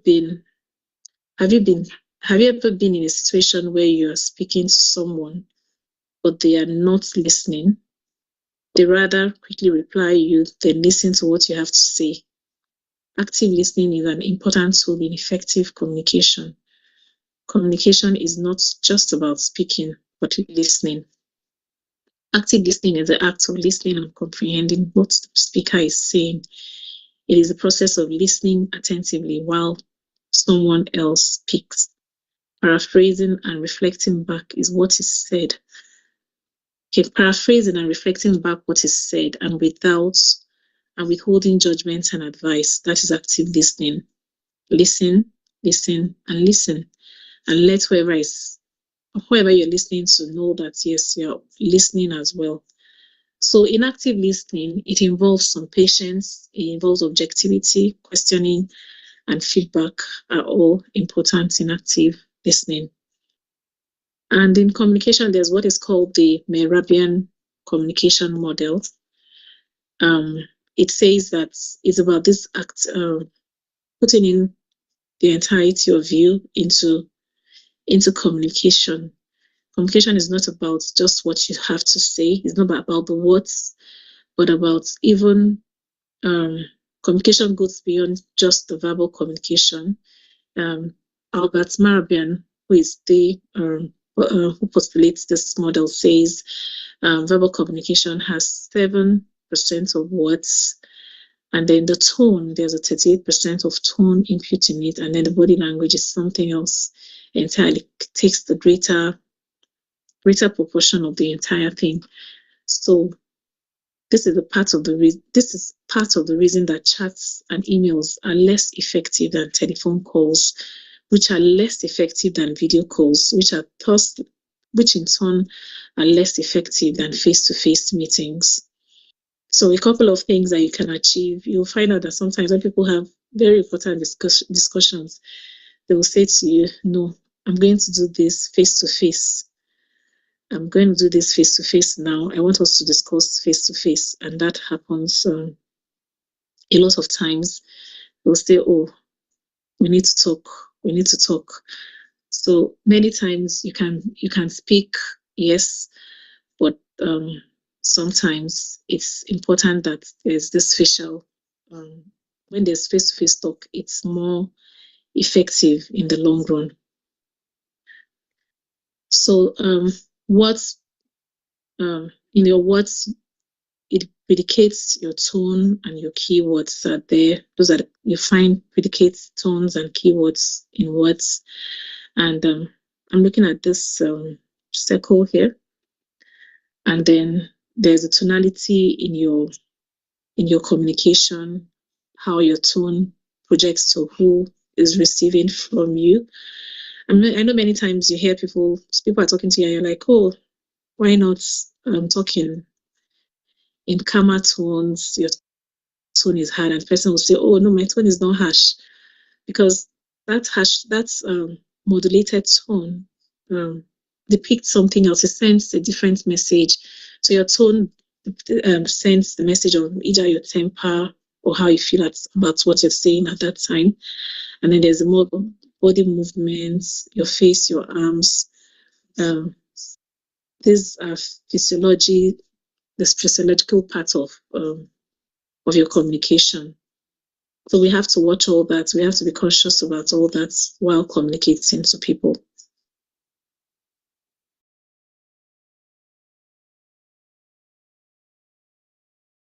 So there are barriers to your communication. Sometimes you want to communicate well, but organizational structure could bring a barrier to how you communicate. Organizational systems and beliefs, their policies, their rules, their regulations. Maybe a policy says you can't, you have to reach this cadre of officers. You can't reach this cadre of officers, and if you have to reach them, this is the way to reach out to them. Or so the rules around organization regulations can be barriers to communication. Communication, again, can also be ineffective when there's noise. There are physical barriers like noise, lack of time, interruptions from time to time. These are all communication barriers. And then you have the psychological barriers, emotions, attitudes, shredding are all barriers to communication.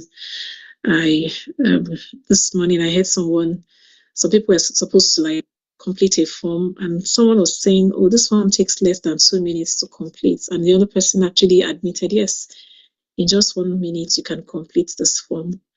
And then the third person says, no, you can't complete it in any 2 minutes, so it depends on your frame of mind.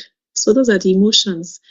And then she said, oh, her uncle is in the ICU. She just got a message that her uncle, who is so dear to her, is in the ICU, and her thoughts keep going there. So probably the same thing that took somebody else 1 minute or less than 2 minutes is going to take somebody else another 10 minutes to fill. And those are the psychological barriers to communication. Language thematic barriers, those are language differences. They are barriers to communication. The way the accountant will speak is not the way the HR person will speak. Our languages are different. We're all speaking English, but the English is different. When an accountant represents their own English, is not the same with when the HR person represents their English. So these are the thematic differences and their barriers. So you have to note that these things are there, and you have to find a way to overcome them. The technological barriers, defect in technology use, information overload.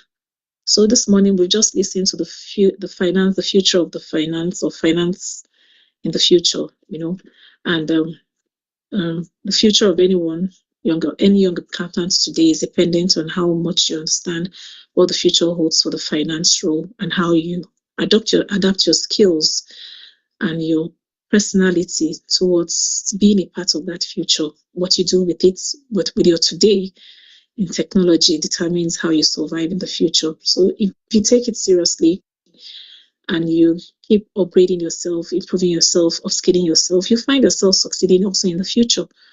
But so that technological barrier is there for a young accountant today, if the young accountant is not building up the skills.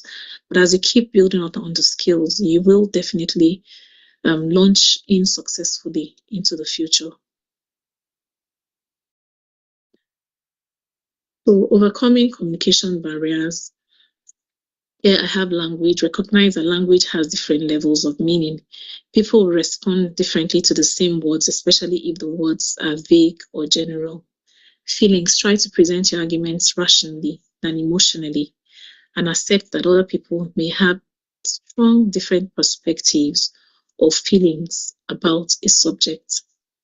Stereotypes. Don't assume that all members of a group share the same characteristics. Put aside any bias or views you may have. Treat each person as an individual.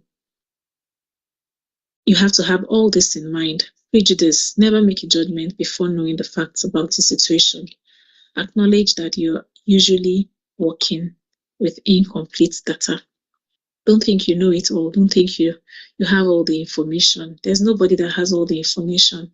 Life is about everyone having an input to create eventual success. So they say, there's a common saying that says, together, the farther we go together. The farther we go together. When we are together, we can go further. But when someone is alone, there's yes, you can achieve, but you cannot achieve as much as when people are together.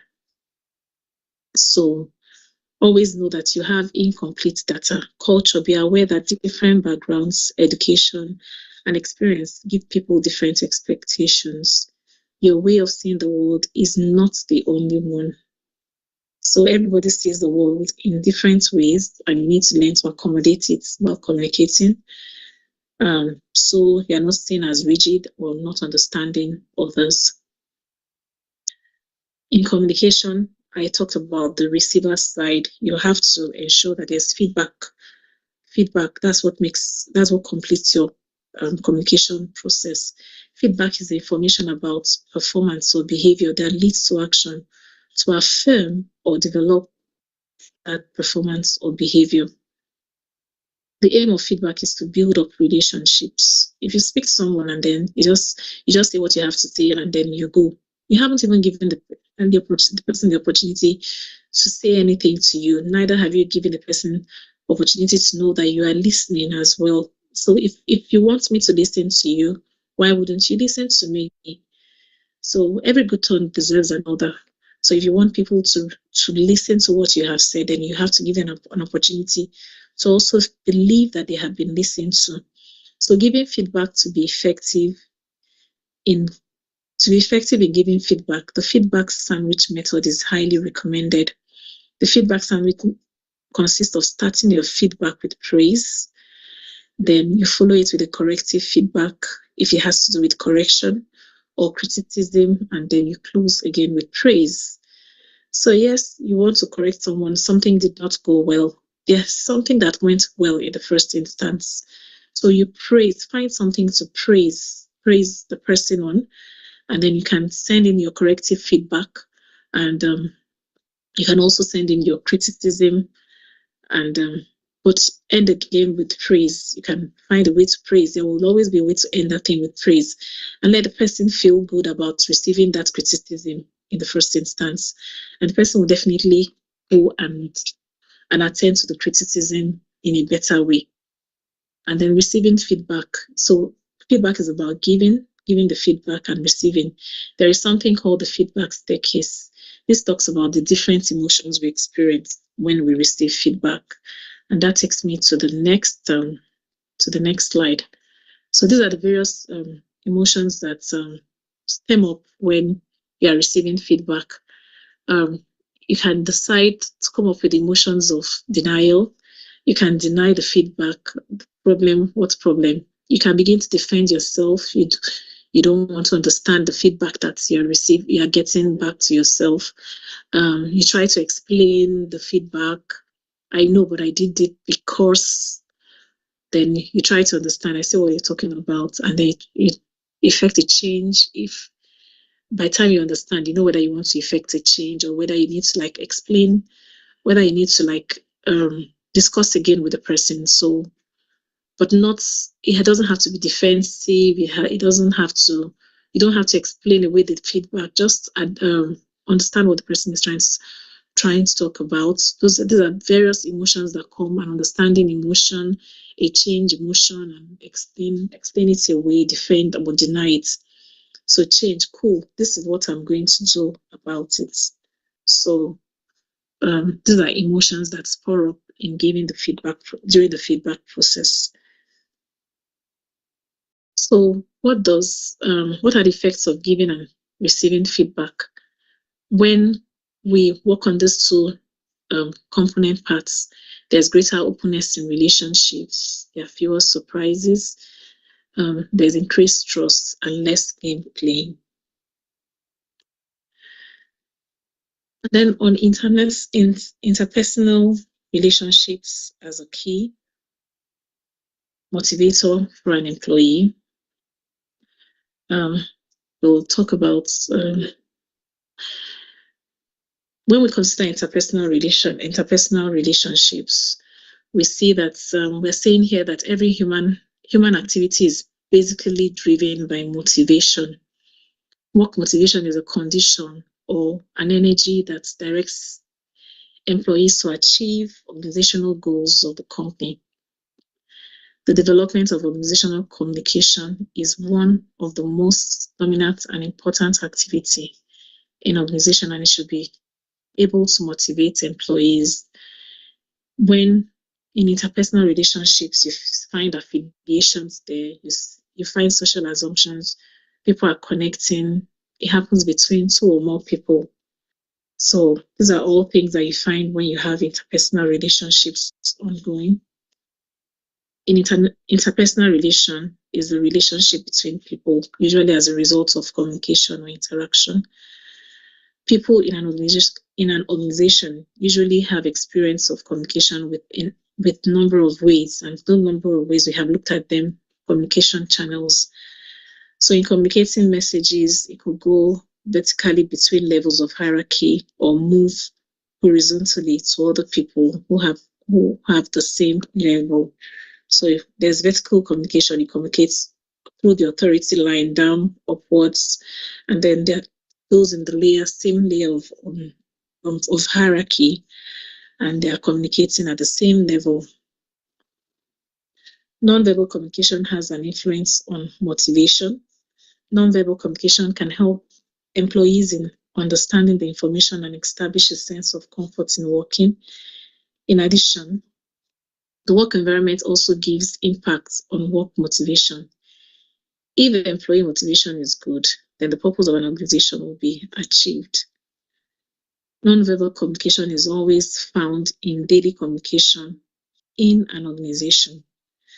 The proximity of non-verbal communication focuses on the behaviors such as eye contact, posture, gestures, physical proximity, and personal touch. And these all have a way of to impact on the building of the and efficacy of the environment you find yourself in. So you're relating with people around you and they're relating with you every moment. Now, we'll speak to the process of motivation. You need to accept that most individuals need a reason for doing something. So to motivate people, you must understand that they want to understand why they have to do a particular thing. Motivation is the action for finding that specific reason for each person. So everybody has, you could be, maybe you're relating with 10 people over a particular thing. You need to connect with something that makes them want to do that thing with you. So that's motivating each one. Person one's motivational reasons, actions or needs may not be person 10's reason for doing something. So you have to give them a reason why they have to do something. That's motivation. In motivating, there are three component parts of it. You provide direction, you provide an effort, and there's persistence.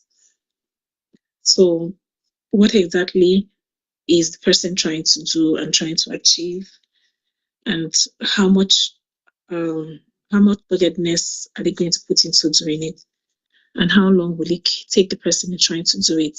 These are things that guide motivation. And how do we motivate other people around us? How do we motivate our various employees or our colleagues? How do we stay motivated and motivate those around us? You focus attention on results.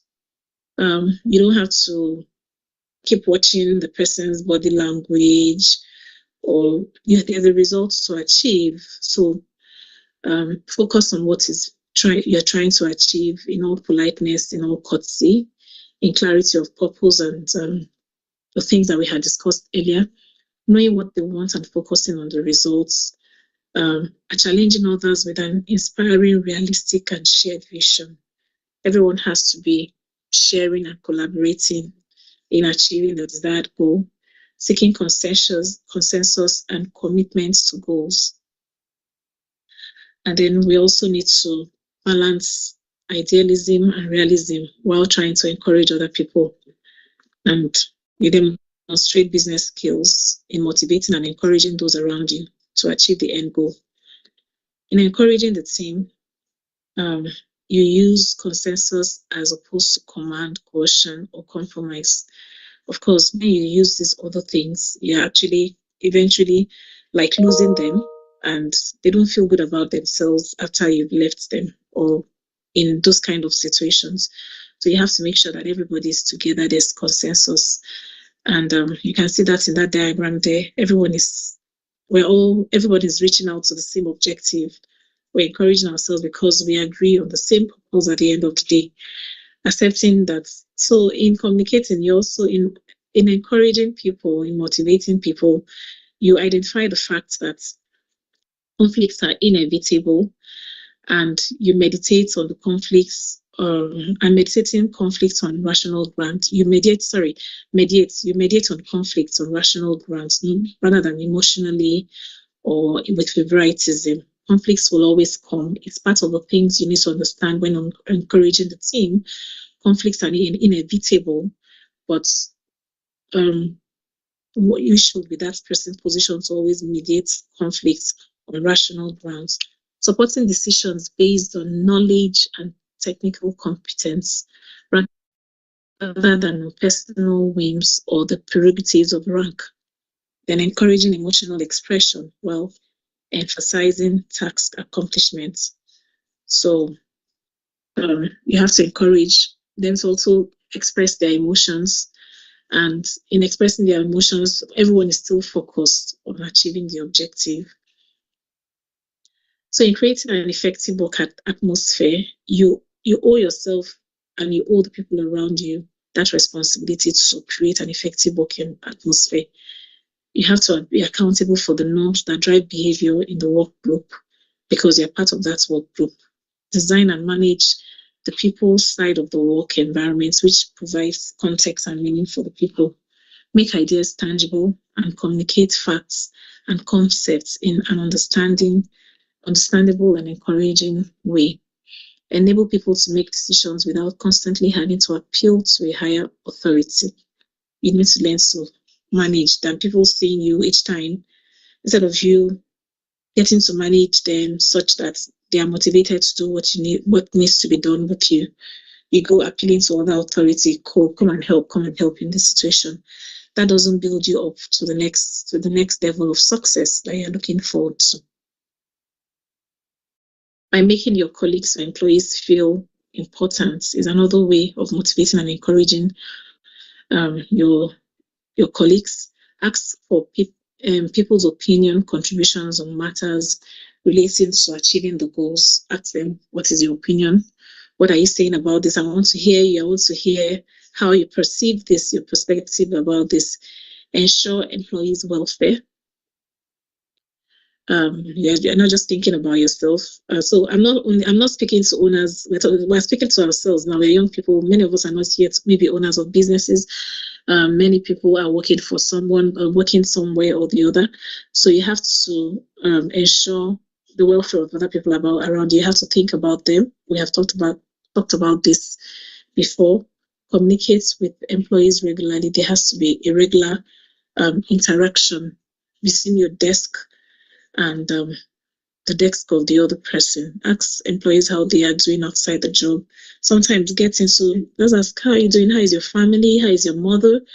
How is your spouse and all that? Just find out, how was it going home yesterday and all that.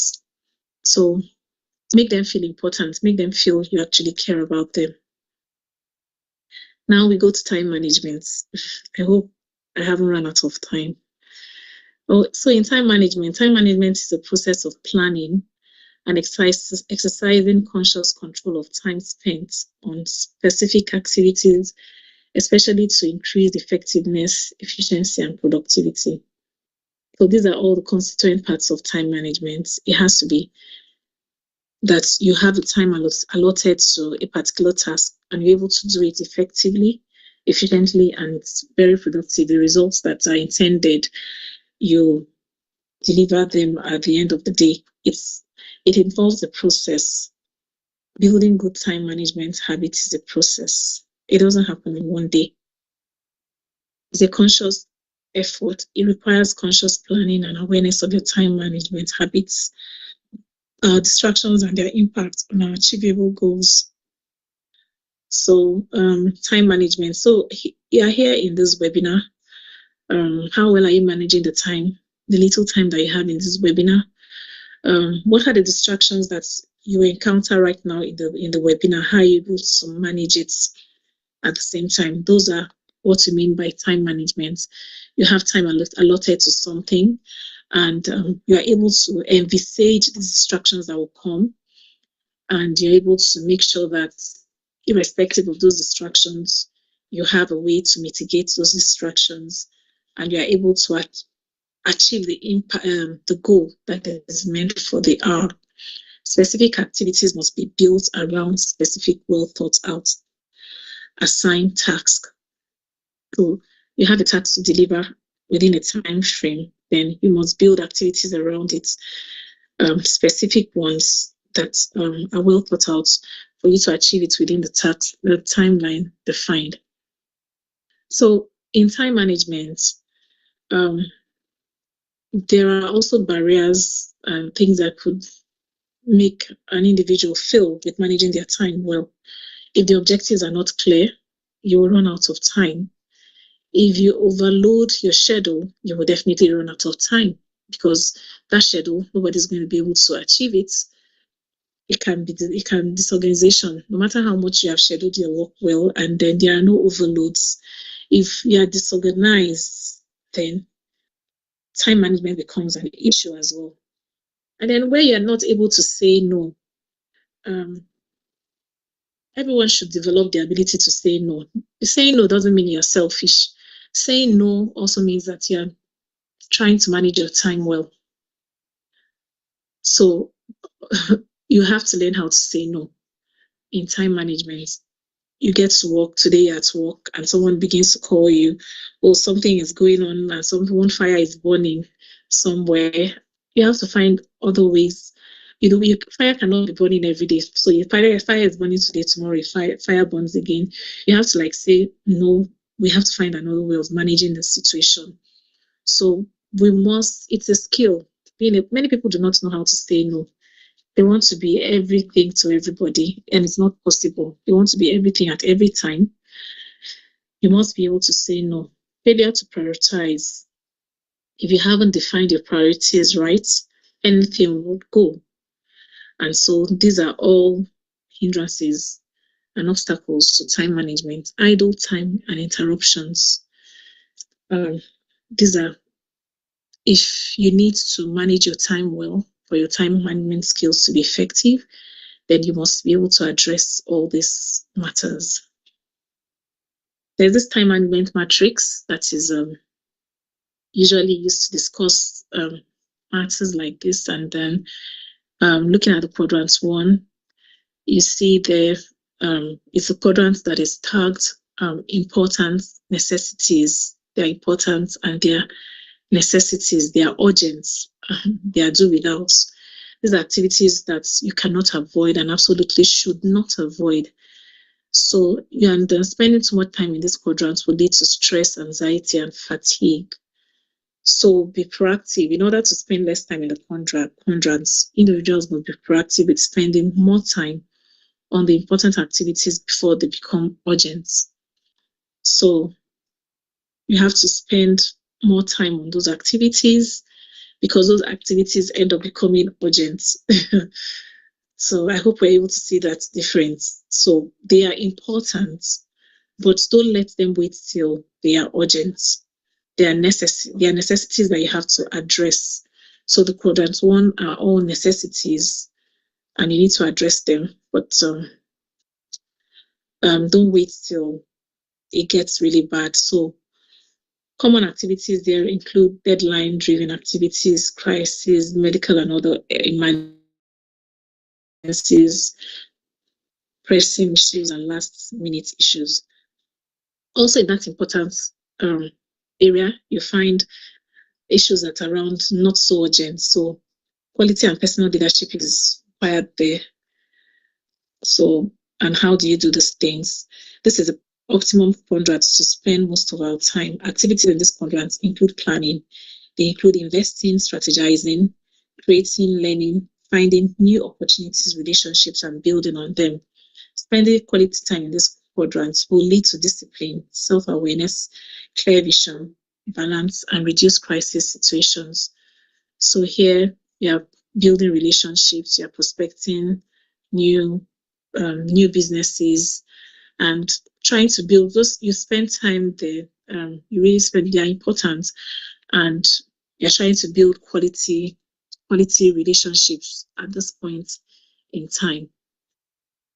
And there's the quadrant 3 where they're not important, but it can be very deceitful. Where most of us spend our time confusing urgent activities for important ones. Yes, all the things here on the left-hand side are all urgent. Yes. However, are they all important? It may not be that important. It may not be that. It's urgent, yes, but not as important. Where most activities in this quadrant will include WhatsApp messages. Many times we're distracted with what's online, social media activities. So more WhatsApp messages are distracting us from the core of the moment. Colleague interruptions, a lot of emails, spending too much time in this quadrant leads to short-term focus, continuous firefighting and crisis management, disorganization and conflicts in professional and personal relationships. And so it comes back to how you can manage those things. You have to learn how to say no. You have to set your priorities right, and then quadrant 4 is a place of waste. They are not urgent and they are not important, but people still find themselves putting a lot of time and energy into it. These are the complete wasters of valuable time. you spend too much on this quadrant. Spending too much of time on this quadrant will lead to low esteem. It will lead to unemployment because you won't be able to deliver on your jobs. You just find yourself on social media notifications, on TVs, on some calls, and most times WhatsApp calls, instead of focusing on the need, on the priority of the moment. We have to watch on all this to be able to truly succeed in all that we do. So strategies for time management to overcome all these kind of challenges and distractions that impact on our success as young people. You write out your daily plan ahead of time. Can use a diary, Excel, Word, sticky notes application, or a calendar. There are many people who do this, and there are many more also who do not. But I know that people who plan their day and document what they want to do actually end up doing better than those who do not have any plans for their day.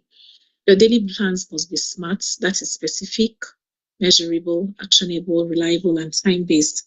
Track the time it takes you to complete tasks over time for maximum efficiency. Learn when to say no. Remain consistent on your goals and committed to your planning schedule. Understand it is humanly impossible to be available to everyone at the same time. Recognize obstacles exist, identify them, and employ strategies to overcome them. Making a list of possible threats to the flow of your schedule, maybe PHCN, power cuts, or internet downtime, are planning alternative ways to achieve your results. So I have experienced this even today. In this webinar, I've been thrown out many times with the first internet of alternatives that I had. And now is my session. I just told myself, no, I must use something more reliable because I can't be presenting and be going off and on. So you have to recognize that these obstacles exist. The obstacles that I may be confronted with may not be the obstacles someone else is confronted with. So understand the uniqueness of your situation and address it ahead of the time. Make alternative plans. Make the most of your free time to overcome mediocrity. For example, read and develop your skills, explore your talents and interests, exercise, meditate, meet up with the book club. So if you have idle time, free time, you may not be as busy as other people, use it well. Don't spend it sleeping. Don't spend it whiling away time and being a busybody, spend it in developing yourself. Always reward your success. It could be as simple as checking off that to-do list or ordering something special for lunch or going to the beach on the weekend. Rewarding yourself keeps you motivated and ready to get back to being productive. So you find yourself doing well all the time. Have you told yourself, I need to just give myself a treat? Have you told yourself, I need to reward myself? It's important. Now I come to the last section of our discussions on this topic, stress management. Stress management. Stress is a state of tension experienced by individuals facing extraordinary demands, constraints, and opportunities. So when you talk about stress, think about tension. It is that condition in an individual where there's an experience or perception that the demand outweighs the available resources the individual can mobilize. Work stress is that state of tension an employee experiences due to work responsibilities, conditions, environment, and general work pressures. There are stressors, and these are those things that trigger stress. Stress becomes a problem when it is prolonged or very elevated. So each time we use the word stress, oftentimes what comes to us is stress is negative. But sometimes stress may not be negative. And the stress is when it is prolonged that it becomes a problem. Stress is ever present and ever changing demand of working in a new economy. People are experiencing more stress in their daily lives. The role of planning cannot be emphasized in an individual's present or future work career in considering the impact of these on one's stress level. Personal effectiveness requires that ability to deal with stress and help others around you to deal with stress as well. So if you may be able to manage yourself well, you may not be the one who goes down with the tensions that come every day. You may have that personal stress management skill, but you should be able to apply it to deal with other people in stress and help them out of that deal as well. So I said, stress, there are different perspectives of stress. It could be positive, it could be negative. Constructive stress is the first perspective I'll speak to. Constructive stress it acts as a positive way to increase effort, stimulate creativity, and encourage diligence in one's work. Opportunities come for you to shine at work. They give you an assignment you've never done before. Rather than say no, it should act as a positive way to increase your efforts and stimulate creativity. There are some people once you give them something that they've never done before, they'll say it's not possible, I can't do it, oh, this is stressful. That's a negative reaction to it. But stress is meant to, two people can receive the same assignment, one in a constructive manner and the other in a negative manner. So being positive about it is constructive stress. It occurs in moderation and it's energizing and performance enhancing. It improves performance and can often be felt as excitement, passion, and enthusiasm. So if I perceive a state of tension with positivity, it improves my performance. It would improve your performance when you perceive it through that way. Now, there can be destructive stress. This connotes the stress and impairs the performance of an individual. It is dysfunctional. It can lead to job burnt out, physical and mental exhaustion that can be incapacitating both personally and in respect of one's work. It feels unpleasant, it decreases performance, and is perceived as being above our coping abilities. We also have stressors. They originate from a change of environment, work setting, home, or personal and non-working situations. So these are stressors.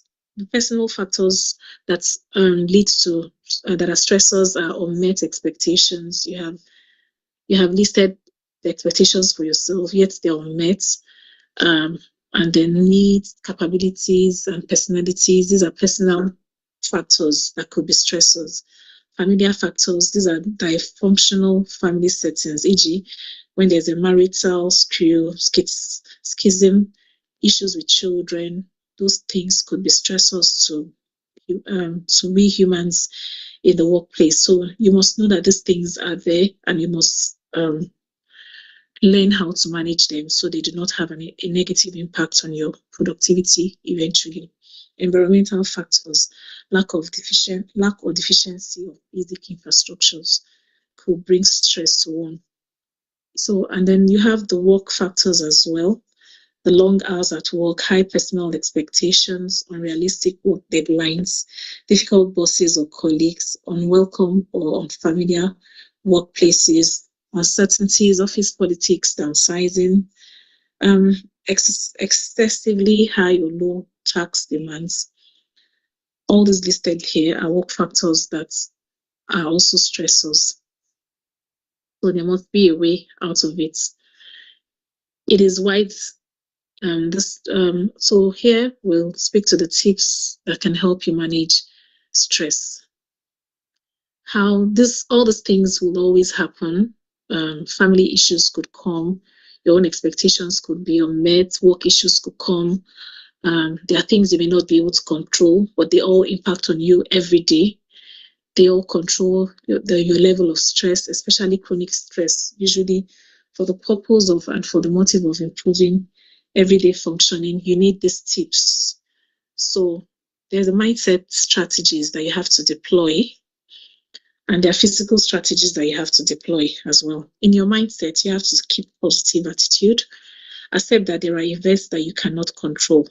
I can't control them, so I have to just be positive, face them headlong, and until I crack into the answer.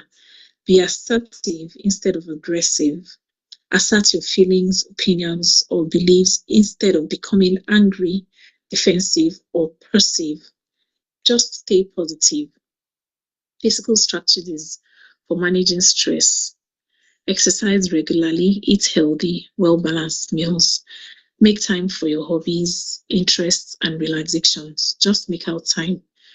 You don't have to follow other people's hobbies. You don't have to follow another person's interests. Make out your own, identify what your hobbies and then make out time for those things that actually just make you happy from time to time. Get enough rest and sleep. The psychological strategies will include to learn and practice relaxation techniques such as breathing exercises. You just have to learn those things, and sometimes just tell yourself, I want to relax myself. Develop networks or social support within organization. Don't work alone in your organization. You must have your own networks and social support. Develop them because you need them when you feel stressed out. You need someone to talk to about something. And in an organization, plan ahead, be prepared with alternative proposals, learn to manage your time more effectively. These are all deliberate acts, these are all conscious acts and intentional. Take a holiday. Organizations give holidays, but many times some of us say we're so busy that we cannot go on a holiday. You must take a holiday so you can manage your stress properly. Try meditation and relaxation training. So here is a summary. Here is a summary slide. High levels of self-awareness benefits oneself and one's social relations. Self-confidence is believing in yourself. Time expands to meet your obligations. So it helps to prioritize and avoid procrastination. To effectively manage your time, prioritize the four Ds that to prioritize. Just prioritize your 4 Ds. And what are these 4 Ds? Do them, delegate, delay, and delete. So you have to find a way to do, you have to find a way to delegate the ones you cannot do yourself so that you can manage your time very well. Sometimes you could delay them, the ones that will not end up being urgent like that. You can delay, okay, I'll do this later. And then the ones I find that this is going to weary me, just delete it. Stress management are a wide spectrum of techniques used in controlling our stress levels. And so here we call this a day. Thank you very much. God bless. Thank you very much, Dr. June Onyemina. That was a fantastic one. Thank you. You've put a feminine touch to it, and I believe our participants are so glad the way you've taken this session. We sincerely appreciate you. Appreciate your time. Right, this is a time for question and comments. So if you have question, you can either type it in or you raise your hand, and we try to see how many we can accommodate. All right. So if you have a question, if you have a comment, please feel free to raise your hand or you write your comment.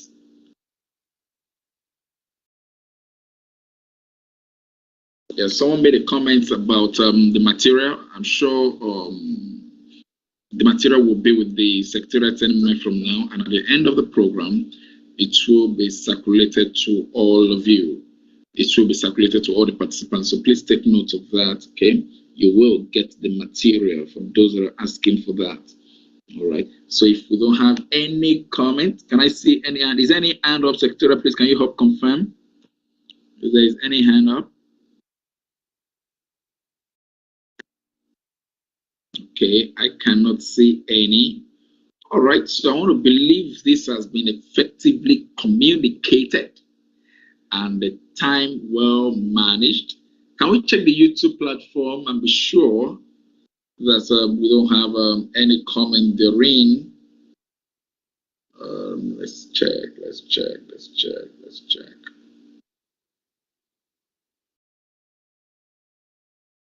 All right, I can't see any comment. I can't see any end. All right, in the absence of any comments, may I call on which council member we have here? Okay. I can see Francis. Is Francis still here?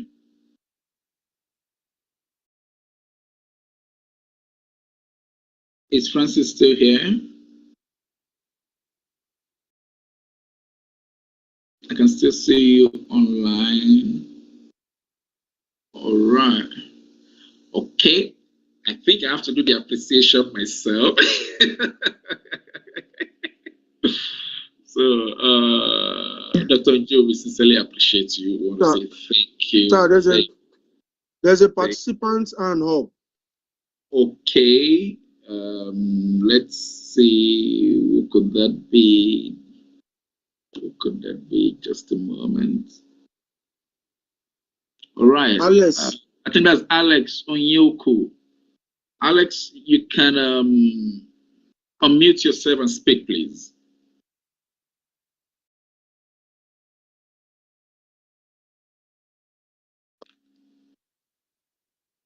Alex, can you hear us? Please. Okay. Good afternoon, ma. Good afternoon, other participants. I actually want to ask a question, ma, concerning stress management. You know, sometimes we accountants, let me put a caveat, young accountants, we are always worked and they feel we have the energy. Sometimes we are not allowed to go on leave. We're under stress, pressure of work, end of the year record account to make sure that books are in order, preparation for the audit. What can we do in such instances? Some of us are already stressed out already, but we can't even go on leave. We're not allowed to go on break. We will complain, no way, just finish the work first. They're finishing the work and that year is already set in. If you want to apply for certain leave, they say no, you have to wait. You're just like, you're struggling to survive, not even you're even working. So this instance, what should we do, man? Thank you, man. All right, Jimmy, you can go ahead and respond. Okay, so everything we've spoken about today has to come to play in a situation like that. You are stressed out. If you communicate effectively to your boss, if you develop good interpersonal relationship with your boss, if you develop the personal effectiveness skills that we have spoken about, I think your boss will be able to, you will be able to even make out time to finish to deliver on certain things. So you want to go on leave and certain things are priorities. I am a CFO. I can't go on leave at a time like this because it would be absurd that I have my financial statements to deliver on and I have a timeline to deliver on and I say I'm going on leave.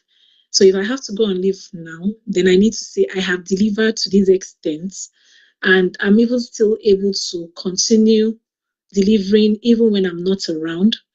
You just need to prioritize, but we talked about the 4 Ds at the end of in stress management. You do the ones you can do, you delay the ones you can delay, you delete the ones you can delete, you delegate the ones you can delegate. There are a lot of things in what I have just discussed. You manage the person you need to manage well. Let your boss know that the only way I can deliver on this thing is by me even taking 1 or 2 days. If you're entitled to 28 days leave, you can say, just give me 5 for now, or 3 for now. Or you can say, let me work from home. Today, we are able to even work from home. Let me work from home for 1 or 2 days. I'll resume again physical to the office in the time. I'm going to be doing this work from home, but save me the stress of commuting every day to come to work. The first, when Mr. Femi Osinibu addressed us, he said, even in the workplaces today, you find out that people can actually linger their resumption. They can work at home till 10, and then at 10 o'clock, they leave the workplace and begin to come to the office. Those things could help you reduce your stress level. I believe that remote work, online work is something that people are adopting these days. And you just have to find a way to communicate what will touch your receiver such that the receiver can also respond to you in a way that they appreciate what you're going through and help you to manage the situation. Thank you very much. All right, thank you very much, Jim. I have Mr. Tajuddin Jimo. You can unmute yourself, please, and speak.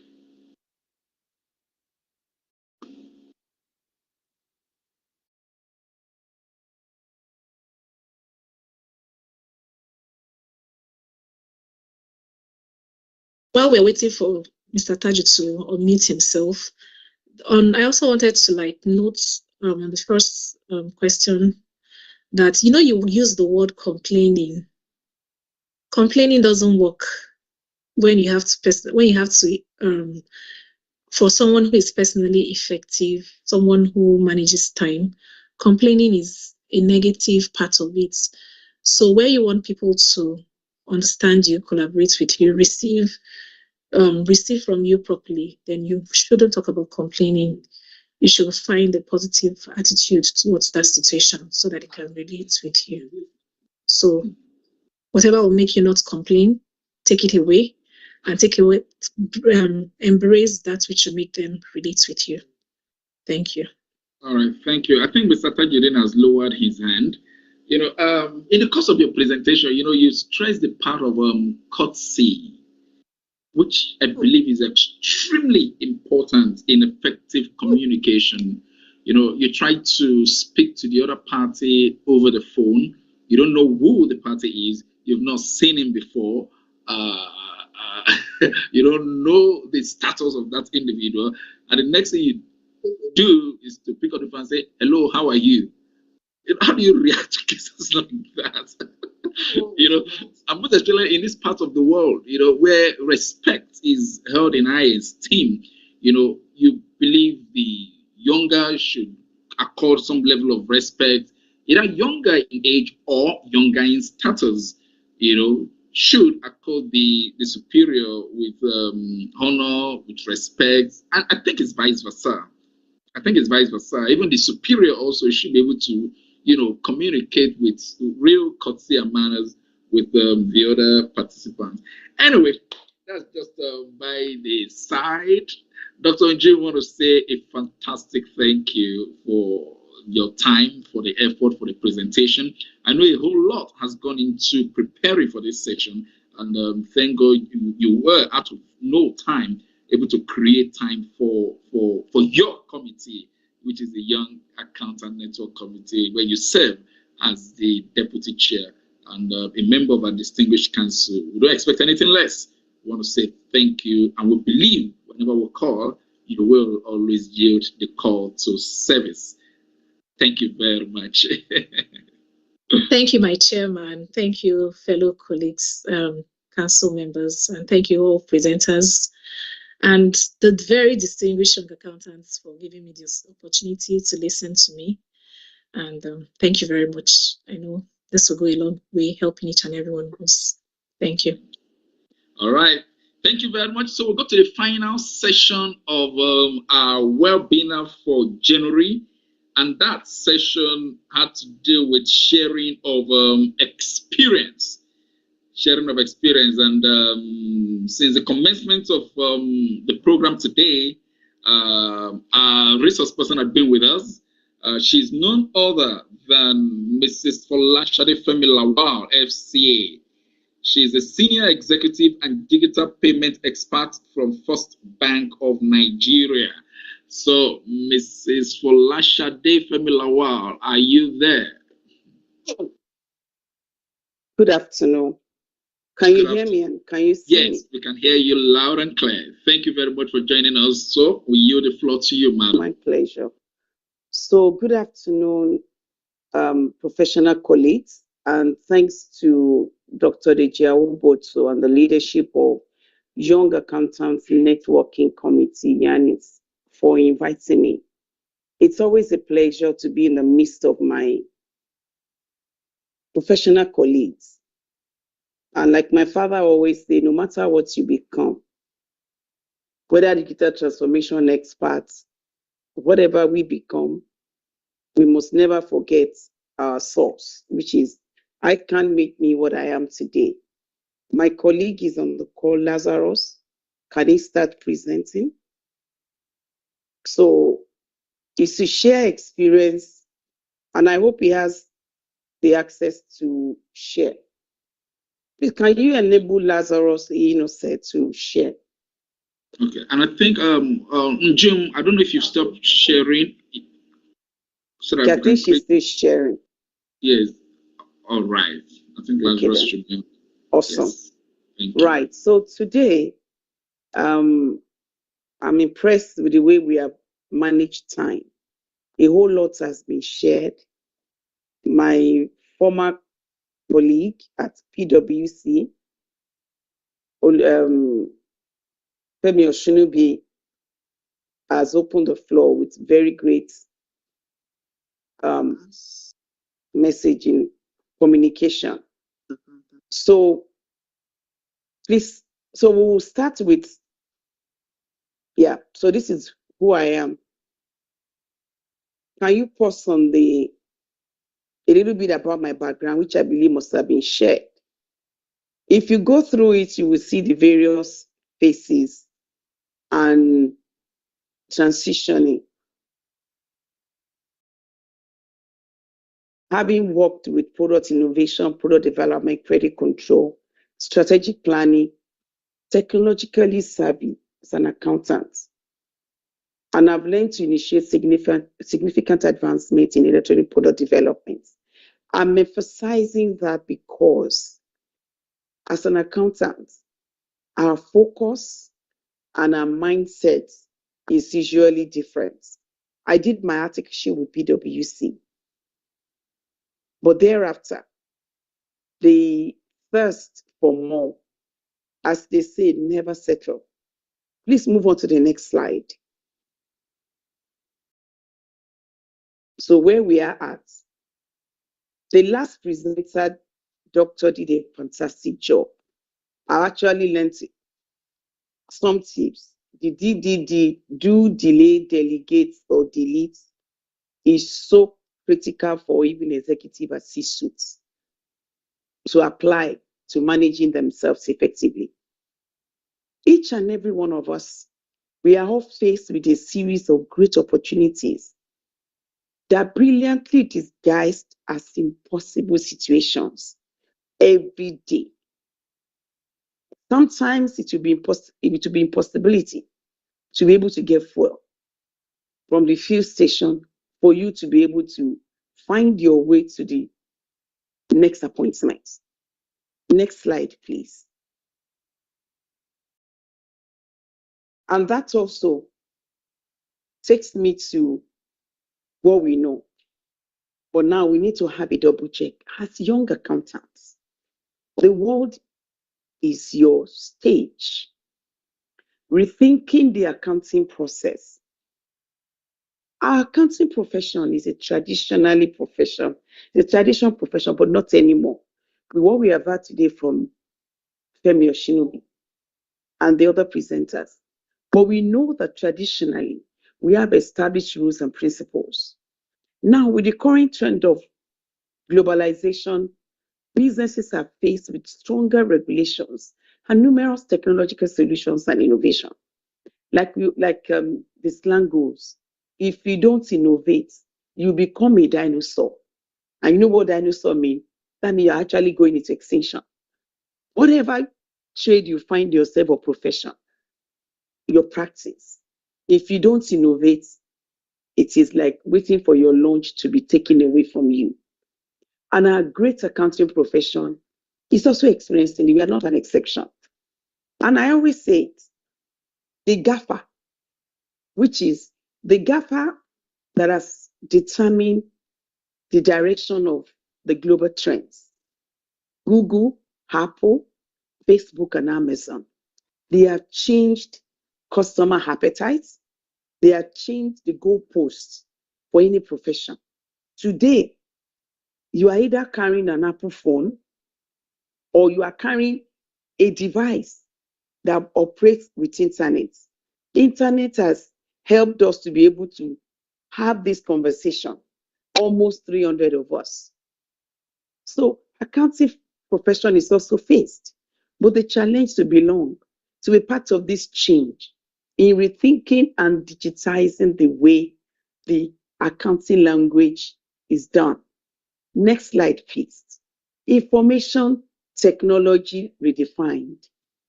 I've mentioned it. Technology has changed the world in the ways that we can never imagine. We could not have imagined that COVID will throw us a lot of good vibes aside the negative part of it. COVID has shown Pentecostal pastors, even traditional churches, traditional religion, that you cannot clamp your membership, your followers, your congregation, your members to one box to say you must show up to occupy the four corners of a building before you can worship. COVID has shown us that that is no longer applicable. And the same applies to our business. As a matter of fact, information and statistics have shown that religious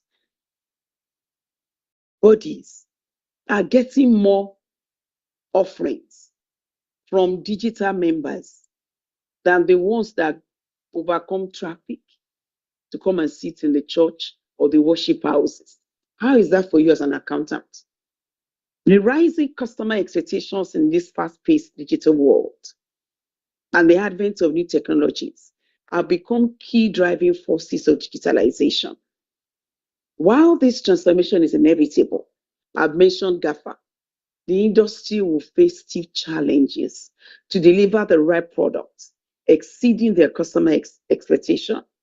Remember, Steve Jobs says, you must stay close to your customer to such an extent that you are already anticipating the customer need before he even knows that he needs it. And you will admit that they have played that to full value.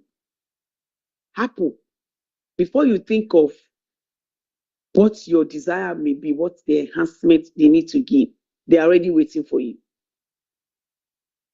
Now, we're in the era of connected devices. With your biometric, with your eyeball, with your biometric, you can connect your phone, your house access, all your devices access, even your car in some advanced countries. So we can't stay on with carrying ledgers and agree to ledger as our approach to being an accountant. Industry leaders need to rethink on how to reinvent the terms of engagement in order to sustain relevance in the new digital era. It's our reality. Next slide, please. Now, critical areas within digital space that we can explore as accountants, as young digital natives. Networking, 50%. Your network is your net worth. It's no longer about the amount you have in your bank account. It is about how you network. You are not only expected to be professionally sound, you must show up, you must dress up, you must be present, you must add value. You must sweat your professional network. Don't just be there at Owambe or at ICAN-ngr.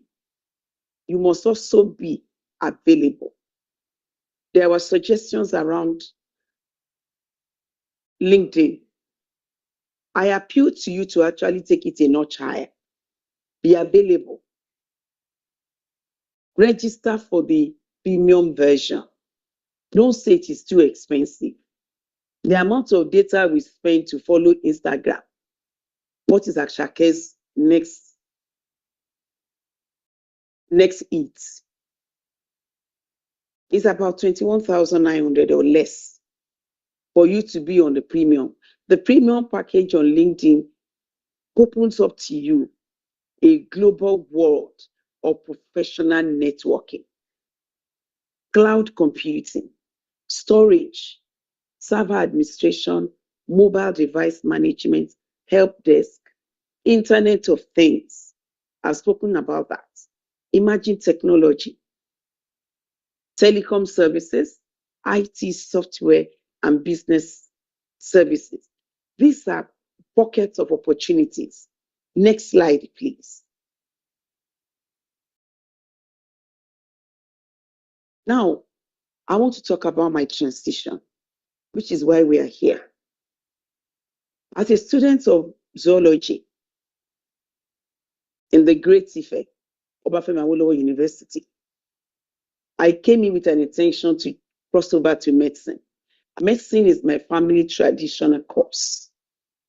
If I count on my fingers, we have about 15 first, second, and third generation medical doctors spread all over the world, mostly in the US and the United Kingdom, all from my Ajayi Oromo dynasty, where I come from before I became Mrs. Femi Lawal. So I went to Ife. My uncle was the Dean of Sciences, with a renewed hope and assured confidence that I can cross over to medicine in no time once I get the right GPA and just finish the first year in zoology. Báwo ni o ṣe correction yẹn mọ́ ni? Please, can you mute your mic, please? It shouldn't take forever, eh? Please mute your mic. Can the organizers mute any other mic? Then a career in accounting. That was not the plan. But when I saw how things were going with my family, members of my family, my sisters that are medical doctors at Lutz before they relocated to the US, cannot even afford to have their own car. They still depend on my dad for upkeep. And as a smart girl, as a smart Ijesha girl, I looked around and realized my uncle, my cousins that are accountants are more comfortable. And I asked myself, do I want to continue to depend on this man? Incidentally, I got married the same year that my father retired from civil service as a director in World Bank. I told myself, it makes sense to hop on the train that is moving fast. I changed my course to accounting without notifying my family. Once I was comfortably settled, now my family members were concerned because my uncle that crossed over to accounting from all sciences in the United Kingdom struggled. But I made up my mind, whatever is worth doing at all is worth doing well. You either swim or sink. You must reach that point in your career that there's no going back. Sometimes you need to burn your bridges for you to become anything. Anyone that have mounted to anything in our world today have taken a bet on themselves. I've decided this is where I want to go. This is how to get there. Even if you don't have full view, you know that with your faith and with your determination and with supportive mentors, you can make it. I crossed over to accounting in my third year at zoology. So I lost a year, changed to second year accounting. So first of all, I didn't graduate with my team, with my set. I graduated with the set that came after me. But does it matter? With that, I got lucky to become trainee accountant at PwC. Then it was Coopers and Lybrand. And the truth is, the fact that I didn't continue with medicine, my dad has always promised himself, whenever he sees Coopers and Lybrand headquarters in Washington, D.C., that one of my children will be part of this accounting firm. Of course, he didn't know it's going to be me, but I ended up being that child. That was the promise made several years before I even finished secondary school. I qualified as an accountant in 1998. I think 1997. Finished my articleship with Coopers and Lybrand. By the time I was done, Coopers merged with Pricewaterhouse and we became PricewaterhouseCoopers. I was one of those sets that went with the Coopers and Lybrand to PwC. And let me tell you, my managerial assessment of proficiency called them out that Philip Consulting runs for our firm in those days. The feedback I get in my profile is, which is typical of any accountant, non-tech savvy, and I'm even adjudged to be incapable of handling any technical role. But guess what? I demystified all that by the opportunity given to me at First Bank. Up until I came to First Bank, I was still an accountant. I was at Equinix Wireless as a pioneer staff, as head of credit control, still working with my accounting mind. Tough head of credit control. Did some certifications, but nothing technical, because I was being guided by that map, management assessment of proficiency, that says you cannot handle anything technical. For every debit, there must be an equal credit. Nothing left over. I challenged myself. I got into First Bank, into mobile money business as a social purpose vehicle, feeder systems. I was the deputy MD for that special purpose vehicle created by First Bank. I was even an accidental banker. Having done 3 years with Standard Trust Bank, I escaped to become a pioneer middle management staff at Equinix. And I was enjoying the largesse of mobile telecommunication network senior management staff at some point. You get to work at 9, you close at 5, just general enjoy. But there was just something in me that was not settled. The restlessness of, let me push it a step higher. You can be more. I wasn't comfortable with just reporting on the performance of the commercial team as a business analyst. I wanted something more. So when mobile money came on stream, I got on board.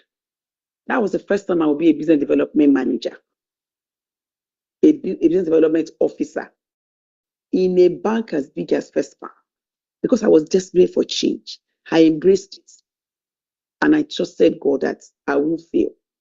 We came up with First Money, the mobile money project of First Bank, initiative of First Bank. Mobile money has not scaled in West Africa, not even in Africa. What worked in Kenya was simply because the business model in Kenya was simply because there were people in Kenya that had families at home that they were sending money to. In Lagos today, even there is an Eze somewhere in Akonwojo. Nobody is at home again. Everybody is now in Lagos. We have all come. They said no, Lagos is no man's land. So that kind of business model did not work for mobile money in Nigeria. We struggled with prayers and determination. First Bank got UNICEF deal to disburse to support UNICEF. So if the story of how Nigeria eradicated polio, my name will come up. First Bank name will come up. Why? Because there was somebody that believed in the impossible. I was the team lead that led the First Bank team to make the pitch to UNICEF. Even when what we were doing was auto-manual, I presented a digital payments disbursement. What am I saying? You can reach beyond yourself to deliver the impossible. We learned about communication today. By the time my MD then, Michael Balu, whose deputy I was, went with me to meet with the leadership at UNICEF, they were mostly foreigners. He didn't have to, he said, FFL, you have sold us to UNICEF.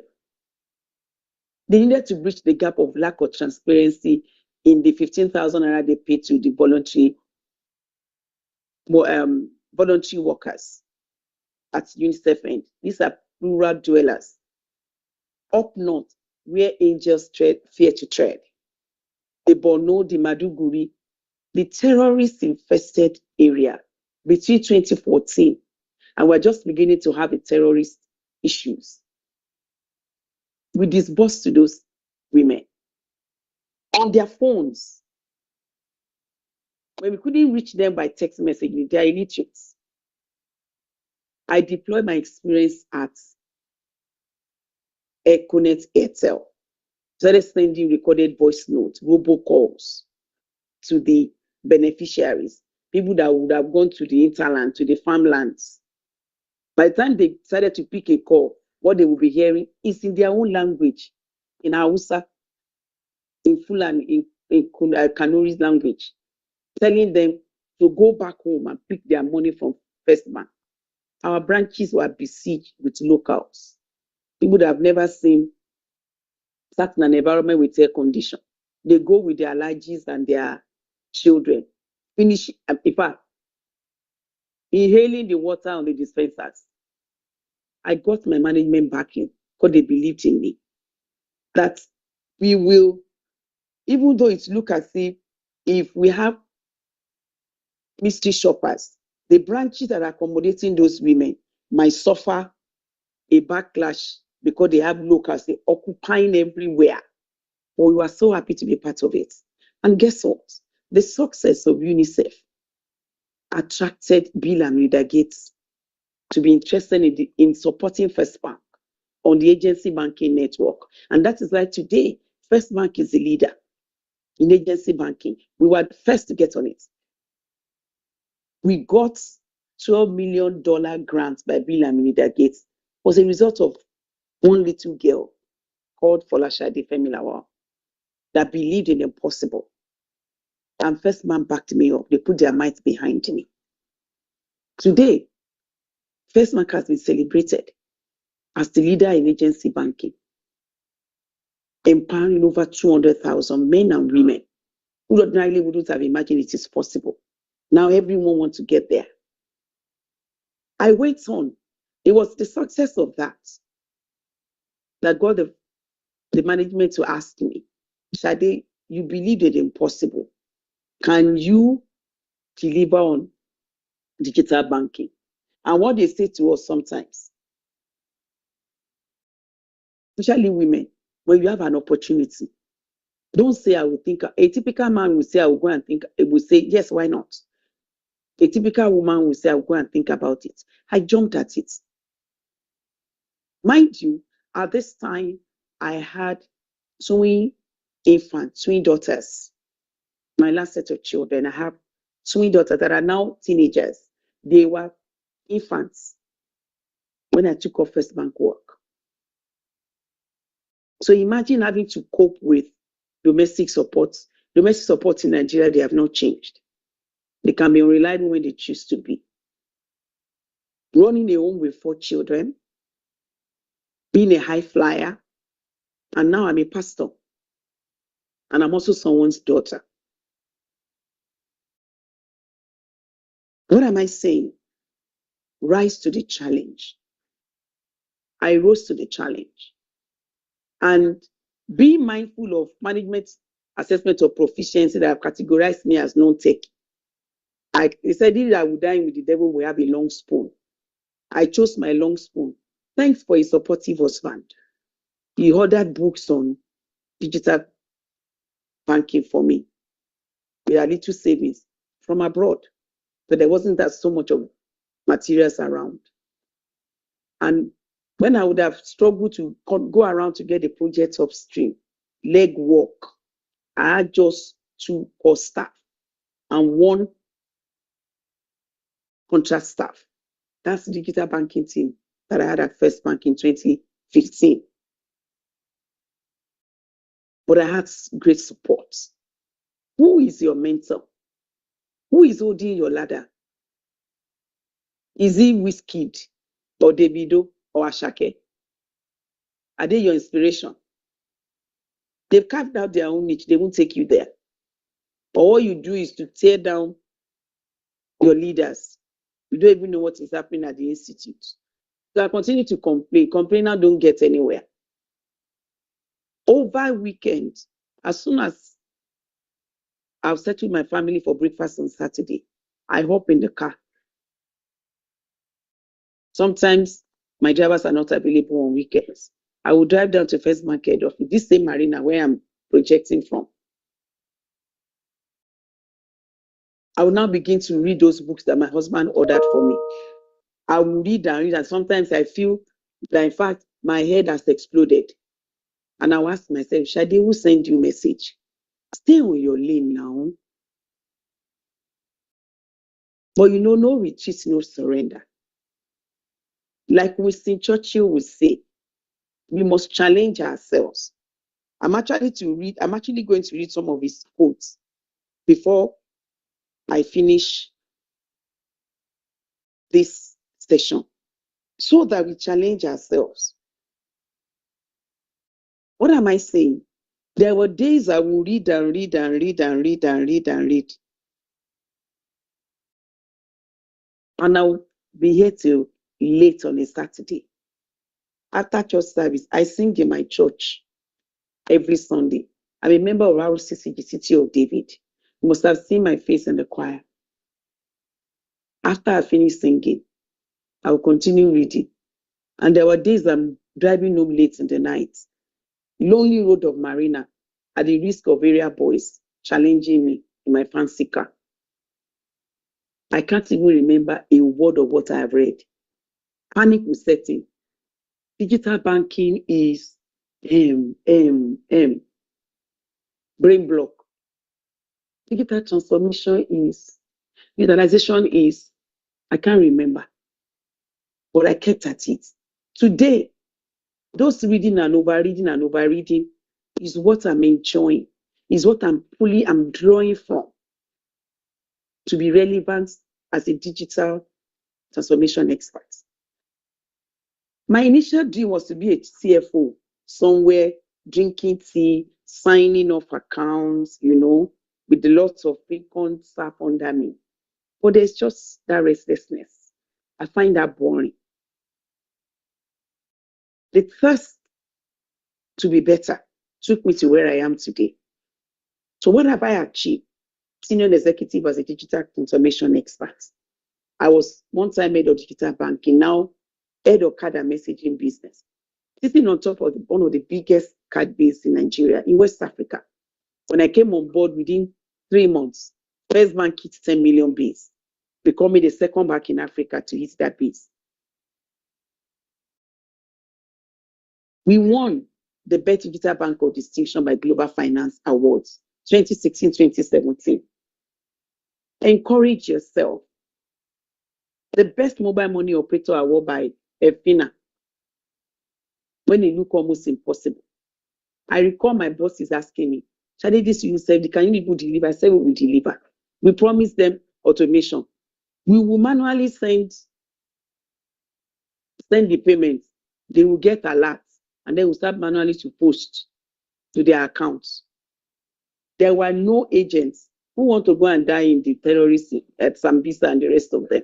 We got an agent that was bold enough to go and, an agent aggregator, to go and muscle his agent, look for new agents. First Bank paid for that. We didn't make money on UNICEF, but we got fame.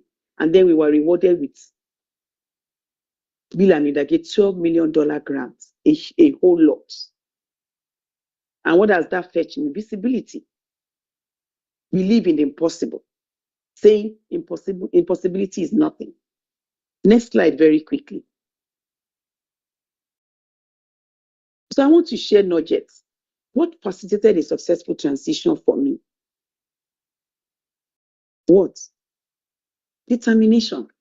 Don't settle. Do not entertain fear in pursuing your goal in life. Believe in yourself. Of course, by the grace of God. I am what I am by the grace of God. If I didn't have those support structure, the days, the twins getting ready to begin kindergarten will pick up all sorts of ailments from other children. Of course, they started going to daycare as early as 3-4 months. Who won't die now? And that's the period Lekki Road was being constructed. So I will leave my house at Aja 4 a.m. with the twins and their brothers. And the only nanny that stayed, small girl, 18. To the glory of God, she married from my house. She now has 2 children. A Ghanaian, not even a Nigerian. We will arrive at the school. They are still in their pajamas. Drop them in school. Montessori school, the very best. Discovery House in Lekki. Then I will face my work. I was one time a chief commercial officer in Ikeja, a married woman, a pastor, a wife, a mother of 4 children. The chief commercial officer, we did wonders, became profitable, audited by SIAO. Then late in the night, around 8 o'clock, I will be driving from Ikeja, off Allen Avenue, to come back to Aja in traffic through Third Mainland. I'm still standing. Be determined. Set a target for yourself. Don't be limited by your background. Let me shock you. I come from a privileged background, but I was raised by my grandmother. My grandmother was an entrepreneur, a trader. Maybe that's why it was easy for me to make money for First Bank. My grandmother would tie what they call a wallets. That those people that walk in Idumota would tie around their waist. She would tie it around my waist as far back as I was 8, loaded with hundreds of thousands. And then I would wear one long gown and I would trek from my house at Omofe to Ijofi. Whoever is an Ijesha person will know this a far distance. It's like from almost like trekking half of Third Mainland or the whole of Third Mainland to go and meet our business partners. I don't even know what to strap in my waist. I know grandmother put something there. She didn't even give me 50 kobo to enter taxi. Maybe the taxi person sees that I have money, if it's in diesel, they would have kidnapped me.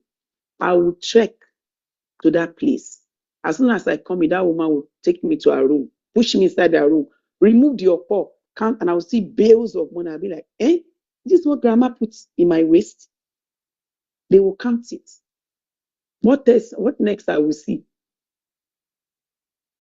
2 weeks after, we'll have like 4 or 5 trawler loads of beans, bag of beans, what they call airy in my hometown. That is what I grew up to meet. And when the trawler load of beans comes and they're about to become unprofitable, as a senior prefect in St. Margaret is the premium elitist school in my hometown. I went to the boarding school. I would have been in the boarding school, but I decided to be due day so I can support my grandma. I will hawk beans on the streets of Elisha. My father is one of the early rich people in my hometown. They call him Saulon, meaning someone that spread money out to dry. I'm from the Ajayi Oromu dynasty in Elisha. I've hawked on the streets of Elisha. I've hawked beans. I've hawked eggs. I have hawked bread. I've hawked geisha. Unknown to my father, who is always globe-trotting. I shocked him with this fact on my 50th birthday 2 years ago. He didn't even know. But guess what? What does not kill you only makes you stronger. I'm the better for it today. I sit on almost 30 billion annual revenue business for First Bank because I went through that. Hard work does not kill. It brings out the best in you. Study and gather knowledge at every opportunity. Have mentors. Like I said, who is holding your ladder? Are you tearing down your leaders? Follow people who know road. Follow who know road. Follow people that have walked the path and succeeded. Some of you only see the glory. You see me on LinkedIn. I'm happy to have you follow me on LinkedIn. You see global non-executive director. It did not come cheap. There were days that would be our life savings and my husband would put to invest in me. It was my husband that sent me to Harvard Business School to do executive education. It was the last savings we had. Thank God for men, great men that are not intimidated with the success of their wives. Be disciplined enough to allow yourself to be trained. Do pro bono, a whole lot of pro bono. Pro bono. Everything is not about naira and kobo. Yes, we will make it. You will get the money. Today, I sit on global boards where I'm paid in dollars for sitting allowance. I didn't get there today. It's a long journey. Invest wisely. I've told you, I've advised. Register for LinkedIn Premium. You are bumped up, you have more visibility. A whole lot comes to you. Invest in self and career development. We were taught about communication. Now, the world has become a global village. You can learn on YouTube how to pronounce. Some of us, we chew English. People that come from my village. Some of us don't look like what we have gone through. Why? Because we decided to invest in ourselves. Attend both paid and free seminars, an event that blows up your imagination. Invest in relationships that profitable relationships. You have to learn to pay the price. It's important. Even the sun does not suddenly arise. Next slide, please. What's the mindset for success? Sleep well, volunteer. They've taught us today about getting feedback. Know what you want. Be irrevocably committed to your vision. Humility will get you through the door. Know your why. Don't ask for things. Give value first. Success is not built on a foundation of failures, but through the learnings and improvement that comes from it. I have run failed businesses. I have made mistakes, but I didn't let it hold me down. Fail fast. Each failure teaches us what won't work.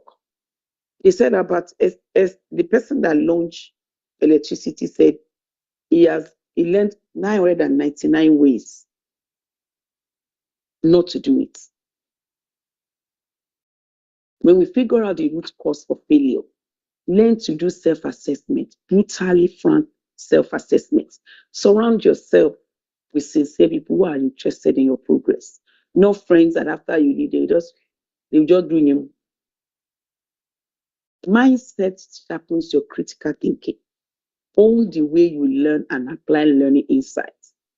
It offers you the extra energy to persevere, challenge your conventions, enrich our experiences, and help us be wise enough to distinguish among determination, stubbornness, and obsession. Next slide, please.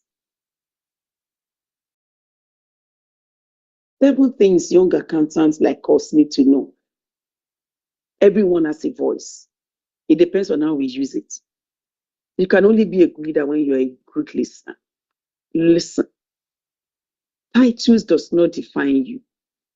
I have several titles. Operate outside your space. Have a wide contribution. Move beyond the precincts of your core role. Be hungry for success. Be thirsty for success. Add value. There are programs that are not meant for my pay grade in my office that I get invited to. Why? Because my boss says, Shade will add value.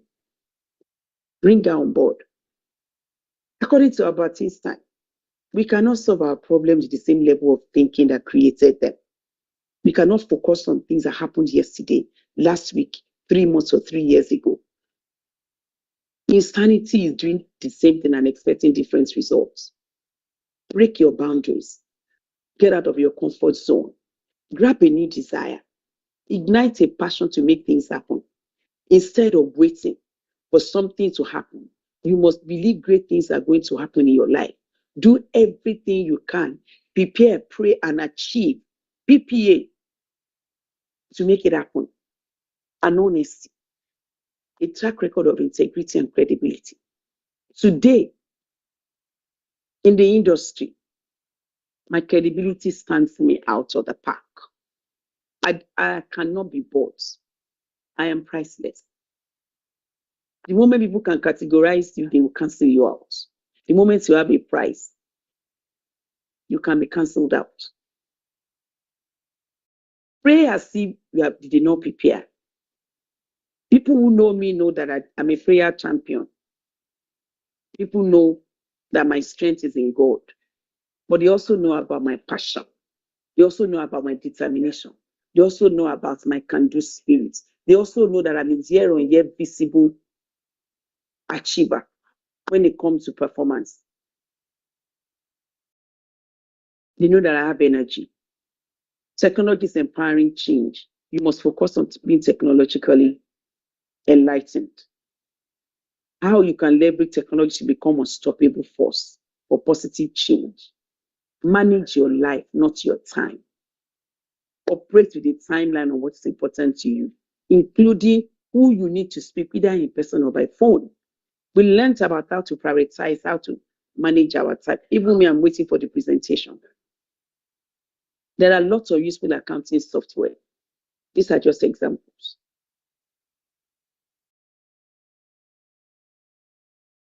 I think that should be my last slide. Young chartered accountants are blessings to any organization. It is therefore important that we reflect on where accountants stand in this era of digitization. And where do you see yourself in the next 10 years? I think that should be an assignment for us that you can submit to Honorable DG. Where do you see yourself? How do we embrace technology role in our various accounting practice? And as a professional body, knowing that technology is already disrupting traditional societal structures and institutions, it will be those who are agile, who respond quickly to change, that will survive. How do we maintain our relevance? By continually ensuring that we maintain our value proposition to our clients, members, students, and these esteemed institutes of accounting. The future is happening around us, and we must rise to the challenge to meet it and thrive in the new industrial revolution. Now I want to read Winston Churchill's mandate to you. Hear this, young men and women accountants, and proclaim it far and wide. The earth is yours, and the fullness thereof. Be kind, but be fierce. You are needed now in our institutes, more than ever. Take up the mantle of change, for this is your time. Thank you. That's the end of my presentation. Wow, thank you very much. This is for Lashade Femilawa. That's so impressive. We didn't expect anything less. For having me. So glad you are of your no time. You were able to create this time for us. And I believe the young accountants have gained a whole lot from the experiences you've shared, the days of EcoNet, Etel, the likes, First Bank. Wow. Anyway, I've been following your records anyway because we've come way back. So, way back. Congratulations. All right. At this time, we need to see if participants have questions. So if you have questions, you can write your questions in the chat box. And if you want to make comments or you want to raise your hand, that opportunity is also there. So let's see if anyone is raising his or her hand, or if we have questions on the platform. The presentation, some have requested for it, and I'm sure it will be shared by the Secretariat. All right, so Secretary, please check out if there is anyone raising his or her hand And if there's any comment on the YouTube platform too, let's also confirm and be sure that we don't have any pending questions or comments.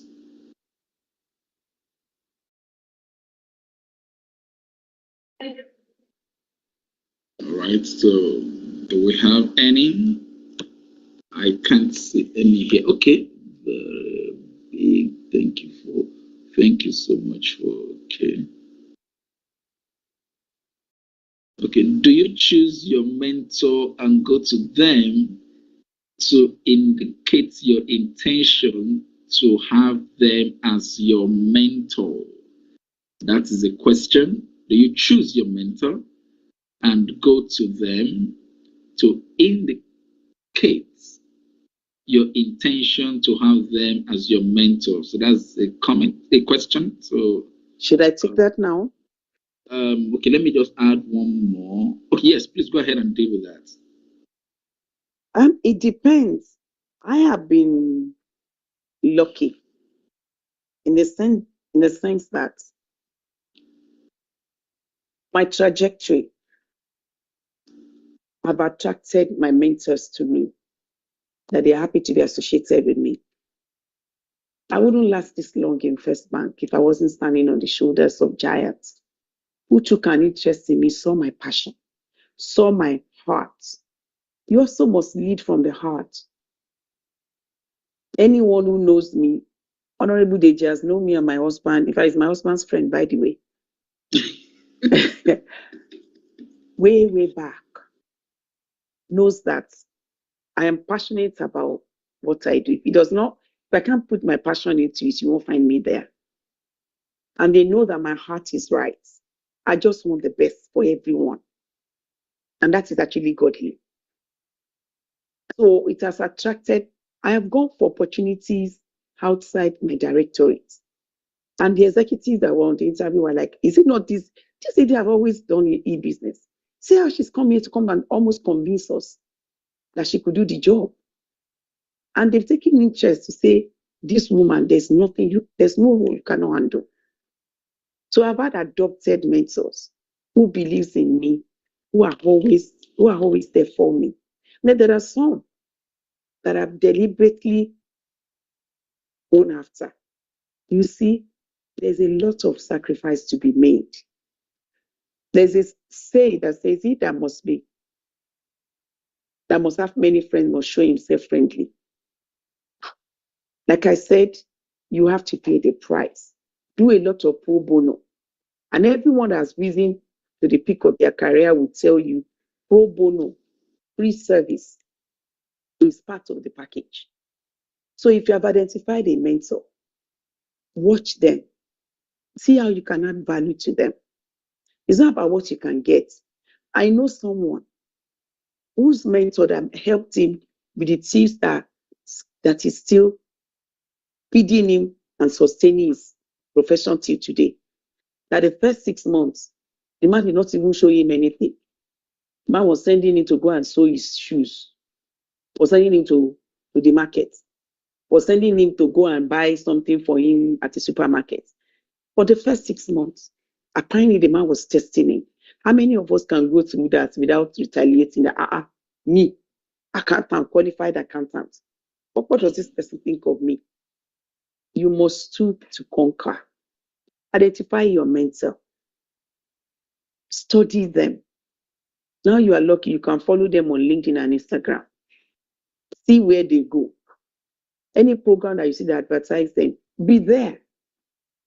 How many times I have gone for bank program that I don't have any role to play? I just went there to show up and add value.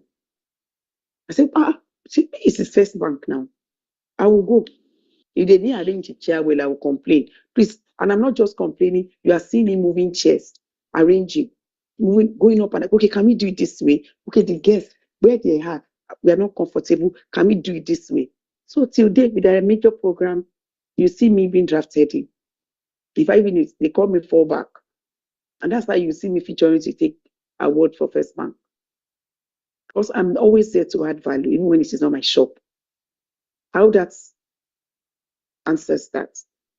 All right. Thank you very much for that response.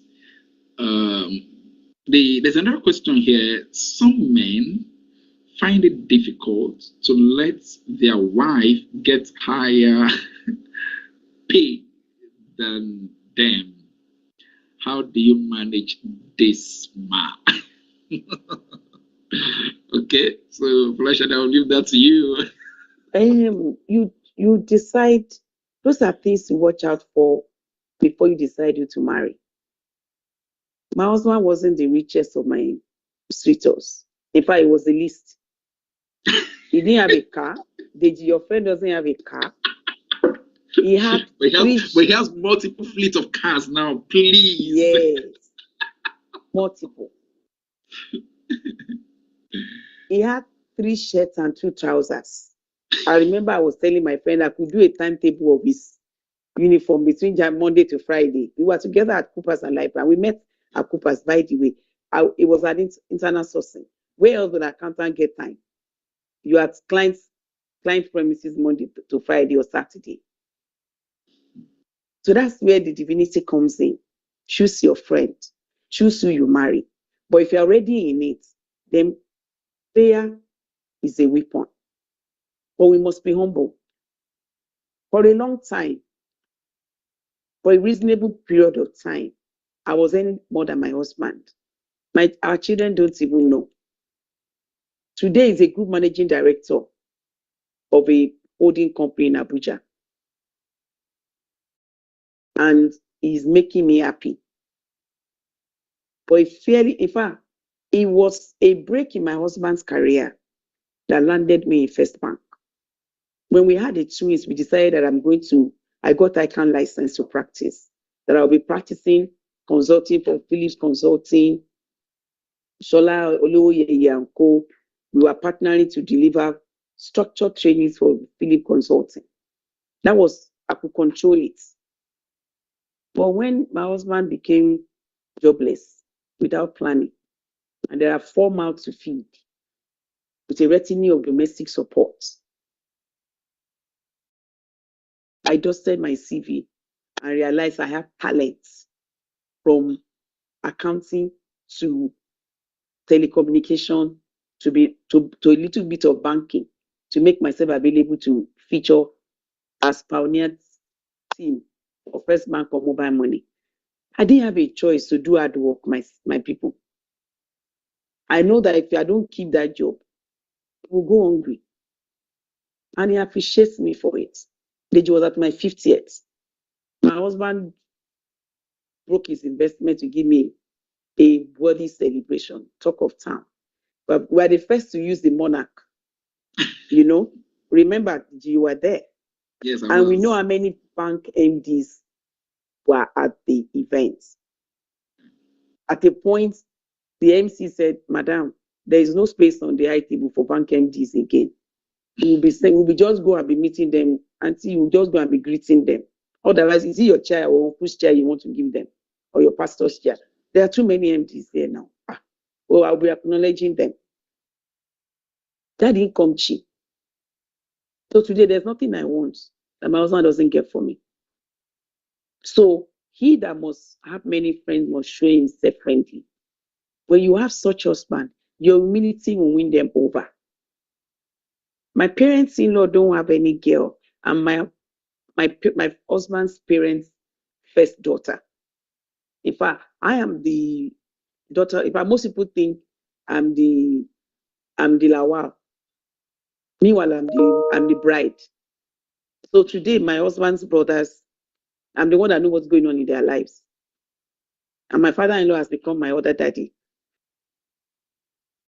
It's because I learned with the wisdom of God. So if you find yourself in that kind of challenge, there are female mentors who have passed through that stage that you can learn from. It's not enough to break your marriage, unless the man is a man that doesn't have self-esteem. If you are dealing with someone that has poor self-esteem, then that marriage is in danger. But please seek counsel. There are professional counselors all over the place.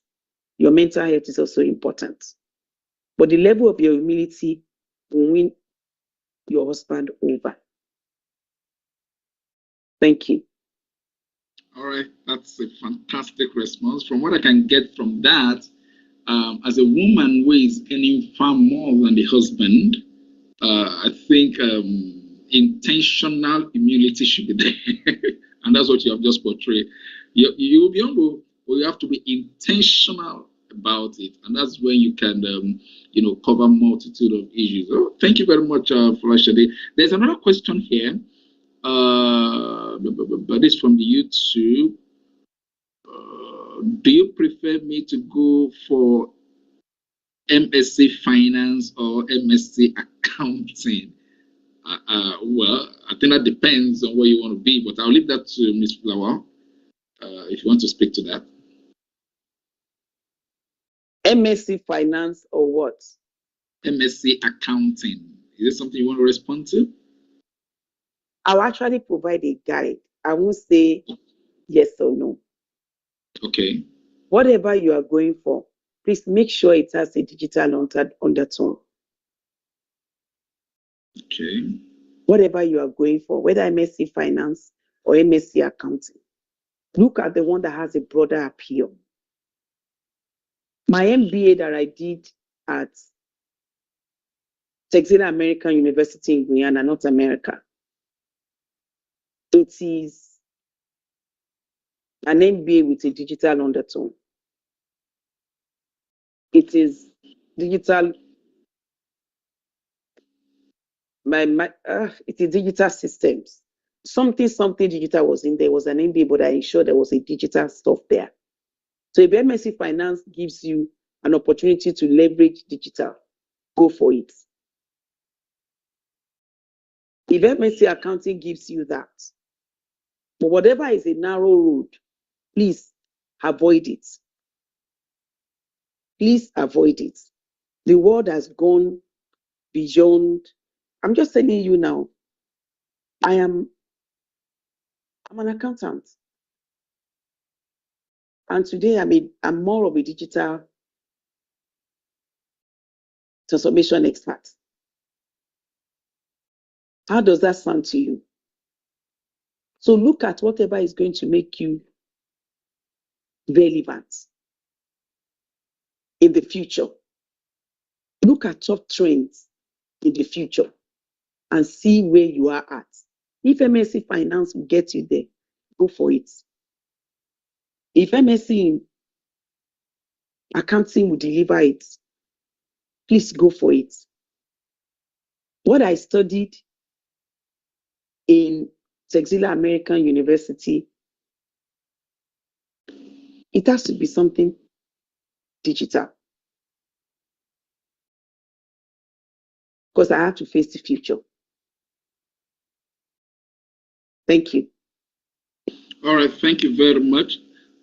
As a link to that question, there is another here that talks about going for diploma in, okay, I've seen it.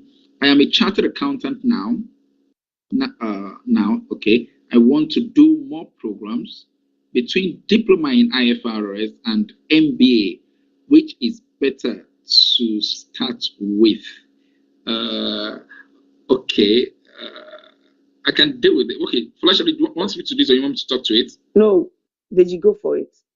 All right, thank you. Now, for diploma in IFRS, this is the accounting technical certification exam, right? So if at the moment you are working as a core accountant, and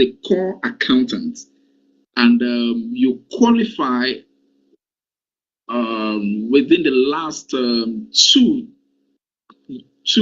years, then I will recommend that, okay, diploma in IFRS won't be a bad idea.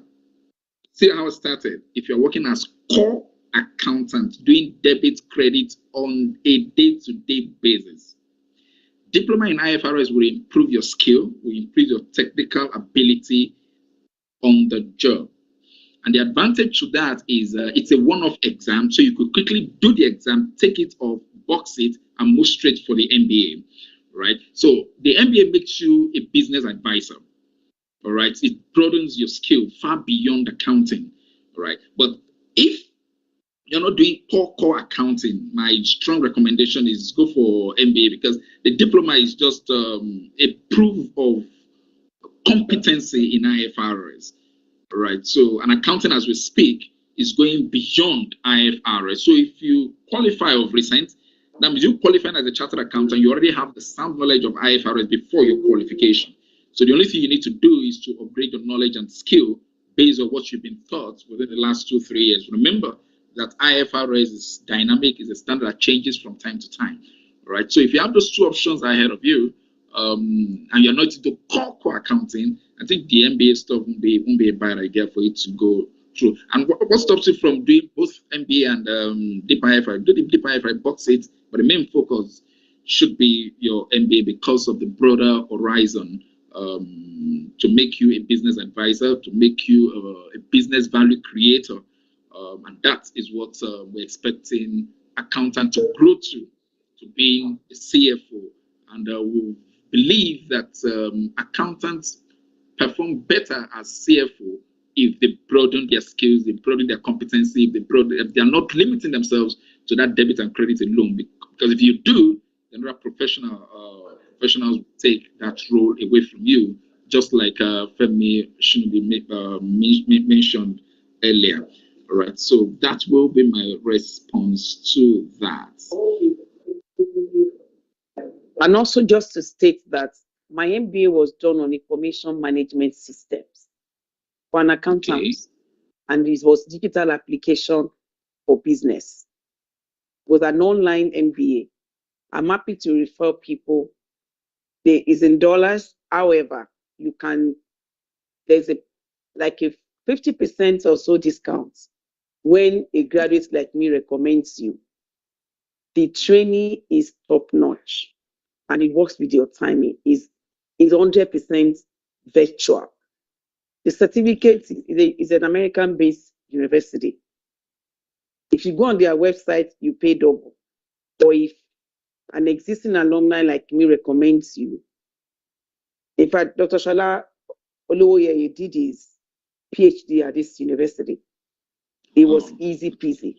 Tough, demanding, but you can't remain the same. That's the first place, long before COVID, that I was able to do a presentation to a global audience in thousands for your project. It will build your level of confidence. Digital application in business and information management systems. But that's the future. And whatever you are doing does not have that leaning, we will be struggling. Okay, thank you. I think let's just take this as a last question. Thank you, Ma. Please, I'm really happy with your presentation. My challenge is this. I wanted to work in an audit firm. I have tried severally, and I am not given the job based on my age, 42 years old. How do I build my career now? The place I work doesn't have value for chartered accountants, and most accounting firms are looking for young age. How do I grow in the profession? I think I will defer to Honorable Deji, but I'll just say one or two things. Okay. This is what I tell women. I am women in business and management mentor. I've been their mentor for over a decade. And what we tell ourselves is, if you are not given a space, a place at the table, create your own, make your own table. In fact, come back and buy the entire building. Now, if I say that to you, you know what that means. It means you have to reinvent yourself. 42, you are not too old. I started digital banking at the age of 45, running a home with 4 active children.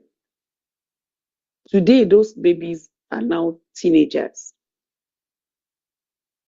I have a graduate who came out summa cum laude as a first class in an Ivy League school in the US and became their valedictorian all the way from Lagos. And I have a second son in an Ivy League school as an undergraduate. His first semester, he finished with a 3.7 GPA over 4. And I'm still here in Lagos hustling. We don't send our children to boarding school, as some of us are want to do, to ship with them. You abdicate your responsibility. We are in it together. I'm on my way home. We are solving math questions. We are solving math homework. You know, we are doing call a brother. Incidentally, by virtue of adversity, but has now worked for our good.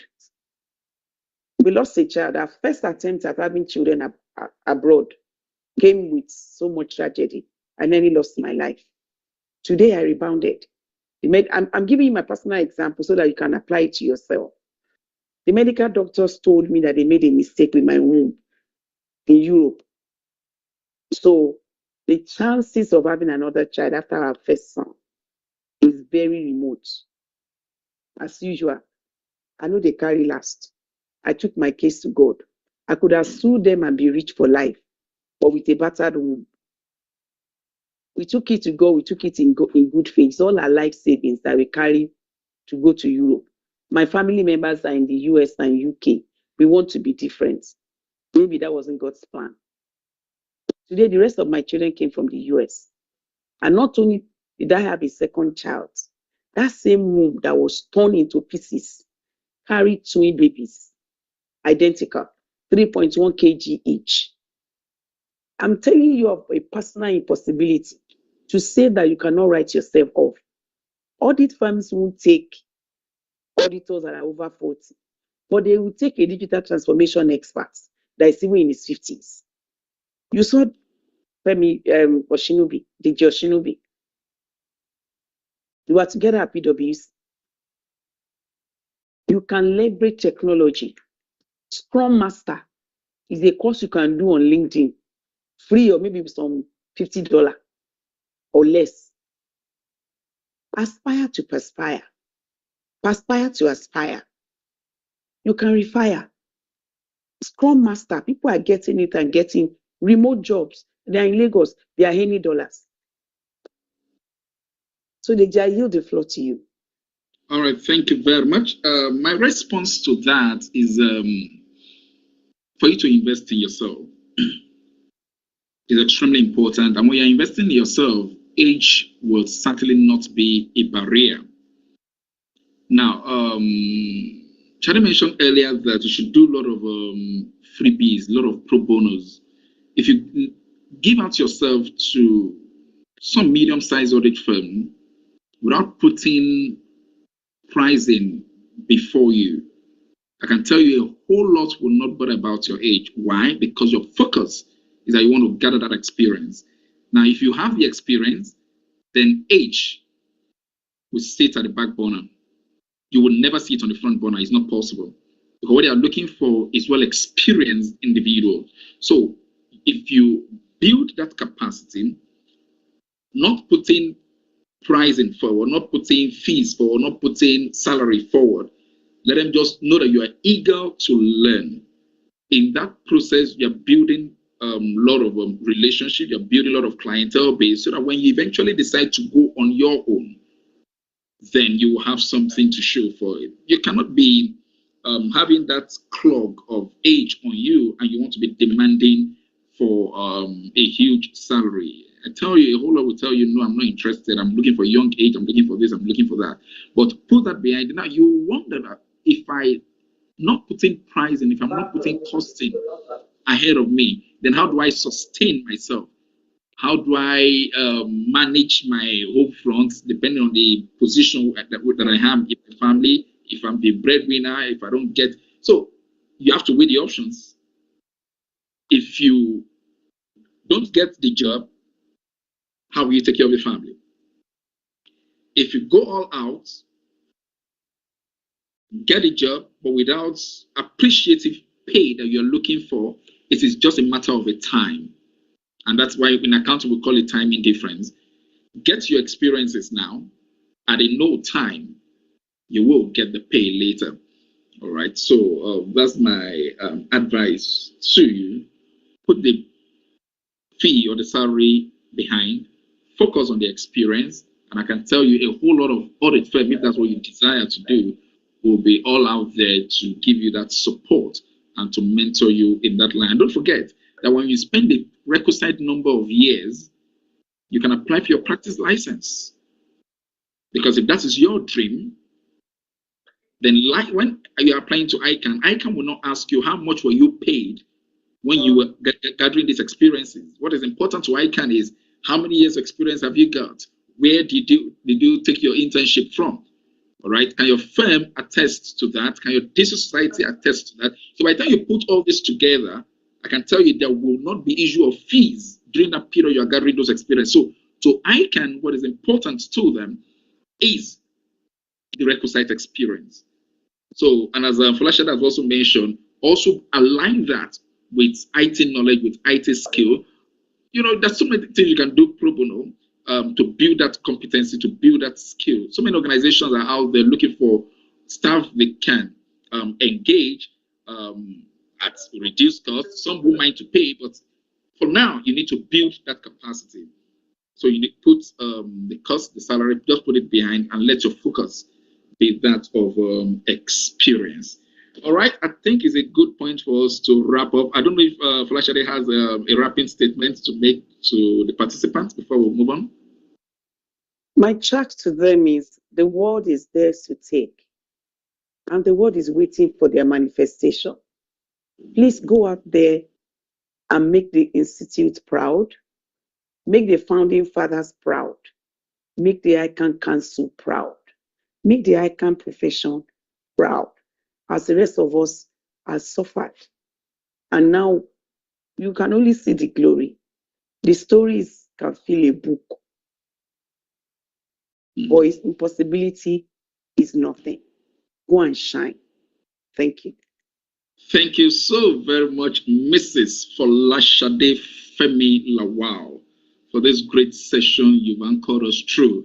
I want to confirm if Austin Irem is still with us. Austin, are you still there?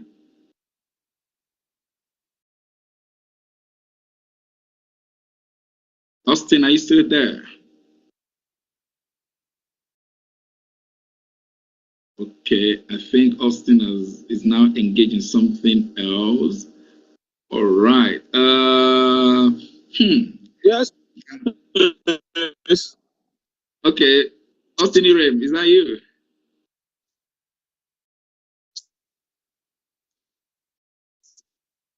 Austin, can you unmute yourself if you're there? All right, so I don't think he's there. Okay, well, let's see if a woman would do it better. Unjum, are you still with us? Yes, I'm very much here. So, thank you. So I needed to appreciate Folashade Femi. You know, as she mentioned, she's my friend's wife. So let me do the appreciation very, very well. She's our wife because we are family. She's our wife. All right.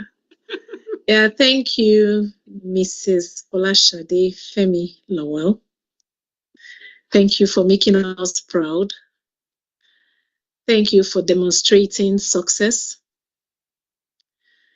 Thank you for giving us examples and inspiring every young accountant here that the future is very bright, telling us that the world is waiting for us to manifest. And we can actually go and represent ICAN and shine, make the Institute proud, just the way you've made the Institute proud.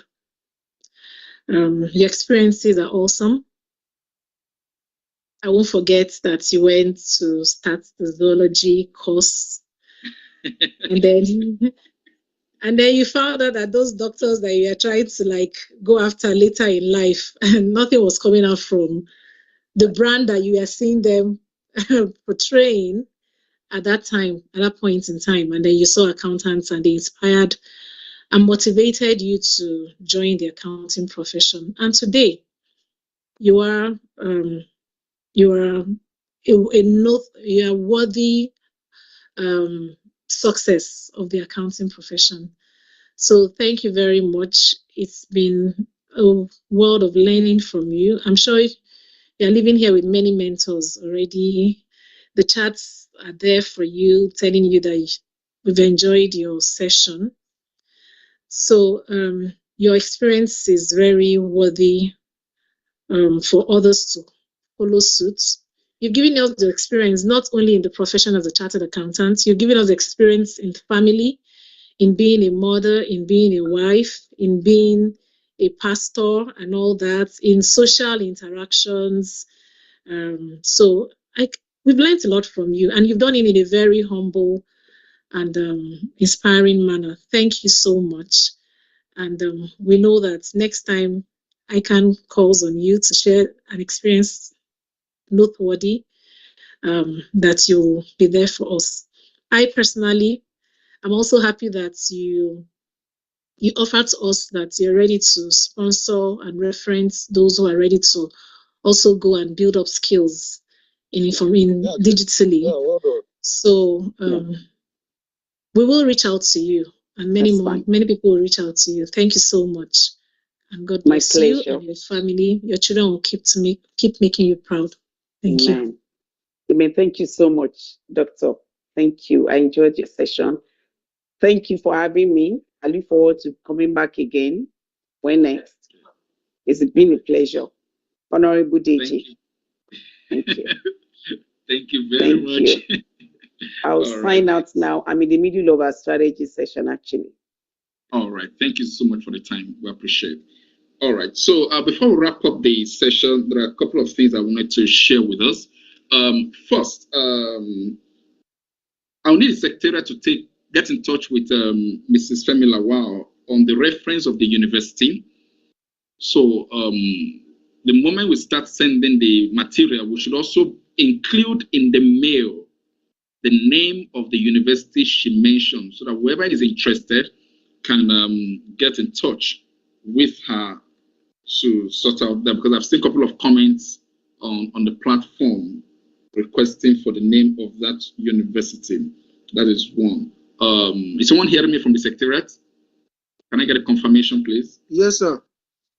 All right, thank you. So the slides is very important. We need to gather all those slides together from presenter 1 to presenter last, and ensure that today we send to everyone that signed on or registered for the program.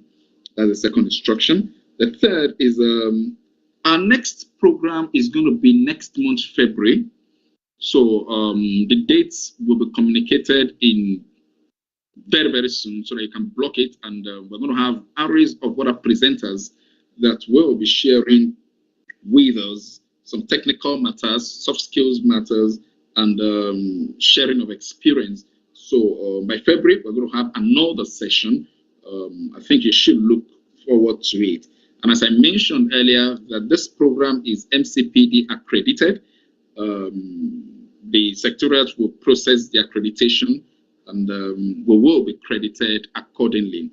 And to the Secretariat, please, I need you to confirm if the session we held in November had been credited to the participants in November. I need that report at the end of this program. All right. On this note, I want to appreciate all our paper presenters. I want to appreciate all our council members that signed on, that supported us from the beginning through to the end of this program. The committee members, I want to say thank you very much. You've been so wonderful. You've been so great. Putting all this together is not an easy task. It's very Herculean. I want to say thank you for your efforts towards making the Institute a greater institute. Thank you so much. And I believe by February, the session will be better off, so that our young accountants will have something to look forward to and to take back home. So be proud that they actually belong to an institute like ICAN. I want to say thank you, everyone. The Secretariat, well, without you, we cannot be here. I think I saw the deputy director on the platform. Thank you for your leadership. I can see Agomo. I can see Shorunke. I can see Sunny or Sami. All of you, you've been so wonderful. I want to say thank you, thank you, thank you. Don't mind me, when I put it on someone pressure like that. You'll be smiling, but inside of you, I know you are not happy. But it's just for the work to be done and for us to have results. So I want to appreciate you publicly and say thank you. I'm not taking your efforts for granted. I want to thank you, and most especially our director IT, Mr. Henry Ianacho. Thank you for your leadership. Thank you for your direction. Thank you for all that you're doing for the institute, not just for this committee, for all the committee you super lead. I want to say thank you for all that you have done. To our great participants, if you are not here, we're not going to be here. I want to say thank you once again. On this note, till we meet next month, I want to say bye. But before that, we are going to have our ICAN anthem, and we'll close with a national anthem. And at the end of the day, we'll say a very good goodbye. So can we have the ICAN anthem?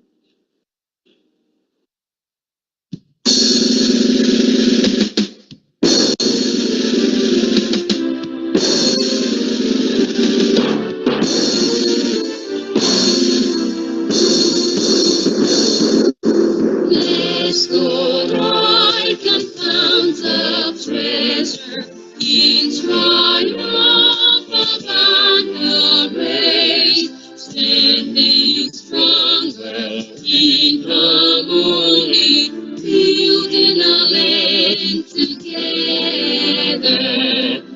Dreams of a founding fathers, we are striving to attain our comes and values that we share. Through all ages we sustain. Institute of Chartered Accountants of Nigeria. No like and no accuracy we cherish. We uphold your integrity.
All right, thank you very much, everyone. Do have a great evening. Bye. See you next month by God's grace. Thank you, sir. Hi, everyone. Thank you. Thank you, Honorable Dr. Awokutu. Thank you. Bye-bye. Our chairman. Bye-bye. All right, Thank you. My chairman. Yeah. My chairman. Oh, Henry. Yeah. Henry. I hope you can hear me now. Augustine, how are you? I can hear you, okay? Yeah. I was Henry, thank you for actually responding when you called me for the vote of thanks, but it's like you weren't hearing me. Yeah, we couldn't you hear you. responded, but we didn't hear you anymore after your initial response. Okay. Maybe network. Sorry about that. Thank you so much. I appreciate you all. God bless you. So we'll see you next month. Bless you too.